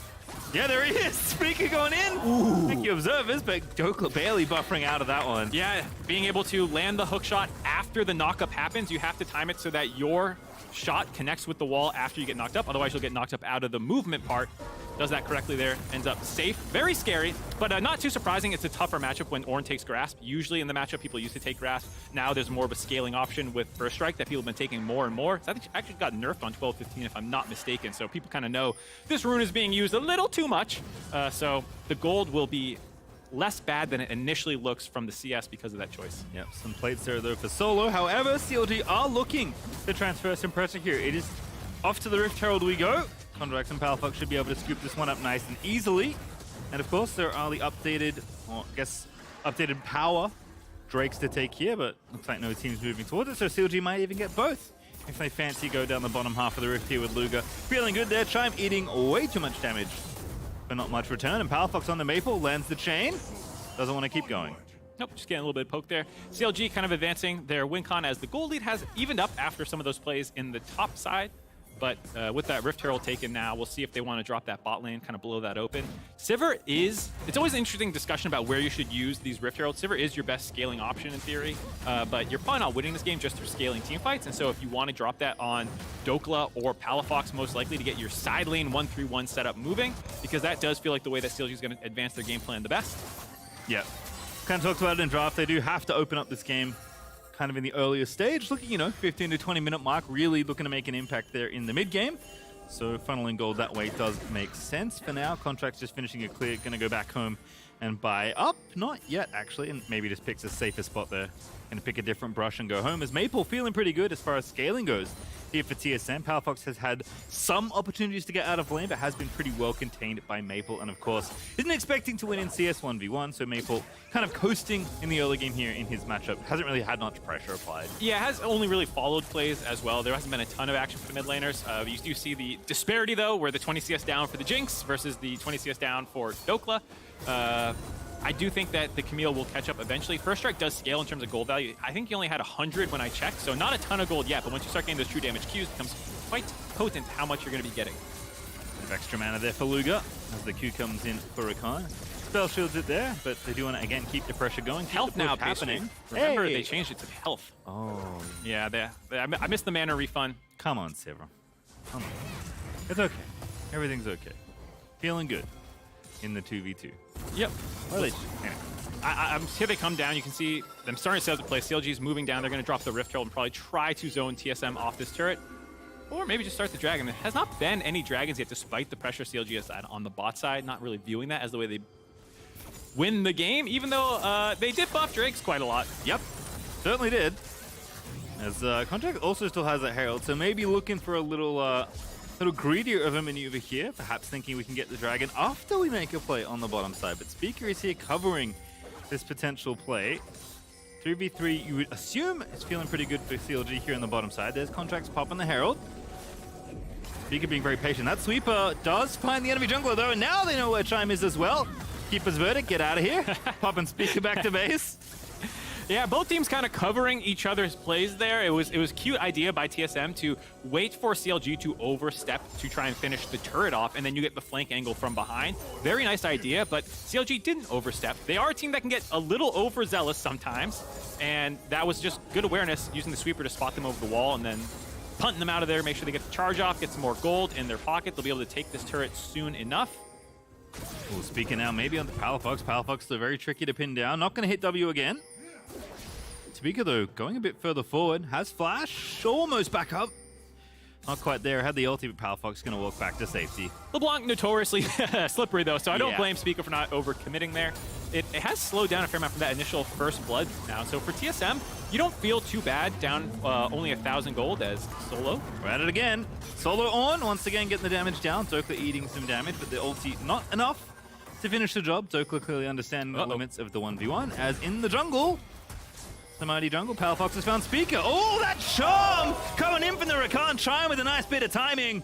But Palafox looking to live here. Doesn't have ulti. There's the ulti out, but not going to matter out of Jinx because Speaker scooped up the kill. And we're still going. Dokla, get out of there, buddy. Instinct with the 5-head ultimate, aiming for Palafox, but even if it missed, still hitting it onto Dokla, forcing him out of top lane. He's doing cardio today. He has run from the bottom of the rift all the way to the top. He has not seen his 80 carry in years, Mark. As Dokla still under threat here, under the tower. Contracts and Poom ready to cover though with Chime now on a ward. Still posturing aggressively in enemy territory. Gonna have to back away though. Yeah, nice use of pressure though by Chime, making sure that you can get some vision down, try and clear out the enemy one, because for TSM, as I was just saying, this is actually largely going okay. You have the gold deficit, not too bad. You have multiple scaling options, even if Instinct is a little bit behind. Like you've said, Maple is on pace just fine right now. CLG has not blown the game open in any way, so you found that nice little pick off on the Palafox, relieve some of that pressure around mid lane, get some vision out. You know, now they have almost the entirety of the river warded. You can see multiple of their jungler entrances warded out. They don't need deep wards to like try and find where they can make the play by spotting Contracts way ahead of time. They just want to make sure that they know what CLG is doing and keep covering their plays. Yeah, we can see Luger. I mean, he's working on the tower, but not going to be able to get all 5 plates. Maybe we'll still get the first initial bit of gold you get from taking turret number 1, but doesn't have enough vision, doesn't have enough confidence to go down here because he knows TSM's probably in the area. I mean, this is just such good vision. Look, 3 pinks across the entire entrances so that they know that not only CLG has not come in here, but we know that CLG doesn't know where we are. And you can feel CLG being a little reserved, waiting till they actually get Prio to move in as a 3-man unit here, with whom syncing up with Contracts, because there's just so much defensive vision out of TSM. And I don't talk a ton about vision, but it's often what I tunnel on when I'm watching the games. And where you're putting it to advance your game plan. If your game plan is scaling, I like these wards a lot to just make sure that you are neutralizing CLG. Sometimes you put in deep wards when you can't actually protect them and they just get cleared out right away. So this is really heads up warding by TSM, acknowledging they've been attacking our bot side a lot, and now we have a ton of vision to make sure we can see when they try and make their next move. Yep, and it's definitely paid off here. Luger wasn't able to finish up the turret. Contracts and Poom sticking together here, but being a bit more careful. Speaker has started the Drake. This Chime gonna bounce on back around, but Maple with first move, it looks like. They also have teleport advantage. Solo was able to get that out of Dokla from that positive trade, and so CLG want to stop this, but they won't be able to bring as many resources. They do have push on top side. Oh, in we go. Might get 2 for 1 here. Speaker with the ulti out, does take Contracts. Poom's gonna fall as well. Maple gonna get a kill for his trouble as TSM gonna get 2 plus the Drake. TSM kind of calling the shot where Solo said there's a lot of playoff teams we feel like we can beat, and right now they're looking pretty good. A very heads-up play to start that Dragon with the teleport advantage. They didn't even need it. I'm sure Dokla had that push on top side and was saying, don't worry, he can't teleport. I can interrupt if they try, and so Contract steps a little too far forward. Palafox wasn't actually there to help, and now we get a face check. Yeah, delivers the cat. Instinct has to flash. Luger. Nice little play there in the shrubbery. Is maybe going to get the tower off the back of this as well. So that would be more gold over to CLG as TSM have actually flipped that gold lead back in their favor. It's not a big one, And Instinct is going to come back to scoop up this wave without losing more, but not the early game we wanted from CLG. Certainly not the one they wanted, given what they drafted here. No, I think it was a couple of right ideas that have just not gone as far in the direction as they wanted. They've clearly targeted bot side as where they wanted their pressure to go. I wasn't sure if they were going to go top lane or not, and with First Strike Camille, obviously not the play to play around. He's been on the back foot for the most part. And in this Rockhat flip the switch replay, you're going to see exactly how they actually turn this on the bot side, able to just get right on top of Contracts, drop a ton of damage, and blow him up. Then they get Poom before he can reconnect onto Luger, force him out, grab the Dragon, 2 for 0. Like, this is a huge turnaround for TSM. Yep. CLG at least will make the play on the top side, get the second Rift Tower for themselves. We'll see what value they can extract out of it. It got them the lead they did have, basically, after getting the Herald and dropping it, but TSM have done such a good job just controlling what CLG have been trying to do, to your point about vision. Also, just the way they've approached this game to kind of lose the minimum or stay even. They have floated this early and mid game very well, I would say, and that's setting them up beautifully for Instinct, Maple, and Solo to kind of take over when their team kicks into high gear. Yeah, I mean, now they're getting some pressure down the top side as well. They're moving their resources around pretty well. I mean, you have the Jinx on the safe side of the map, and while it's not pretty in the CS deficit, for the most part, you've stemmed that bleeding, and now it's just about getting the gold when you can. You really have no pressure to really contest CLG on anything for the entire game except Baron, because there's no dragon stacking, Rift Heralds are gone, there's still a ton of outer turrets for you to grab. You don't actually have any down yet. And so for TSM, the game plan should be getting vision out, seeing where CLG is trying to put their resources, and then actually shifting away from that. You do want to defend things like mid lane outer. Of course, not saying totally just abdicate the area, but at least find your own gold. Contracts again here. It's a 2v3. Palafox also roaming on in, but the counterplay from TSM is too good. Instinct takes out Contracts. Speaker takes out Palafox, and TSM just keep tracking CLG down. Oh my god, they see that coming over the wall. It's a nice idea by the two of them, but too many of TSM's resources were to help cut them off, and a nice ult by Maple shoves them off and keeps them alive long enough for Chime to come flying in. TSM, honestly, they're the ones putting the counter in Counter Logic Gaming. They have done such a good job of basically baiting CLG into their tendencies, into the, they know they want to play aggressive and try and find plays. TSM has kind of been waiting, except for Solo, by the way, who's getting it all started by himself. Solo, baby! Solo's down, Dokla! Solo finds a solo kill, flashes the surrender flag. He's throwing all the shade at them. Really backing up his trash talk right now, and TSM now 2,000 gold in the lead. CLG are going to have to start trying to find some tricky angles here because the brute force strategy is not working.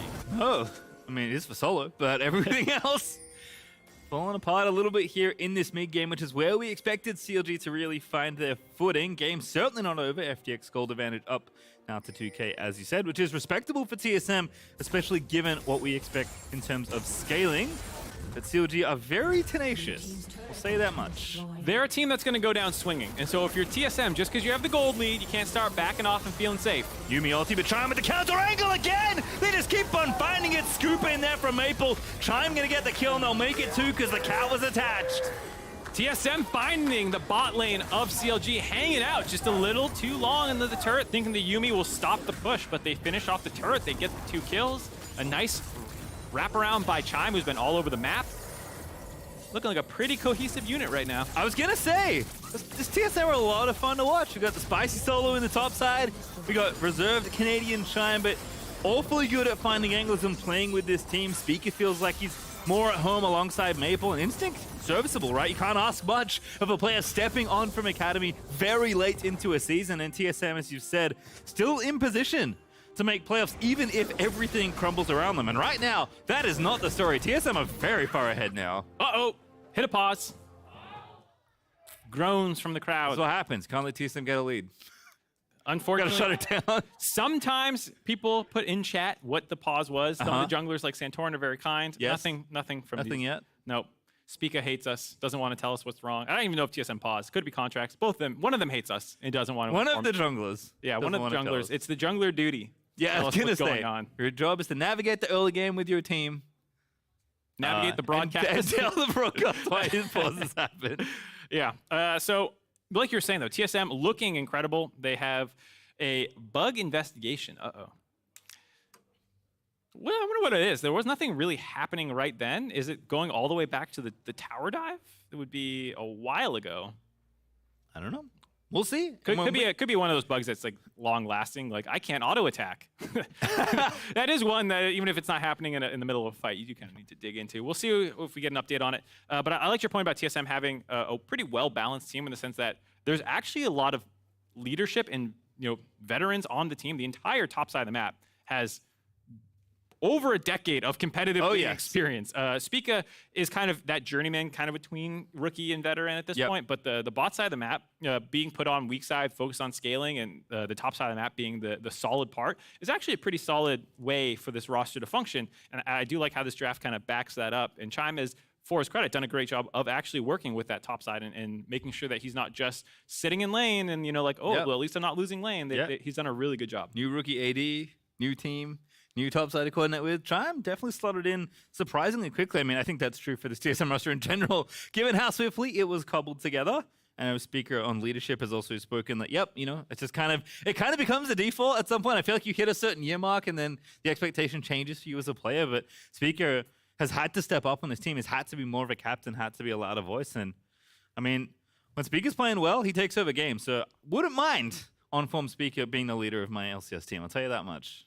No, definitely not. And I, for CLG, flipping it over to them, I feel bad. I feel like I cast a curse them. I was like setting up this little narrative about can they be in all-pro voting? They can. This is not the game to make a good ballot case. I think it's also a situation where because they're so young, we're talking about name value versus not name value. They're a team that I think a lot of people are tepid about and believing in a sense, where it's like this pool, you're sticking one foot in, seeing if the water's nice. The CLG fans are already in. There's a lot of people in this arena who are clearly CLG fans. They've jumped in the pool, but they've been in. But the broader community is like, yeah, you're looking pretty good. We respect it. You've definitely gotten better, but are you legitimately going to make a threat in the playoffs? And there's a lot of fans who clearly believe they are, but I don't know online if it's the same belief quite yet.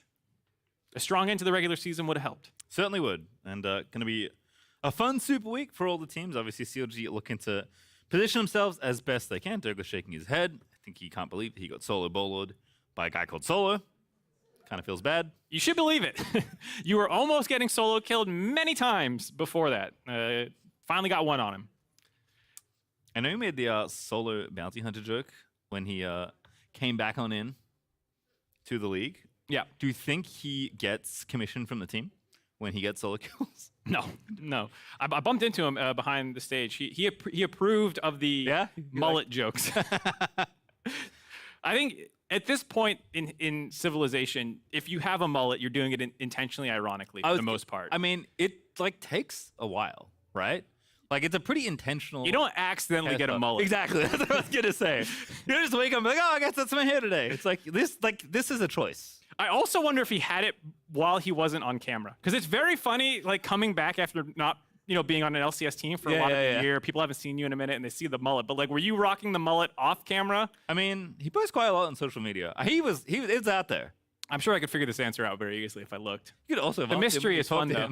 The J.J. Abrams mystery box. I don't know. Maybe he did. Maybe it's a mullet. Who knows? Could be anything. Could even be a boat. Still don't know what's happening. Again, when we have more info, we'll pass it on to you. But we have none yet. Speaker in contract, I believe, are currently delegating responsibility of who's supposed to relay information to us. No one's saying anything in chat either. Unlucky. Very serious game, kind of feels like, for both teams. We're kind of trolling a little bit up here, but it doesn't feel like the teams are approaching with the same levity.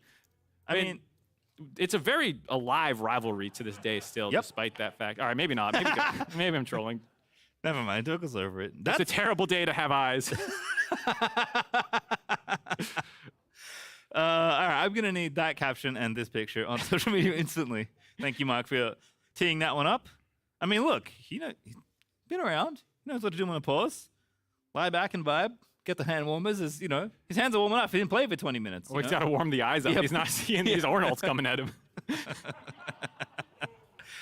No, I think it's, like we're saying, this is still very much a live rivalry. It's gotten me in for a little bit, like, oh, it's dead. And there was definitely a time where it felt really imbalanced, but with CLG kind of getting the better of them this year at least, I think for TSM to at least end the regular season on a positive note of we got the last punch in though.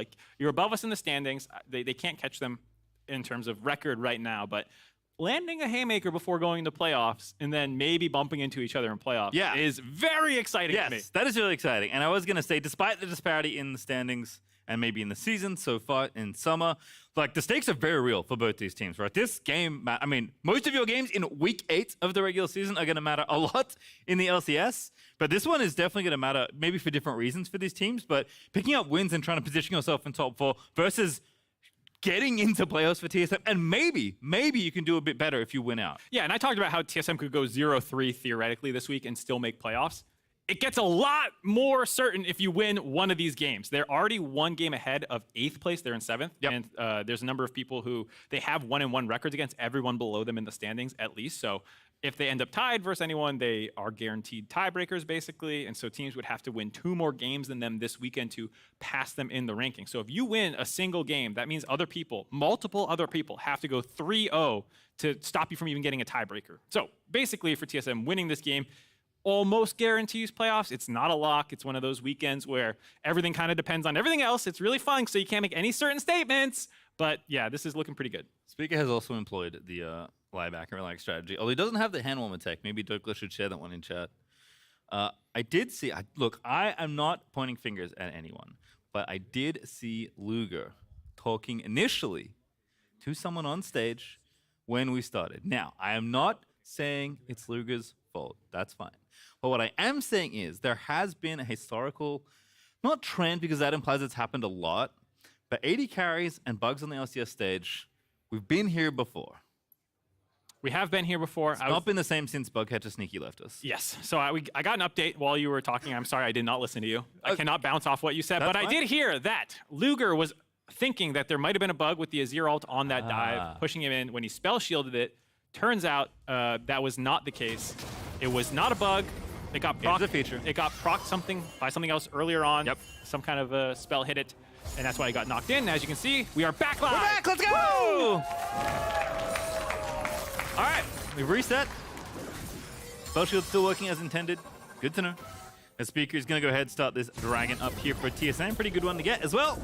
Yield Infernal as Contracts is dropping the Herald top. They are just gonna have to trade. Okay, so I hope TSM can maintain their focus during that pause. It was a pretty long one, and you can see people starting to relax, shutting eyes. And while TSM is in a very good spot, they have a scaling advantage, they have a big gold lead right now, you don't want to fall prey to CLG finding you kind of asleep at the wheel because they have so many tools for jumping on someone if they're out of position.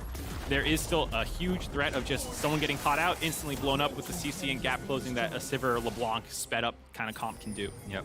Shelly with the right hook, by the way, takes out the tower there to CLG. So Luke getting some gold back, cutting that gold lead down to something a little bit more manageable.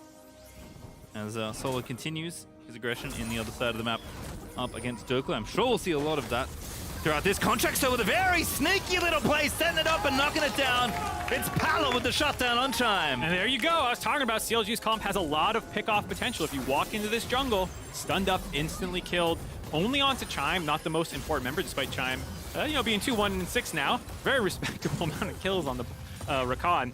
It does give them an opportunity now to start putting some more wars down, get some vision back on their side, but TSM, that mistake is not going to end the game. They're still in a strong position, but you got to start cleaning up that play a little bit, working between Spica and Chime at the same time, making sure that Rakan probably should not be the first one in. Probably not. I have noticed the trend of people that walk into Fog of War are the ones getting killed. Not that surprising, I suppose. Very astute observation, Pastry. That's what almost a decade of casting League of Legends has done for me. I can't wait to see your published findings of other things you've noticed. These trends, these correlations. All right, well, it looks like Puma's been permanently attached to Context Rival. Going to detach now, walk on over back to Luger, where he started originally. Obviously, we are going to have a slight lull here for the next 3 minutes or so as TSM have their eyes on Soul Point. But I imagine teams aren't going to want to let round that two one go. Don't walk into it. Poppy's always there. No, they did it right this time. Spica went in first. Nice. Chime's like, hey, buddy. Yeah, let me show you something. It was almost a sequel to that movie, but they played this one right. Let me show you something. Oh, Speaker actually looking for the seal. Doesn't get to get it. Uh-oh. Going in a little aggressive. Battle Song pop. Chime's like, gotta get some movement speed over the wall. Get out of there. Still the strong side of the map for TSM. You see Dokla on the bot side, so nicely played by CLG to stuff Spica and get a good chunk back on them, kind of force them out of their side of the jungle. can't force the fight without Dokla TPing in, so they're just happy to play a little bit of defense and buy Dokla some time to scale up. He did fall massively behind. I was giving a copium take about like, don't worry about the CS lead, you have first strike. He was like 1,000 gold behind. Oh no! The last time I checked a minute or two ago, so does need time to scale up so you actually become a bit of a threat because he has fallen behind the pace of the game a little bit. Yeah, let's see how it goes. Find Thunder done. Oh, there's the Hydra done as well, but gonna want more. Obviously, Dokla will be playing for the side lane, especially with these first 2 items here. And eventually he will overpower the Ornn. But Solo's had a great time here on his trusty tank in the top lane as TSM continue to defend the mid turret. 2 minutes until that dragon is up and available. And TSM continue to play nice and steadily here. Yeah, Mountain Dragon is very good for their composition. You have insane DPS and front-to-back team fighting, so your biggest threat is flanks and getting exploded against things like LeBlanc. So Mountain Dragon, very important for CLG to deny. Even just a single one starts to be a little bit more obnoxious now with all the buffs that came in on 12-14. There are a number of people building some resist, not a ton. Solo will obviously get insanely tanky. Chime's picking up a couple items, working on a Zonia's, looks like. Fancy one, I like it. Obviously knows that he is one of the people first into many fights. So wants a little bit of personal, bit of selfish safety, let's say. TP on in, Contract's gonna get aggressed on. It's Maple that's scooping on down. And once again, it's gonna be a 2-for-1 special markers. That's Contract's dead, and Poom swiftly to follow there at the hands of Maple. Yeah, now 24 minutes in, no smite available for CLG. TSM instantly start moving up the river. CLG will have to find a big 3-man contest somehow, otherwise this game is over. Dokla also roaming up, kind of shadowing Solo there. He's going to get the ulti down. Luger maybe can get it in for some damage. Pops the ulti. They want this kill, but Solo's going to be fine. Flashes over. The tower dive is not possible. And CLG still have to contend with this Baron. Does force Solo out. He has TP, so if there's a ward, there's none in the pit right now. There's one in the jungle, actually, that he can come back on. Oh, Powerfox, no ulti, but can he find the poke he needs? Taking a little bit too much damage. They're going on in for it. They're diving on through. Instinct Stone taking out Dokla, and TSM have just stood and delivered at the Baron. They'll take the kill. They'll take the buff. TSM riding on to victory at this point. Almost a 5,000 gold lead for TSM after that play. Just 25 minutes in, they're looking good for picking up their 6th win of the split, climbing closer to that 500 mark. So far, so good. Let's see how much damage they can get done with this Baron, but CLG just not enough resources there to contend for that Baron. You kind of have to make the play. It's not the one you want to make, but it's the one you had. It was a decent idea if Dokla and Luger could combine together to kill Solo. That's one of the big frontline members down. Then you can focus in a 3v4 at Baron that maybe if it gets sloppy, you can stop them. I did like the idea, just too far behind, not enough damage to finish him off. This also means that TSM grabs this dragon very easily, and now they are so far ahead, it feels borderline unlosable. That is an attempted caster curse, because I still need TSM to finish 7th. So that Spica is not right about me losing my job. That's true. It keeps happening to you. I thought I was in the clear, but now they're like, you know, FlyQuest winning does help me a little bit. You know, that was big for avoiding losing my job. But yeah, TSM making me sweat a little bit. All right, well, certainly the same for CLG here as TSM racking on the gold up with the Red Bull Baron buff. Contract's in trouble, pops the W, walks away because TSM are about to bust through the bottom side of the rift. Dokla with the flank angle, but what's he really flanking? Solo is just such a good frontliner here. Yeah, Maple also marking that flank. It's so hard for CLG to find an angle when it's a grouped up ball like this. They're extremely short range. As you see, Palafox is kind of the only one who can go in and pop back out. Everyone else, when they're in the scrap, they're going to stay in there. So very hard to defend a siege by TSM here. Good little slow there on the Palafox, making sure LeBlanc couldn't dive back in, and TSM just smashed through the bottom half of the map here. CLG going to lose that inhib. Gold's going to keep on going up for TSM. You see Dokla breaking away to go for objective bounties instead. Probably the right call in the end. Going to get some gold back for himself and his team. Grabbing that one. Objective bounties still active. After that, see if they can get some more, because otherwise TSM is so far ahead. There's still a chance, in theory, with LeBlanc Camille locking down Maple or Instinct right at the start of the fight and then having the Sivir carry. You know, they do still have that combo. I don't want to make it sound like they're 100% out of the game, but it's very hard to find those sorts of angles when you're behind because you can't come in unseen and kind of get that insta-gib. Yeah. Don't want to face check TSM. Unfortunately, that's going to be what will happen in 3 minutes or so if we even get there. Palafox with a big combo onto Instinct, but not enough to get the kill here as ultis keep on ripping out, but this one is blocked. Baron's wearing off, and TSM are going to back away. Maybe look to take a staggered reset here, and they know their goal is to get this Mountain Soul. Not much else they have to play for. Nice and steady right now for TSM. Yeah, they're more than happy to let Super Creeps get pressure in the bot side of the map and just kind of sit between mid and top, controlling this side. Like you said, Mountain Soul, what the main objective is. Actually, they're going to go for a fight. Very nice fight in the choke here. Contract's caught out again. Chime finds the engage. Maple executes Poppy with the Emperor's Divide. And now Palfox has to get out of there, eating too much damage out of Instinct, and Chime solo in the front line, taking a lot of punishment, but not down just yet. Dokla committing to the kill. 1v4. Flashes out to safety. Speaker low as well. Luger also in trouble, but the ulti pop by Poom to keep TSM at bay. Yeah, 2 members of TSM low, but able to get out alive. They finish off Contracts. Just the 1 kill, so nice footwork by Palafox. And then the fact that Luger and Dokla got everyone else low enough that they couldn't actually chase onto Palafox allowed him to get the reset off. You can see the potential of CLG's comp if things go well. Still a little bit, even in late game. So I think that's a good moment for TSM there to make sure that their fights are clean when they engage them. They did find that kill, and like you said, the Mountain Soul is the main objective up in 2 minutes. I still like the aggressiveness, though. Oh, yeah. I don't like when teams are like, oh, our next major objective is in 2 minutes. If you think someone's out of position, kill them. So I'm more than happy to see TSM try to take that fight. Yeah, we'll check in a minute 40. Have a look at the flashes. Not there just yet, though. Dokal's certainly not going to have his.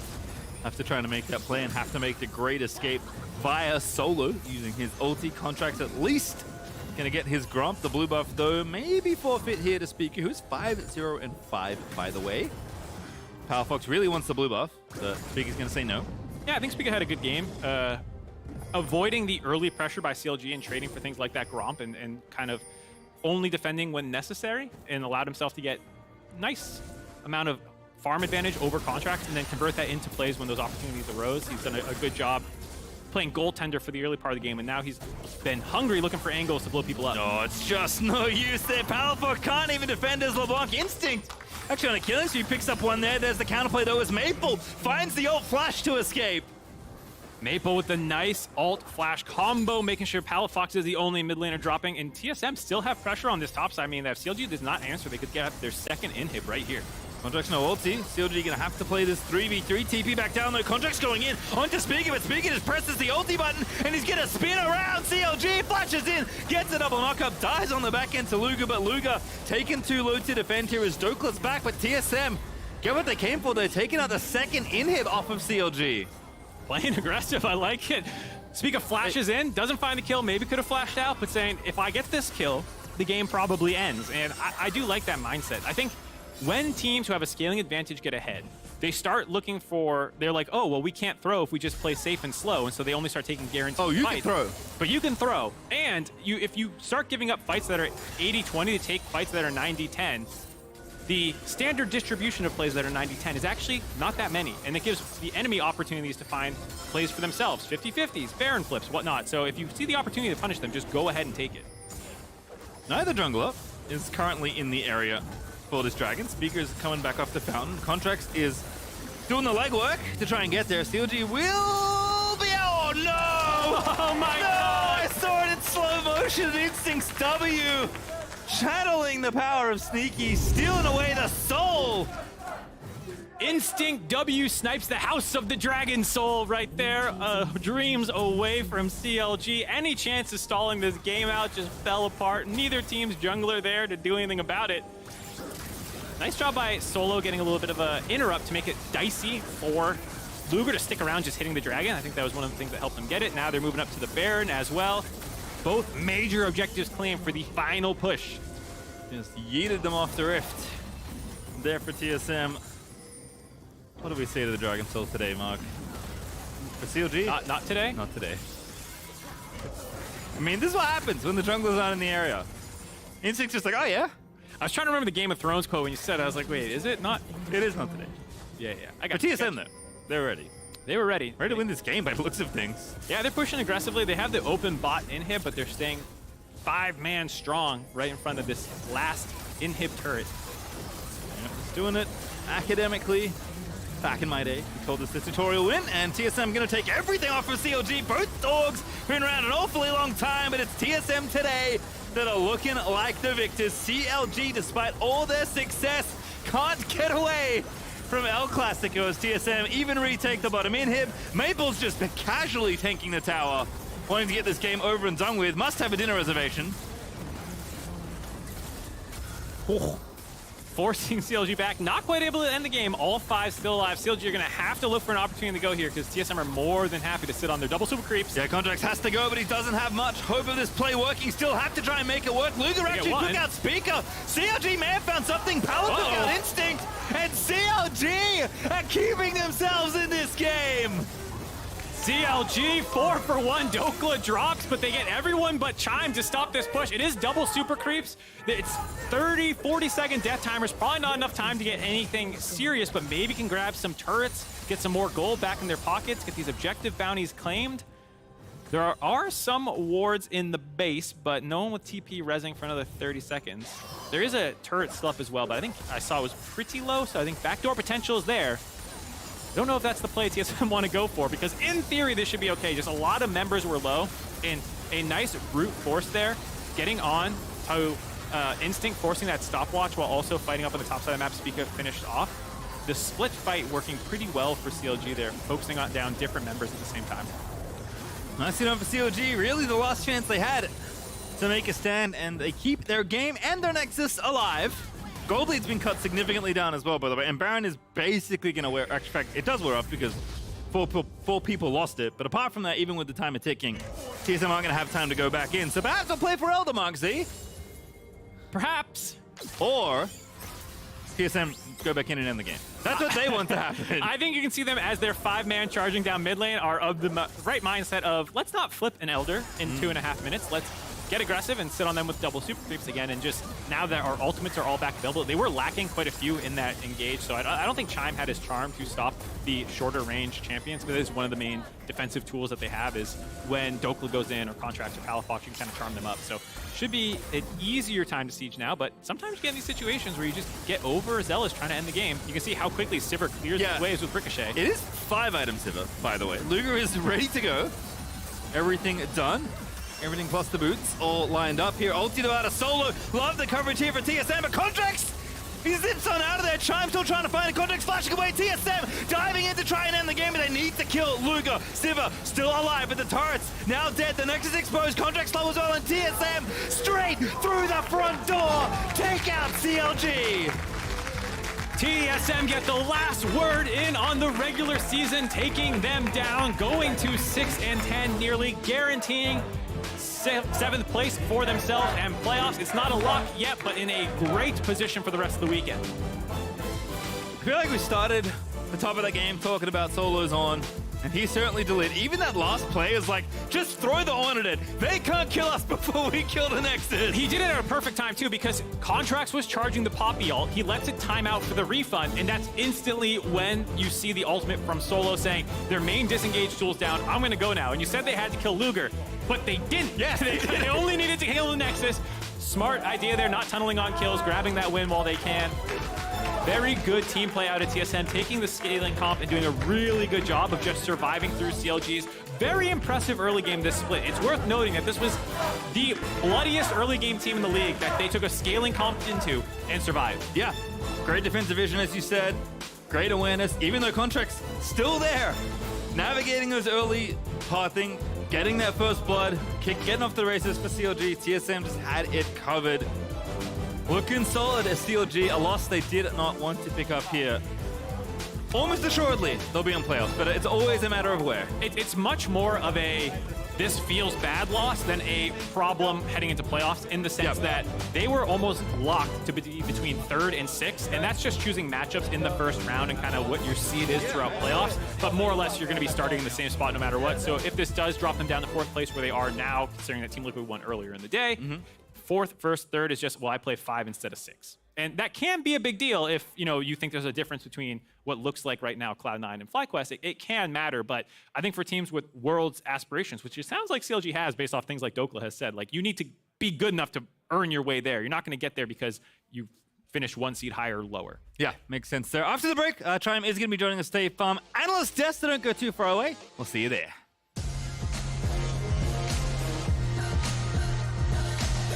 Matrix again. Here's the 2v3. Palafox also roaming on in, but the counterplay from TSM is too good. Instinct takes that Contract. Speaker takes that Palafox.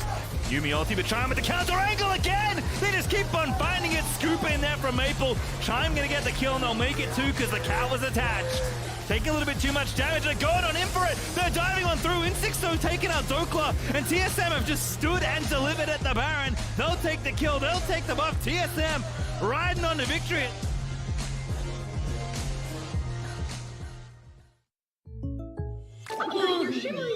What you playing? A very serious game, but these in-game purchases are adding up. Oh, State Farm has rates to fit your budget.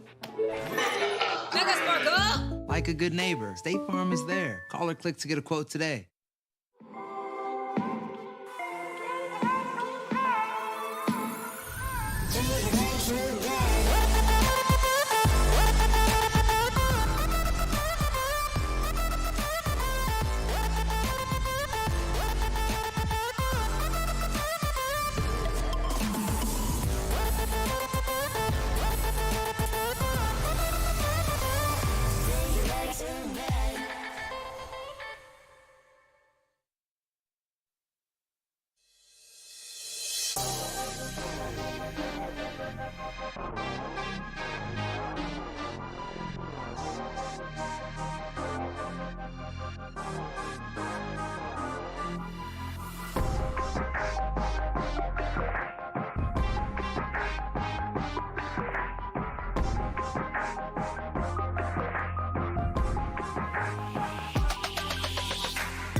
Welcome back to the State Farm Analyst Desk. We're joined by TSM's Chime after taking down CLG. Chime, first of all, congratulations on the victory. Thank you. But I'll have you know that we prefaced the entire game by talking about this long-standing rivalry between TSM and CLG and how for so many years following the couple of splits that CLG got the better of TSM, it was all about TSM until today. Today, CLG. Today was CLG's day. Today is CLG is definitively considered the better team, and they're favored. And then you dispatched with CLG right as we were trying to rebuild the rivalry. So what kind of responsibility do you hold for keeping down CLG here? I mean, I'm new, so I feel like I don't really count in rivalry yet. You know, I just showed up, so I didn't really I wasn't really invested in the rivalry until we won. So now I can care. Now you can care. Yeah, if we lost, I'd be like, oh, I don't care. But if we won, I'm like, yeah, of course. One thing I noticed, a lot of the plays that kind of got you ahead in early to mid were basically forcing these skirmishes where you guys would collapse or you'd be playing with fog. Who was calling for these plays to kind of catch CLG out? I think it's just collaborative effort because we realized we're not winning around either mid or bot convincingly. So strategies I've had on past teams is you just try and pinch them between rotations, create numbers. And so we were just anyone who could see it, the Dragon, for example. We said, I was like, oh, let's take this last one over. We can pinch them here. And Speaker said, yeah, okay, yeah, go now. And then, yeah. So I think it's just across the board, generally, who has the tools can go. Nice. My question to you is kind of adapting as the game goes, because you're right. Bot lane, mid lane for the most part, not very active, though being able to catch LeBlanc as she was trying to dive into the jungler was one thing. So that was nice. Yeah. That was fun. Who is the major caller? Because you were kind of hand-holding top lane for a little bit because Ornn was just smashing the Camille. yeah, solo bolo. So did you yourself just okay, I'm gonna go top because it seems like that's the winning matchup for us, or was Solo making the call in that instance? No, he's generally not super vocal. He says when he needs to, but he's usually not calling too many resources. So I just realized that Ornn was running really hard, and they said they did after they dove or zoned Camille off a bunch of waves. So yeah, I just went top and put some wards down because it looked like he was winning. So I was just yeah, do your thing. Okay, and how has it been since coming onto TSM, trying to, because it seems just off the gameplay itself, you guys have really gotten better. How has it been behind closed doors that people haven't been able to see? I mean, I think since we're probably the newest team in terms of last minute changes, we're doing everything that, all the harsh lessons you got to learn, we're learning them still the past few weeks. So, I mean, that sucks, but is also the best hurdle to get through as a team, I think. Mm-hmm. That makes sense. Can you share any of those lessons? Stop getting dove bot. Hey. Yeah. It counts. Yeah. For you individually, you're kind of one of the players that we targeted already before as someone who was kind of ready to make it back into LCS. What do you think you've improved the most about your game from going back down to Academy and then coming back now in LCS for TSM? I think my spring of 2021, I was a shot caller and I was the leader in Academy. And then I came to LCS and there's all these big names I'm playing with. And I was kind of I think I let my nerves get a bit the best of me. So I was I have Stixay, Licorice, people like that. So I'm okay, I'll just take a back seat. If they want to call it, I'll go in. And a lot of the time I think it was bad for me. So now I know what's good for my champ to make sure I'm always useful in the game. And then I can just be more of a shot caller for what's good for me. I think that's probably the biggest thing I've learned. Okay, Very cool. I have a question a little bit more around how you guys are talking about and viewing the split at this point. Obviously, when you were brought in from memory, you guys were outside of the playoff picture. Now you're actually well within the top 8. And so I'm just kind of curious over the last couple weeks and up till now, how the conversations behind the scenes have evolved from, trying to save a split to now, oh, wait, holy crap, we're taking down teams like CLG and starting to look like we could be, a dark horse or a threat from the lower bracket in the postseason. Yeah. I mean, I think you mean talks around the office or talks to fans? Yeah, so when you five get together and you're talking with Chowie and you I want to know what the conversations were a couple weeks ago when you first joined around what are our goals? I imagine it was kind of a salvagey, we're just trying to cobble together, this is my imagination. So correct me if and when I am wrong. And then how the conversations are going now, because You mentioned while you're one of the newest rosters to come together, you've been finding wins where, for example, a team like Golden Guardians, who has also made changes, has not been finding those wins. And so I imagine that just changes the way both teams, both orgs are talking about their splits at this point. Yeah, I mean, when I came in, they weren't like, hey, we're aiming for, X place, or just like make 8th and hang in there kind of thing. They didn't give me like a straight up speech. They just like, play your best. This is the roster you're working with over the next few weeks, at least. And yeah, just like go forwards with that. So I never really had like a deadline of like, you should get this place or like whatever. Yeah, I mean, honestly, it's just been like kind of roll with the punches. Fair enough. Yeah. You mentioned when you were on Golden Guardians in LCS last year, you said the nerves kind of stopped you from being the shot caller. Mm-hmm. How's that comparing to now? Like, are you feeling like you found more of your voice, or are you still under a lot of pressure? No, yeah, I feel like I found my voice. I feel like the broken thing about joining a team that's losing is like, you can try new things, right? And not ever, like if I joined a winning team, they say just like win, don't do anything bad, just win. And so yeah, I have so much more freedom now, I think, because like, we were like a negative win rate team, and now we can do so much more because we have the freedom to do so. How much of a threat do you think you are? There we go. To the rest of the teams in the league at this point? I don't know. I think I'd rather teams just underestimate us.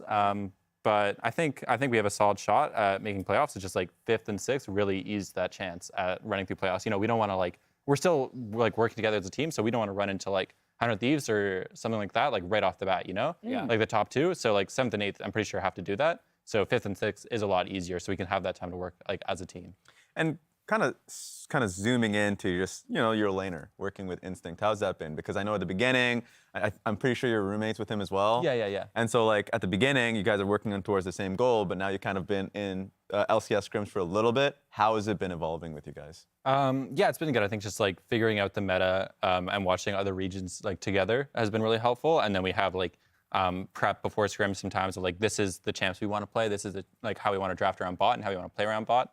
So I think we've like started to find a better identity as a duo. That makes sense. Yeah. Awesome. I have a little something I want to show you. Okay. We're gonna pull this up on Are you screen familiar here. with their habanero bet? Yeah, I was gonna say, I don't know how closely you've been paying attention, but there's some skin in the game here on the desk for how TSM 0% performs. Oh, we are good. So early in the split, there was a bet made between 3 people on the desk, and it was about picking a team that will make top 5. Okay. Right? And so basically, if any of these teams don't make the top 5, the person whose name above them would have to eat a habanero. So Raz, who picked CLG, is now guaranteed. I gotta zip up my jacket. It's getting pretty cold in here. He's safe. There are 2 people in peril. One is Mark Z. He voted for FlyQuest, and Jad had picked TSM. You guys have helped the odds, because in order for you to be top 5, you need to win every game.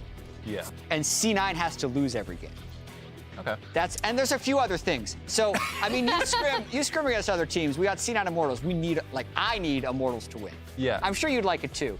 What are the chances? What are the chances Immortals takes down C9, you think? Immortals taking down C9? Yeah, that's the next game. It's about to play. It's about to play. They've been ramping up, and C9 have been ramping down. So I feel like trajectory-wise, it's probably makes sense. Yeah. Boom. There we go. So you're saying it's like locked up. There's like a 3.1% good to go. chance. Yeah, that 96. All I'm at. Oh, Lordy. Let's see, secure top 8. Lose a game, just mess with him. Just so I get to see him eat a habanero, I think that makes sense. It works both for all parties. Yeah. Absolutely. It has been a day of upsets. Absolutely. So. It really has been a day where we thought everything was kind of all locked up, and you're a part of that problem. My bad. No, not at all. You're keeping things interesting, and that's what's important. I'm being told Cloud9 Immortals are basically ready to go. So as we head out to the arena for our final game of the day, Ken V reflects on the team's growing synergy as they enter Super Week. Check it out. Thank you so much.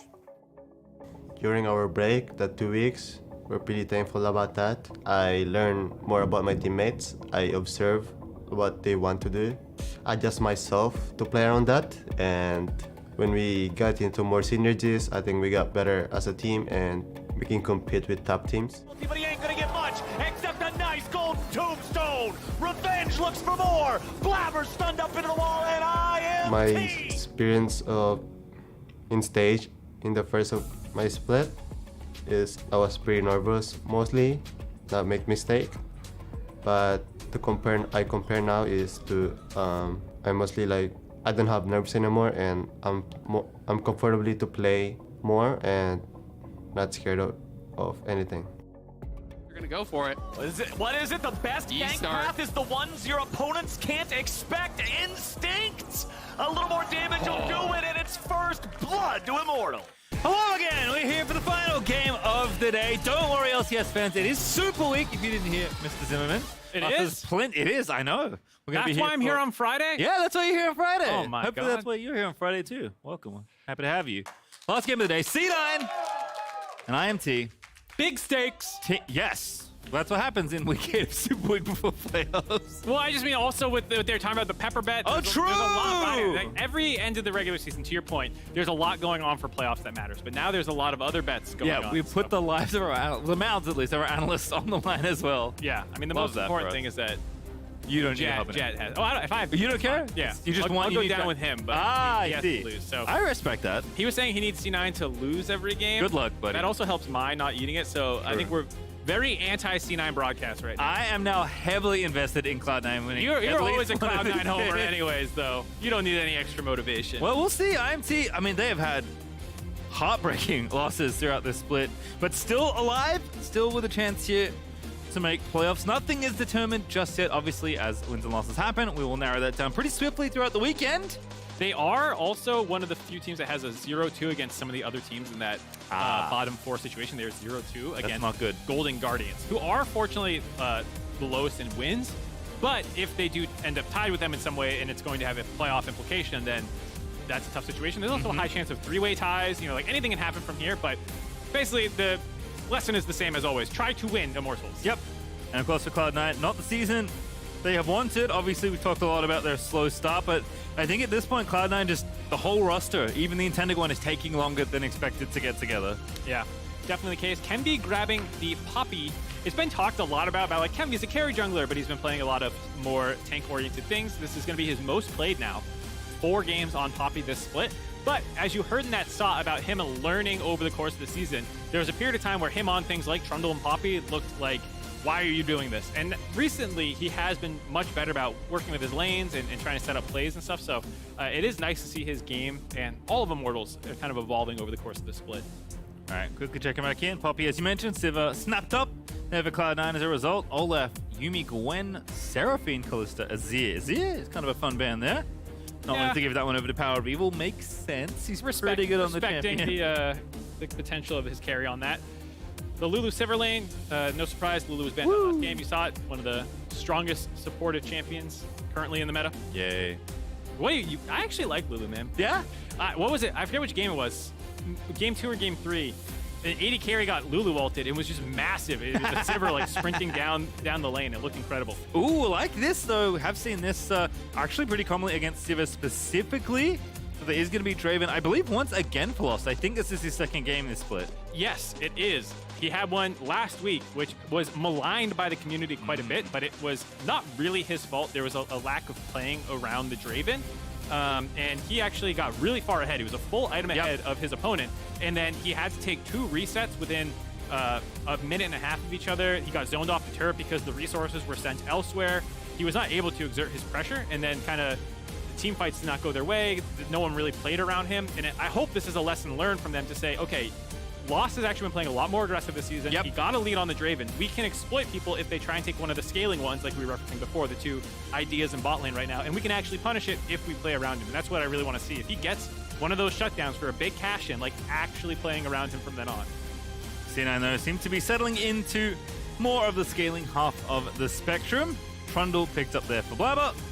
There's Fiora, banned away by Cloud9, not wanting to give revenge any of those potential top lane carriers. He has been both frequently going to them and quite successful.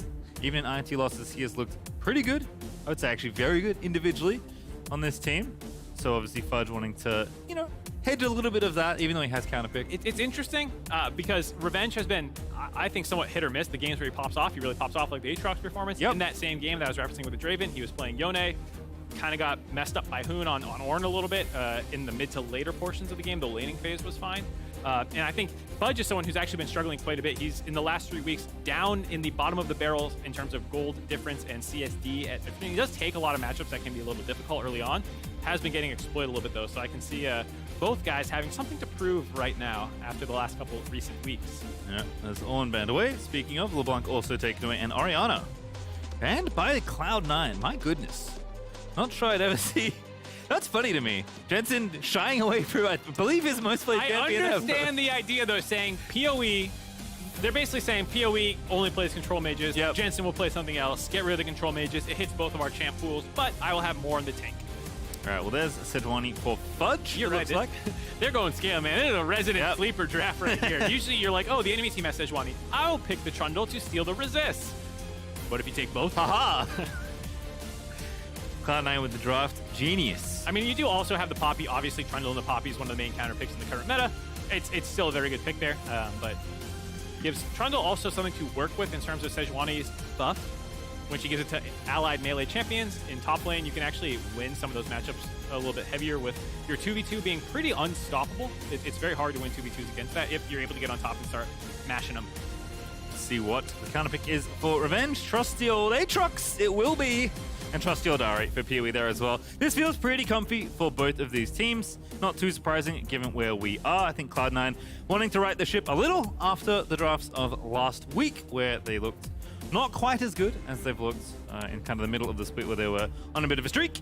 Last pick Talia there for Jensen. Happy to take the matchup in mid. Yep, you have a lot of dashes that you can throw your E on and deal damage, not just on the Ahri, but on the entire team. Everyone but Draven basically might get stunned up by that, as well as the fact that obviously Immortals early game with Aatrox and Draven is going to try and snowball pretty hard, and you have this extra map mobility from mid lane for Talia to maybe join in some of these fights and protect your side lanes. Sometimes globals are taken to accentuate leads that you're going to have in aggressive matchups. Here it's about trying to probably control Immortals when they start going for side lane plays.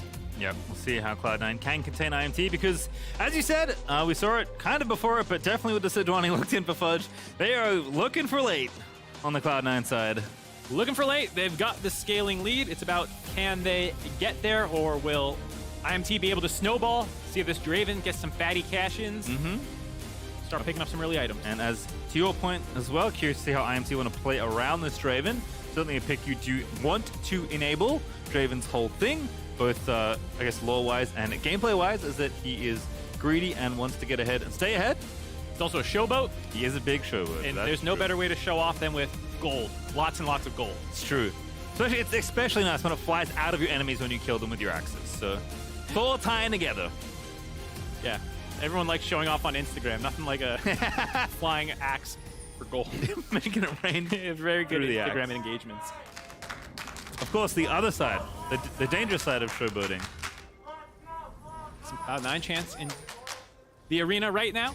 I gotta say, the C9 has been an interesting team to discover. Hold on, you got your hand out? I do, because we do have some words from IMT Lost. Let's see what he had to say. For us, you know, no one wants their season to end in August. Like, I think immediately having your season end so early and then watching all the teams play for weeks, if not months, going forward feels really bad as a competitor. You're just sitting there watching them, you know, play on a stage and play a game they love. I think it really sucks to step back and watch that. So that's so important for us because we want to play for our playoff spot and a chance to play, just in general, competitive. So I think it's really important we play well. Counter argument. Yes. Depending on how you've structured your contract, if there are no bonuses for postseason play and finishes, and it's just a straight up year contract, you will have earned it by the time you're knocked out of playoffs. And so from then, you're just working for free. So don't make playoffs. You have your money and just go home and go do something else, you know? It's more efficient. Yes, that's what competitive video game players think about more. As you heard Lost say, it's definitely not that they're competitive people and they want to win. It's about, well, I've earned out. I'm out of here. Let me tell you, I've talked to a lot of pro players in my time, and they all say the same thing. There's also a lot. They love winning. And even my point doesn't really stand because a lot of players do have contracts that, you know, if you do well, get really bonuses thrown in. Yeah. Really, they make contracts to incentivize you to want to play well and win. Interesting. I hope they do. Interesting. Seems like a smart strategy there, as Igna already off to the races in the 2v2. Nice hook there, but not too much damage onto Sven. Yep, getting some lane prio in level 1 though, controlling this wave now. They'll be able to get that level 2 first, or they should be able to from here. And if C9 don't respect this all-in potential, then you can very easily find a quicker cash-in. Sometimes you like the fat stack, sometimes you're very happy to just get a first blood right out the gate. Nice sweep there actually from Ignar. Clearing out vision for the brush, setting up for the second hook. Sven, though, with the very quick fingers on the shield, does keep himself safe. Yeah, we'll have to see if they're able to use that vision control to actually get some first blood. You can see Poppy making her way down there. Also have the Trundle working down there, so people understand that that is the lane to focus on. Tank matchup, top side kind of, not too much to play around. Bot lane, or excuse me, mid lane.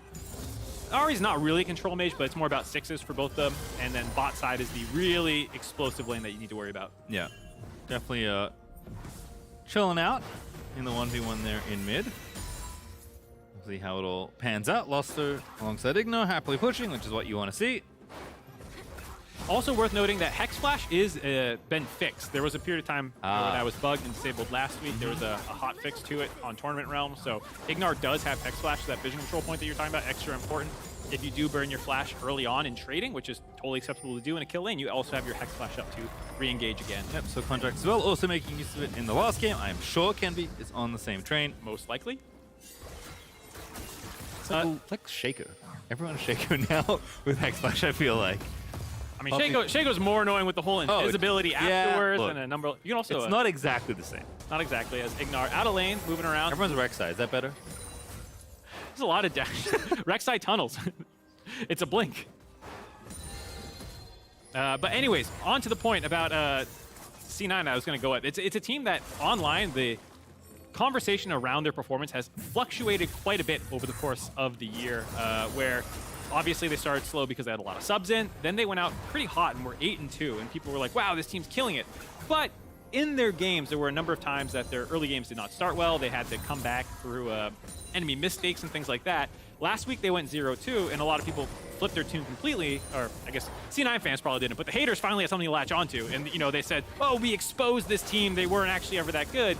I think the reality is somewhere in the middle, in that people, if you're just doing results-based analysis, you might think that, but when they were winning really well, no, they still had problems. And even though they lost last week, they actually still did a number of things quite well, and did have an opportunity on a Baron even from behind by making a good play in their game versus 100 Thieves. It didn't work out, but you can see that this team is still very scary and ramping up, to be fair. And it makes sense because the pieces of this team were very exciting for people, right? Even with Sven role swapping, this lineup, Fudge back in top, Blabber always been consistent, Jensen back in the league, Berserker looking very good in his last split despite kind of all the changes around Cloud9. Like, yeah, it's Cloud9. There's a reason to get excited by this team. I just think that, like, yes, individually they're good. Yes, there's some great hands on this team, but putting those hands all together has been tricky. Yeah, and I think you can see the talent because they're top or in the top half of the league for almost every CSD category, gold difference or whatnot, but they also have a lot of depth. So Blabber right now is #1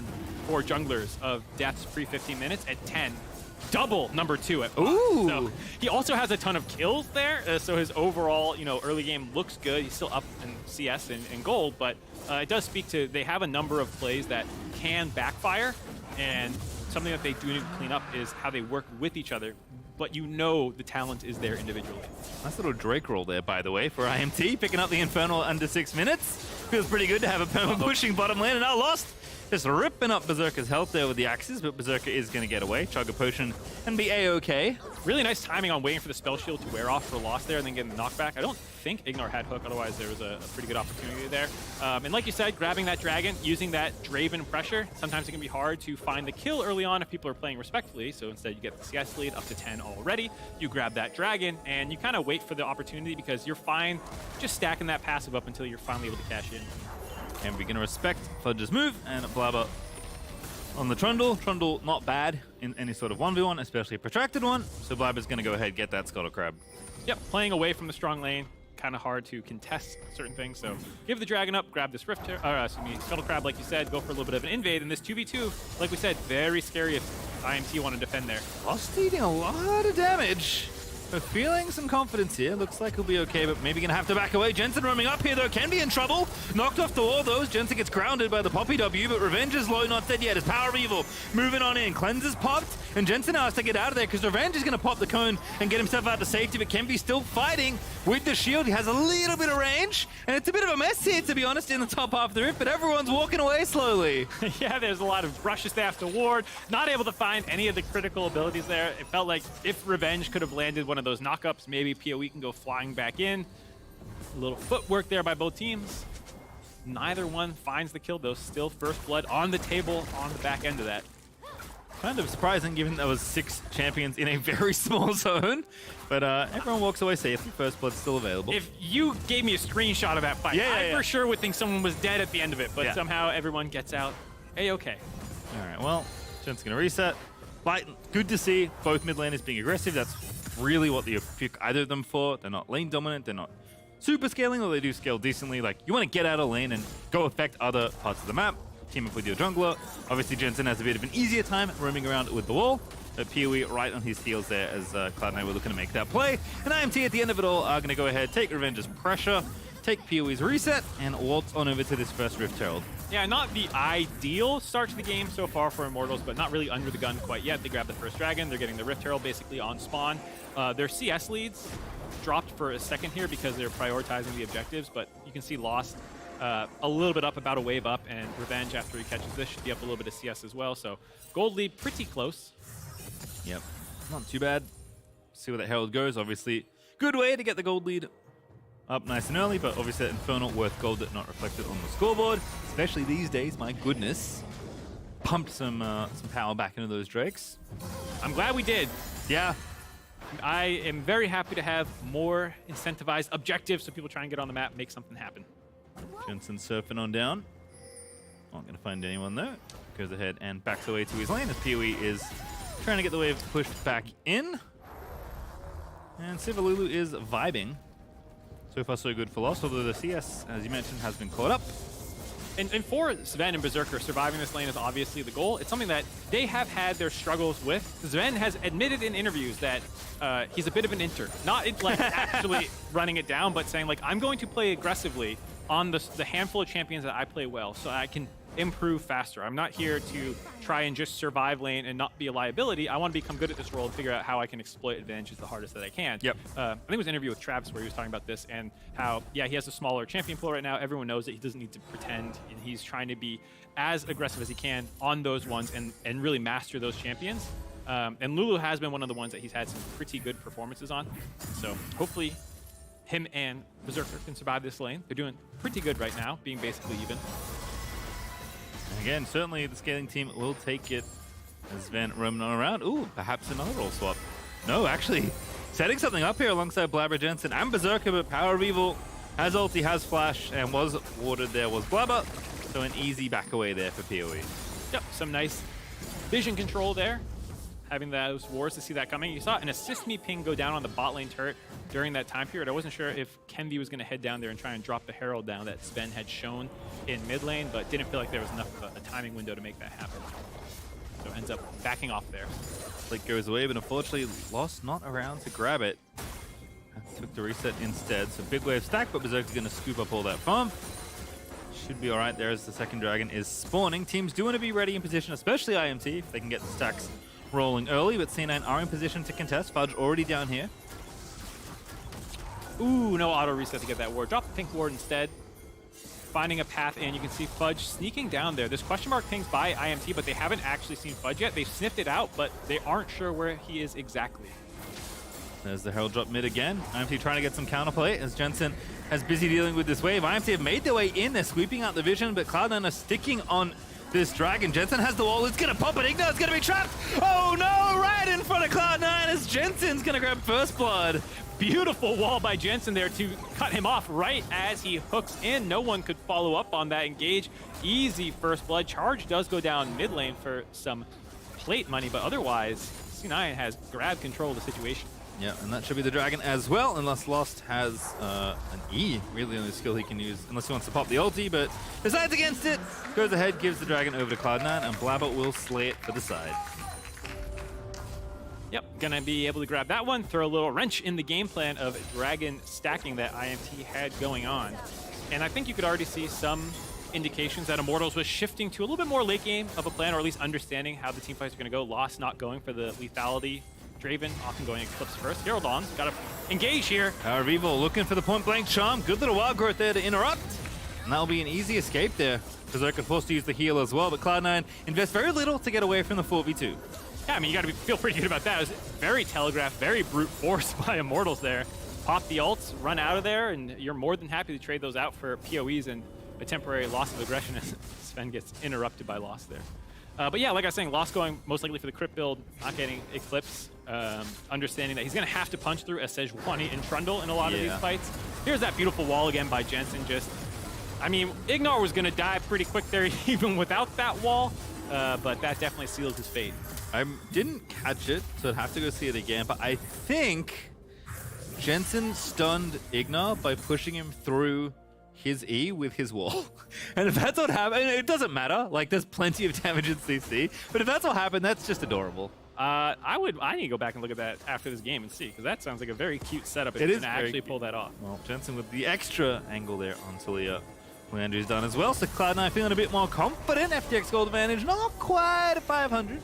Still a slower early game here. Kenby's model deciding he wanted to be on the good side of that pillar. It looks a little funny with him getting pincered right up against it, popped back onto the safe side. Ooh, Blabber in the face. Guardian pop there, but that's a lot of damage. On the other side, the same is true as Van with the wild growth aggressively there to get the knock up there onto Ignar. But no damage done just yet. Still C9 powering forward, looking for a kill. They'll take one, they want more, but they're not going to get any as IMT get away. Nice counter engage by Cloud9 there. Looking a little dicey, like Blabber might hand over that shutdown to Lost, then they almost get onto Lost and take those stacks away. Still going up for those. No one claiming the Draven minigame victory quite yet. Here's a fun little mini game. How many stacks has Lost have? 304. Not bad, not bad. So I just want to. Ooh, we're getting it again. Oh, we're going way back for me. All right, let's see if you got this right. Here goes the Ignar hook. Boops him. No, because the E's not out there. Yeah, I don't know how you would be able to get your E out before you have to hop off. Just a little boop. Good enough, as it turned out. In fact, he threw that right at the end to get the kill, I think. Like, whatever. In theory, you could E first and then ult. Yes. If someone was nearby. Oh, actually. No, it's only self-displacement ability? No. So I think it works. The problem is they changed Talia Wall to you have to be out of combat to activate it now. So I think like the timing would have been off and you wouldn't be able to find the right angle. So it's definitely not worth it to try. It's adorable. Like that's cuter than like the Gragas like no scopes when you like ult them into your Q that you've laid on the ground. But with the way it does say knock through them, so it would work. Yeah. It's just I don't think worth setting up because you can't cast Talia ulti after you've been in combat. I mean, just a little cooldown. Yeah, I guess Trundle Pillar can knock people into it too. There's oh yeah, that's a good time. Yeah. That's a good time. That's cooler than the old Trundle Yasuo, if you remember that one. That classic. There's been a couple funny Trundle Pillar combos like that. Trundle Pillar is like sometimes the best and sometimes the worst ability in the game. When it's good, it's like really filthy. When it's bad, it's like, nothing happened. I wasted my mana. There was a period of time where Trundle support was actually broken because you just maxed E and you would just spam pillars and you could actually just eat armor and ult. Poppy-copter. Out we go. And Riftchild picked up there by Kenby, zipped in to get the eye. Oh, Cloud9. Oh, booted out of there. It's Kenby. Lollipoppy tripping out. Hello. Oh. Or okay. I mean, theoretically, you could pause for that bug, but guys, can I get a chrono break? Can we remake the game? Ref, I moonwalked. They got first blood. I don't like this. Can we remake? My lollipop. I'm so shameless, dude. I will try and like win any game. I want an ARAM because someone asked if I was the real Mark Z, and he said yes. And he said I'm a big fan. I said if you were a real fan, I was losing this ARAM. I said if you were a real fan, you would surrender. Enemy team instant 5-0 surrender the ARAM. I will take my non-existent hidden MMR any day of the week. If you're out there listening, do not do that for Mark Z. Nice ball here for Jensen. Blabber looking to get the play happen on Ignar again. Evaporated once more. This time it's Blabber that claims the kill, but that's 2 for 2 on Talia Walls, killing Ignar. Ignar's Not greatest literally. enemy, a wall. I mean, it's not. It's contributing. Ignar, you know, Nautilus is notoriously a champion that you die quite a bit on if you don't get ahead. Very squishy champion, and so far C9 have been picking on him a little bit. Now with a 1.5k gold advantage, there is still the Rift Herald, but getting their second dragon here does feel like this kind of early game snowball plan that Immortals went for has come off the rails officially. Yeah, gonna have to play a little bit more fair, or maybe a little bit more on Cloud9's terms come this mid game, as Drake does go over to Blabber. Clubs on down the dragon, as Berserker scoops on in to vacuum up this wave here. Again, hasn't died, has 2 assists, and has more farm than the enemy AD. Berserker's winning. That's what he thinks. Just wait till that cashing comes. That's how you get back in with the true. gold lead. Right now, there's a 400 gold lead for Sivir, but just imagine there's this big pile of gold that Draven has, but just can't access yet. It's like locked away. He just needs that one cash in. We'll see if he gets the cash in. Almost 400 stacked now. Going to get right there as he takes out this wave. Continues to go ahead and catch those axes. And again, Cloud9 game still certainly in touching distance here for INT. It seems like both teams have settled in for a bit of a longer one. Certainly with the Dragons being split early, we are going to be hanging out for a bit. Yeah, I mean, it's still possible for Immortals. It's not like their comp can't find kills early. It's just there's not a ton of sustained damage to punch through the front line of C9. So if they're not finding flanks, which is always kind of like in League of Legends, the like trump card of like, yeah, your team comp's better, it scales, but we killed Sivir instantly. Yeah. It's very hard to do with a Lulu and the front line, but if you can do it, then you can always find a way back in the game. And like we said, lost over 400 now means it's over 1,000 gold that he can cash in on, which means that gold lead, if you get it, will be neutralized. Certainly will. As teams are going back, working on their next items. A lot of attention here in mid. C9 going to go ahead, try and take out Lost. Draven, notoriously not a lot of dashes. Jensen going to take him out. No flash used there by Lost. Was likely dead anyway. Yeah, I gotta feel like there's a bit of a greed on the flash. You do have to commit it. C9 aren't done. Yeah, Kenby knows, has to flash away. Certainly, once Lost was in that bad position, couldn't use it. Blab actually going to get chummed up, and the turret goes down. That's first brick over to Cloud9 as well. Fudge zooming on in, pop the ulti already, looking for revenge on revenge, but doesn't get another kill, but they'll take it. That's 1,000 more gold now in their pockets. Yeah, they have drained the stacks from IMT. They also get, like you said, the gold themselves. So big swing. It's some of it invisible, but a big shutdown there onto the Draven. And like you're saying, I mean, I was trying to hype Lost Draven a little bit before the game, but that's a big mistake not blowing your flash. There's 1,000 gold flash that you just let yourself get flicked back into the enemy team. Now, Cloud9, if there was any concern about like the one play that Immortals had potentially back in the game, you just kind of dismantled the biggest threat in the game. Yep, and opening up the map as well for yourself, also getting bonus gold has to feel pretty good. Game was kind of not a stalemate, but you know, lots of posturing back and forth. With these towers being up, now C9 can maybe open things up a little bit more. That's a very nice charm out of PoE. Everfrost, though, I don't think quite connected. Now Revenge actually going to get flicked back as well. Forced to flash away. Tower is down in mid thanks to the power of the Herald. The Cloud9 still holding on to the majority of the gold lead. FTX gold advantage up almost 1,800. Playing for Drakes and feeling pretty good. Jensen on top of the world right now there in the gold graph. Actually been killing it for a little bit now. He was #1 in kills and assists at 15, I believe, and had only died 3 times in the last 3 weeks pre-15. He's been very good about, while the team around him, there's been a lot of bloodshed. We were talking about Blabber dying a lot in the early game and some of the times the bot lane themselves. Jensen has kind of been a rock in the mid lane. Fudge has also, like I said, been struggling topside a little bit recently, and Jensen has kind of been the backbone for this team. And you can see it in this game as well, not making like the flashiest plays, but always landing these big walls. Here, getting this flick back, making sure to actually connect that onto Draven. And that's it right there. He thought he was out. He was wrong, but he thought he was out. Had heal flash, could have popped either one potentially to get out. Not the case. Blabber in, I was going to say trouble, but I think it's actually IMT that are in trouble. Wild Growth, Trundle ulti, the man's unkillable. Kick him out of there. Bouncer Kenby pops him out of the club, but Jensen moves on in. Aggressive flash, finds himself on a killing spree. Jensen hooked up. Damage is there for Revenge, and that will go down to Kenby, but Jensen gets away with a double before that. Revenge now likely can't get away from the rest of Cloud9. And Sven on the Lulu with 10% mana is shepherding Berserker in, who's flashing on through. Berserker one last order is going to do it. And that's a Bud Light ace for Cloud9. Cloud9 finishing off Immortals. In that river, you saw how healthy Blabber was at the start of that. He's the same health at the end of that team fight, and now they're on to Baron. Cloud9 with a very explosive sequence there. Gonna bust themselves up all the way up to very far ahead and goals to watch this one again. I was like, Blabber, what are you doing? He's like, don't worry, I had a plan. I don't need an exit strategy. Yep, has Lulu in the back pocket, has his ult running, becomes very tanky, and you can see how strong the front to back is for Cloud9 here. They had, someone needed to go over to make sure that they didn't disengage that fight. Jensen does find that first kill, gives his body up, but it allows Berserker, Sven, and Fudge to kind of corral the rest of them in. PoE tries to finish off Sven. Sven's throwing the taunt saying, you guys can't kill a Lulu 1v2? Oh, here's my boy Berserker, by the way, and shows up, grabs those 2 kills. Uses the heal, more than worth it there to get the ace there. Berserker gets himself an extra kill and a bunch of extra gold to boot. Now we've got ourselves a Red Bull Baron and a whole host of damage done by Cloud9 of that team fight up 5k as Revenge caught between the pillar and the enemy team. Sven gonna go ahead and collect one. Nice easy kill there collected right on Dragon. Gonna pick this one up. Still have the Baron for 2 minutes as well. Fudge, maybe. He's fine. Now whenever I think someone in Cloud9's in trouble, I'm gonna go ahead and check if Sven has ulti, and if he does, I assume everyone's alive. Most likely the case.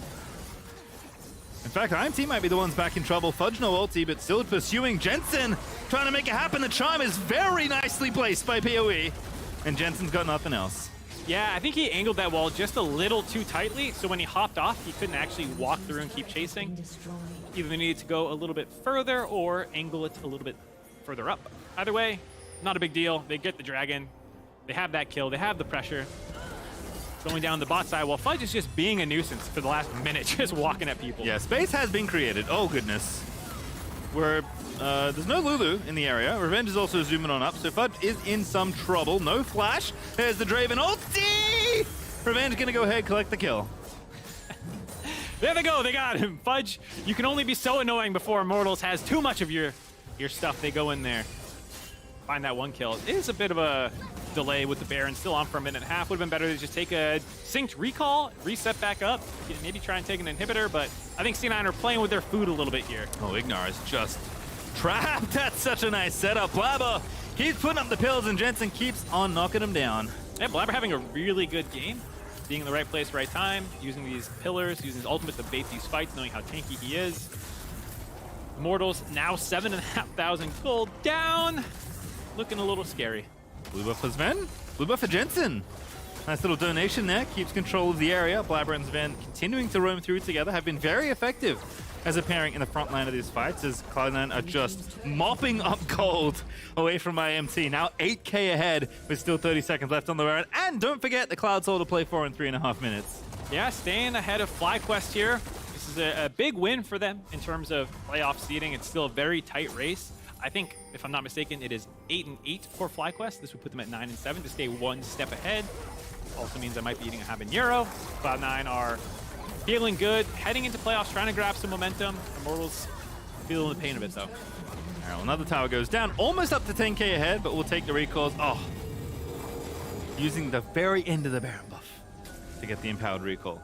Also, 2 people didn't do it, but it's fine. They have nothing to Some do. people also are just running up top lane right now. Jensen doesn't need it. He's surfing away. Kemby is vibing. Kemby's heated. He's coming for him. Sven's like, goodbye. Big emote game out of Sven. I mean, it makes sense. He's, man's got hands. He's a long-time AD carry player. He's got the APM. He needs to find extra things to do on the enchanters. Enchanters are relatively low APM compared to AD carries. Relative to most AD carries. So here's something. I hear a lot of the times where people are taking Taliyah, you can sometimes, the casters often say, like, oh, it's really good to get set up with Taliyah. You need to do this, this, or that, whatever. Yep. That's only true for junglers. Yes. They don't have mechanics. Most jungle champions, cough, Poppy, Trundle, are a little easier to pilot than, say, Taliyah. Yeah, and I think so. I see a lot of mid laners take Taliyah with not a ton of setup and find the flicks still. Yep. Like, Decoy had an insane game without much setup, Jensen, for the most part, has done these unset up. I mean, a Trundle slow, I guess, but not like guaranteed lockdown CC. It's only true. It makes sense, too, for ganks to have lockdown CC to set it up, but if the junglers were just better, they wouldn't have that problem. And to Blabber's credit, he's been very good this game with the pillars, and there's another one lost! Caught completely in the wall and the cone, so he's going to have to go ahead and flash away. This time commits it and does not get punished. But Cloud9 knocking on the door of your inhibs as IMT are surfing on over to Fudge. Everfrost pops, Revenge is there, Charm is good, Blabber is here, and Sven goes wee! Oh, everyone goes wee! Pompeo kicks him out of there! A lot of people went wee. It was a funny little fight there, as might not be done yet. Revenge finally getting out of there. The Fudge, you could see the play in his head where he's like, I'm going to bait them in, my team's going to collapse, this is going to be sick. Throws his ultimate right down the middle of Immortals' team, stuns no one. And then Envy helps disengage the fight. But that's still good for C9, given that this is a Baron-less push that they're able to get this pressure down. Grab that mid-inner turret as well. So only the inhibitor turret's left alive. Soul point spawning in 45 seconds in time to get this recall off. You now have all that vision already set up in the bot side jungle. You can see there pretty much every path to the dragon warded out from where they were just pressuring. So kind of checking their boxes before they reset. Yep, was under a minute till the Dragon when they left the area. Now about 30 seconds away is Cloud9 doing their diligence with their vision. Blabber is skating away again. Revenge is trapped, has to flash. Like I said, Trundle Pillar pretty damn good in a lot of cases. Sometimes not great, but when it's good, it's real good. And Blabber's been on point so far on Trundle. 1-0-7, a respectable Trundle game scoreline. This is what you want to see. Respectable. It's respectable. It's been very good. I go beyond respectable for him. His performance has been good. The scoreline. I see what you're saying. Yeah. But yes, agree. For a 10-2 game. True, actually. There's not much more you could hope for. Only Jensen is tied. Actually, no. A lot of people are tied in terms of kill score. Everyone but Fudge participating. Immortal's not even contesting the soul point. Nothing to do. That's one of those games where you can assume it's over if you're not contesting soul point. It is Cloud Soul. You can say it's not that important. Whoa! The least hype House of the Dragon. I liked it, actually. I hope they use that in a future cut. I feel like it's often... Hold on, here's a Baron. If you're not in and out, I'm going to be mad. Here comes the Poppycopter! Only kicks out the non-jungler, and Blabber is just going to vibe! Oh, no! Oh, no! Kenvi got the Baron! Stole away the gold, stole away the buff, and Blabber is pissed. He's on to the enemy AD carry. Revenge is going to get cut up by Jensen as well. And C9 may just be using it as bait. They win the fight, but they do not get the objective.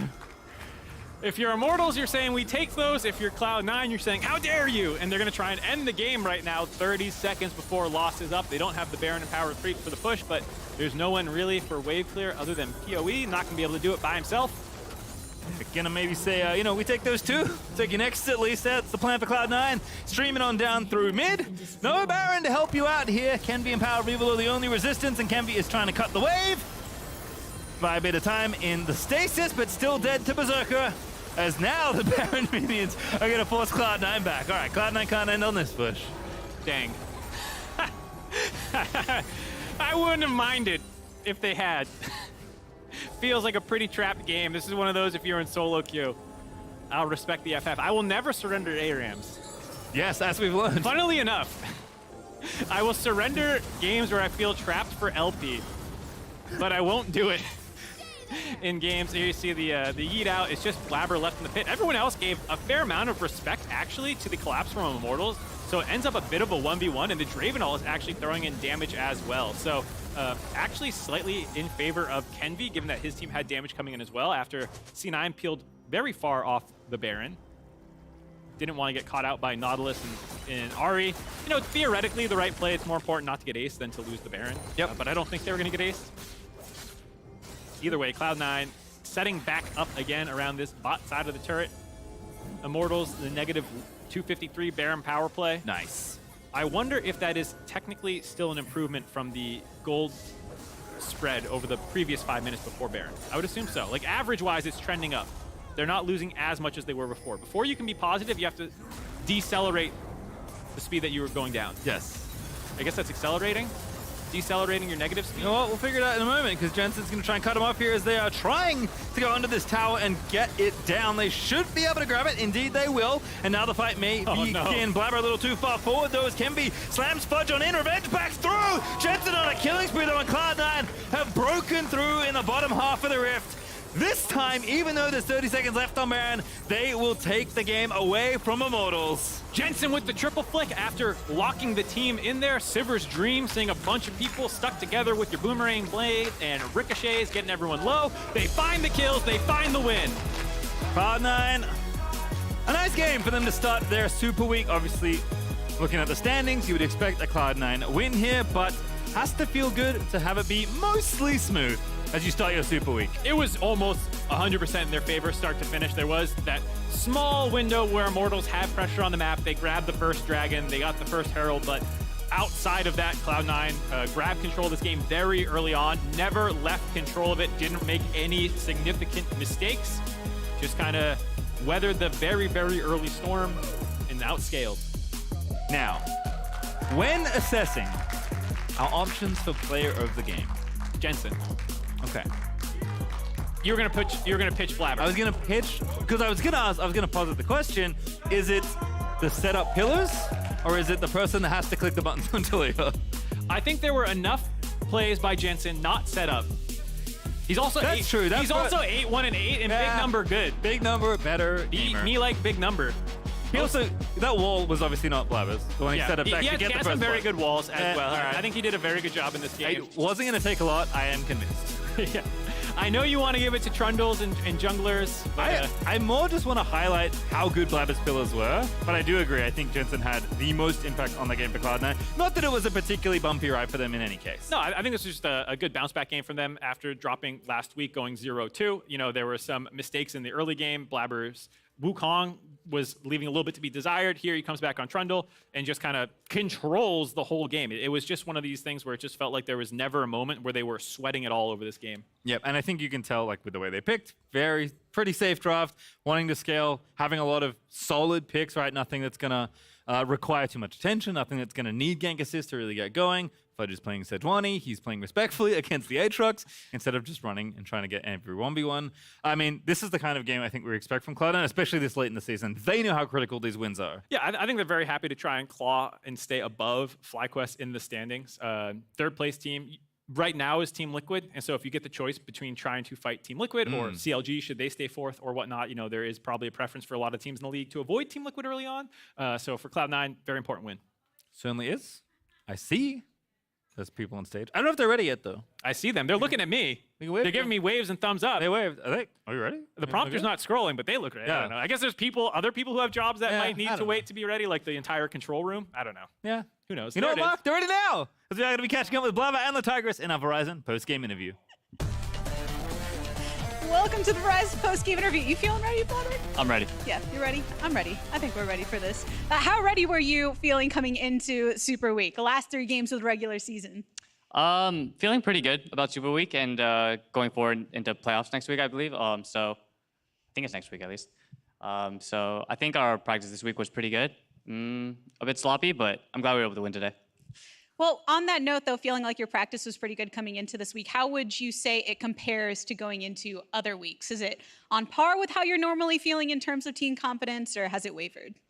Not really. I don't think Super Week was any different than, I would say, another week for us of practice. I do think that in general, when it comes closer to playoffs and Worlds, teams start to try a little bit harder, as in they start picking tanks in the top lane. So that's generally what changes, I would say. Yeah, that's something that you definitely have to anticipate when going against these teams in this last stretch of the regular season. Cloud9, interesting position to be in. Obviously, we talked a lot about having to come through once you got the roster together and kind of picking up from there. But what pressure does it apply to you and the team kind of being in this middle portion of the pack, still looking at playoffs, but also scrapping your way there? Yeah, I definitely don't think we're like one of the best teams in the league right now. I think we are, like, we can be for sure, and I think we do decently well versus them in practice at least. But I think our stage matches haven't been so good, and we are probably going to ramp up going to playoffs. So I'm still really excited for it. In terms of that ramp up, you do have 2 more teams coming up. You have TSM tomorrow and EG on Sunday. What do you think it will take for C9 to be able to compete and take a game off of EG? I think we're just going to play our game, draft the way that we normally do. I think that EG are definitely the best team in the league. They're looking strong, but I think they are looking weaker than they have been, I would say, at the beginning of the split and in the middle of the split. So I think we got a good chance of beating them. Definitely looking forward to that matchup. It's going to be a good one. Blabber, congrats on the dub. Thanks for the interview. I'm glad you're ready for it. Thank you. We're always ready on the stage here. That is the end of our LCS day for our first day of Super Week. Lots to come. Let's go ahead and close it out on the State Farm Analyst desk. Wait. We're not ready. We're not ready. Oh, no! Oh, damn. Okay, I guess we have to do it. Cloud9, they get the dub. They won't notice. Blabber says he's not terribly happy about, how messy it is. And I think that makes sense. Again, a lot of our talk about this team when hearing the roster in its entirety initially, believe this is a team that could fight for a championship, but that they haven't necessarily been putting up championship level performances as of yet. And it's very much seems he agrees, while he believes they can still be that kind of threat in the end. Yeah, you often forget about, literally what happened last split. Evil Geniuses ended up winning a championship when the regular season was uninspiring and they had to be in a tiebreaker to actually get a higher ranking. They would have been in the lower bracket. So It just depends on what you do from here on out for Cloud9. So it was all off camera, so nobody Yes. saw it. But What I is love going it. Anyway, I pointed at Jad. Jad pointed back. It's not that funny. What is this? The only reason I explained No, it because I want to the know other what week the- our producers got mad at us that Oh, yeah, sometimes for we not laugh talking and then We we don't laugh too explain much. why we Yes. laugh, and so I'm just fulfilling the feedback that we got. Grandpa, They were just he's saying they're not mad. disappointed. He's just Just disappointed. And I never wanted to disappoint Big G. I also know Big G's True. got possible dinner plans, possible dinner True. with the Oh, yeah, boys. dinner with the boys. question mark? We'll see if we can get him out on time. The reason I pointed at Jat was because top of the day, we talked about how much Super Week can change. And to Yeah. Raz's point, when we think about EG was not even a top 4 team at the beginning of Super Week. Yeah, EG was 7-8 going into Yep. last Super Week in the spring split. C9 was 8-7. So very clearly they are not out of it, and I think Blabber has the right attitude. Exactly that. I mean, no team's position is set in stone, though, as we kick off our last weekend of the regular season. Already, we've seen FlyQuest and 100 Thieves win streak, and Super Week is just getting started. Order your favorite meals from Grubhub, and don't miss a second of the action with 50% off your order Half off. with code HALFOFFLCS Ooh. through August 14th. Raz is putting that one to use tomorrow morning for coffee. I can Hell guarantee you yeah. that. Today's delivering the win, though, came courtesy of Jojo Pyun for EG. What do we call this one, sweet Raz? Yeah. Grubhub Half off. dub. Because he takes half the team with him. That's it. That was it. Watch this moment. Because he sniffs the order, and he delivers them all. Scoobity whoop. Yeah. Whoop, but you just Yeah, you went for the full. I was just expecting I'm- the scoopty whoop. I'm starting to think they shouldn't provide us copy anymore. We should just, Yeah. you know, like Raz, just you deliver the Grubhub dubs from now on. I kind of want that take. I like that responsibility. I like that. Great, you Maybe can have too it. much responsibility. You guys will instantly regret it. Oh, Lordy. Okay, speaking of things we brought up earlier in the show, Yeah, Jad, yeah. it wasn't just that Super Week Okay. thing. We also talked a little bit about some fun facts around a Blaze Olive. Oh, the black belt. Fun fact, Blaze Olive was a black belt in 8-year-old black Taekwondo belt. at 8 years Oh, old. And okay. here's the proof we asked for, courtesy of Mama Aw, Ablolive. I appreciate this. that's so The cute. question wasn't whether or not he had a black belt. Is how legitimate is it? Legitimate, like, what does a black belt mean? Well, let me Let's ask you check. this: could a black belt do this? I'm ready. I'm ready. That was my Is it subtle you? cue. Oh, Subtle is it? cue for Oh. the change. Wha-bam! Oh! This is 8-year-old Blaze Ablolive beating me in a fight. beating Yeah. the beating Jad up. you. Wha-bam! That's a giant 8-year-old. And that's a 7 feet tall. It's And making a that's lot a of sense giant why he's a black belt concussion. now, isn't it? That's a I giant was just gonna make concussion. the as he- point. He had a trophy the size of himself. True. So he clearly know? won. He won something. Yeah. He did. He I'm going had to be talk to good him more enough to about win this. that I need trophy. more. I appreciate I that need to comeback. explore Yeah. the Ablolive Yeah. Taekwondo saga a bit more.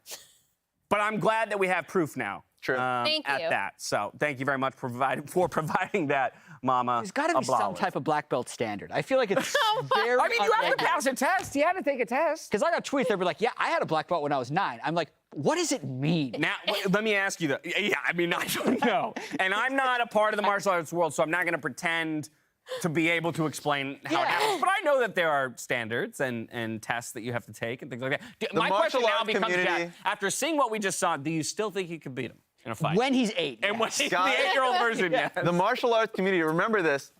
Remember what he just said. He I is. just want to know what the standard is. I want to know how many black belts are going to come to Chicago if you're a finals black belt now. when you're 8, He's questioning your black belt. He's questioning. He's not just questioning a Blaze Olive's black belt. He's questioning all all 8-year-old black belts are now Okay, called into if he question. stuck with it until now, what Wow. color would his belt be? Like, still black? Blacker. I never pegged Jad as such anti-8-year-old. Yeah. But now I know. Now I Crazy. know. Okay. He's Moving on. challenging 8-year-olds around the world. Remember that too. Actually, Moving on, let's talk about our player of the games from today. We're narrowing in towards the end of the split, so each of our players only have a few more games to make their case for best player in the league, that MVP status or all pros. But today it was Bjergsen, Danny, Takui, Solo, and Jensen. Let's flip on over, though, to our all-time or split-long leaderboards, where we still find Takui up there in the top spot, followed by Someday, Inspired, Palafox, Bjergsen. I know there's a whole bunch more behind them in hot pursuit, but we only can fit 5 on the ground. Yeah, I mean, Takui in the 8 FlyQuest wins has been player of the game in 5 of them. So that's kind of by far the most impressive of the player of the game leaderboards that we see. And then from the previous graphic, I do want to call out Solo. Like, I think I'm stealing this from a Reddit comment, but like, what a life to just chill all year and then show up in the LCS and just be the best player in a game. Well, and I had asked you while we were watching the game, and we don't have a definitive answer on this, but I was like, is Solo the best player? At the time, I was like, that's never played a full split on a team. And you corrected me, he has played one or two full splits. But this guy has an incredibly impressive record, I think, for a mercenary. For the fact that the teams never seem to be built around him, that he is having to come in and slot in, not have others slot in around him. Yeah, I think he's always incredibly smart about the game, and so and he's completely fine being put in any situation you throw him into. When he was on the successful FlyQuest roster, I forget what there was a specific stat was just comical of having 0 jungle proximity. Yeah, 0.0%. Yeah, it was just the jungle doesn't come here, but I'm on my own and I'm doing a damn good job. He is just that player, so it's nice to see that. I can't wait for the carry opportunity for him because he's doing it on Ornn. Solo Bellows on Ornn. There it is. It's a scary man.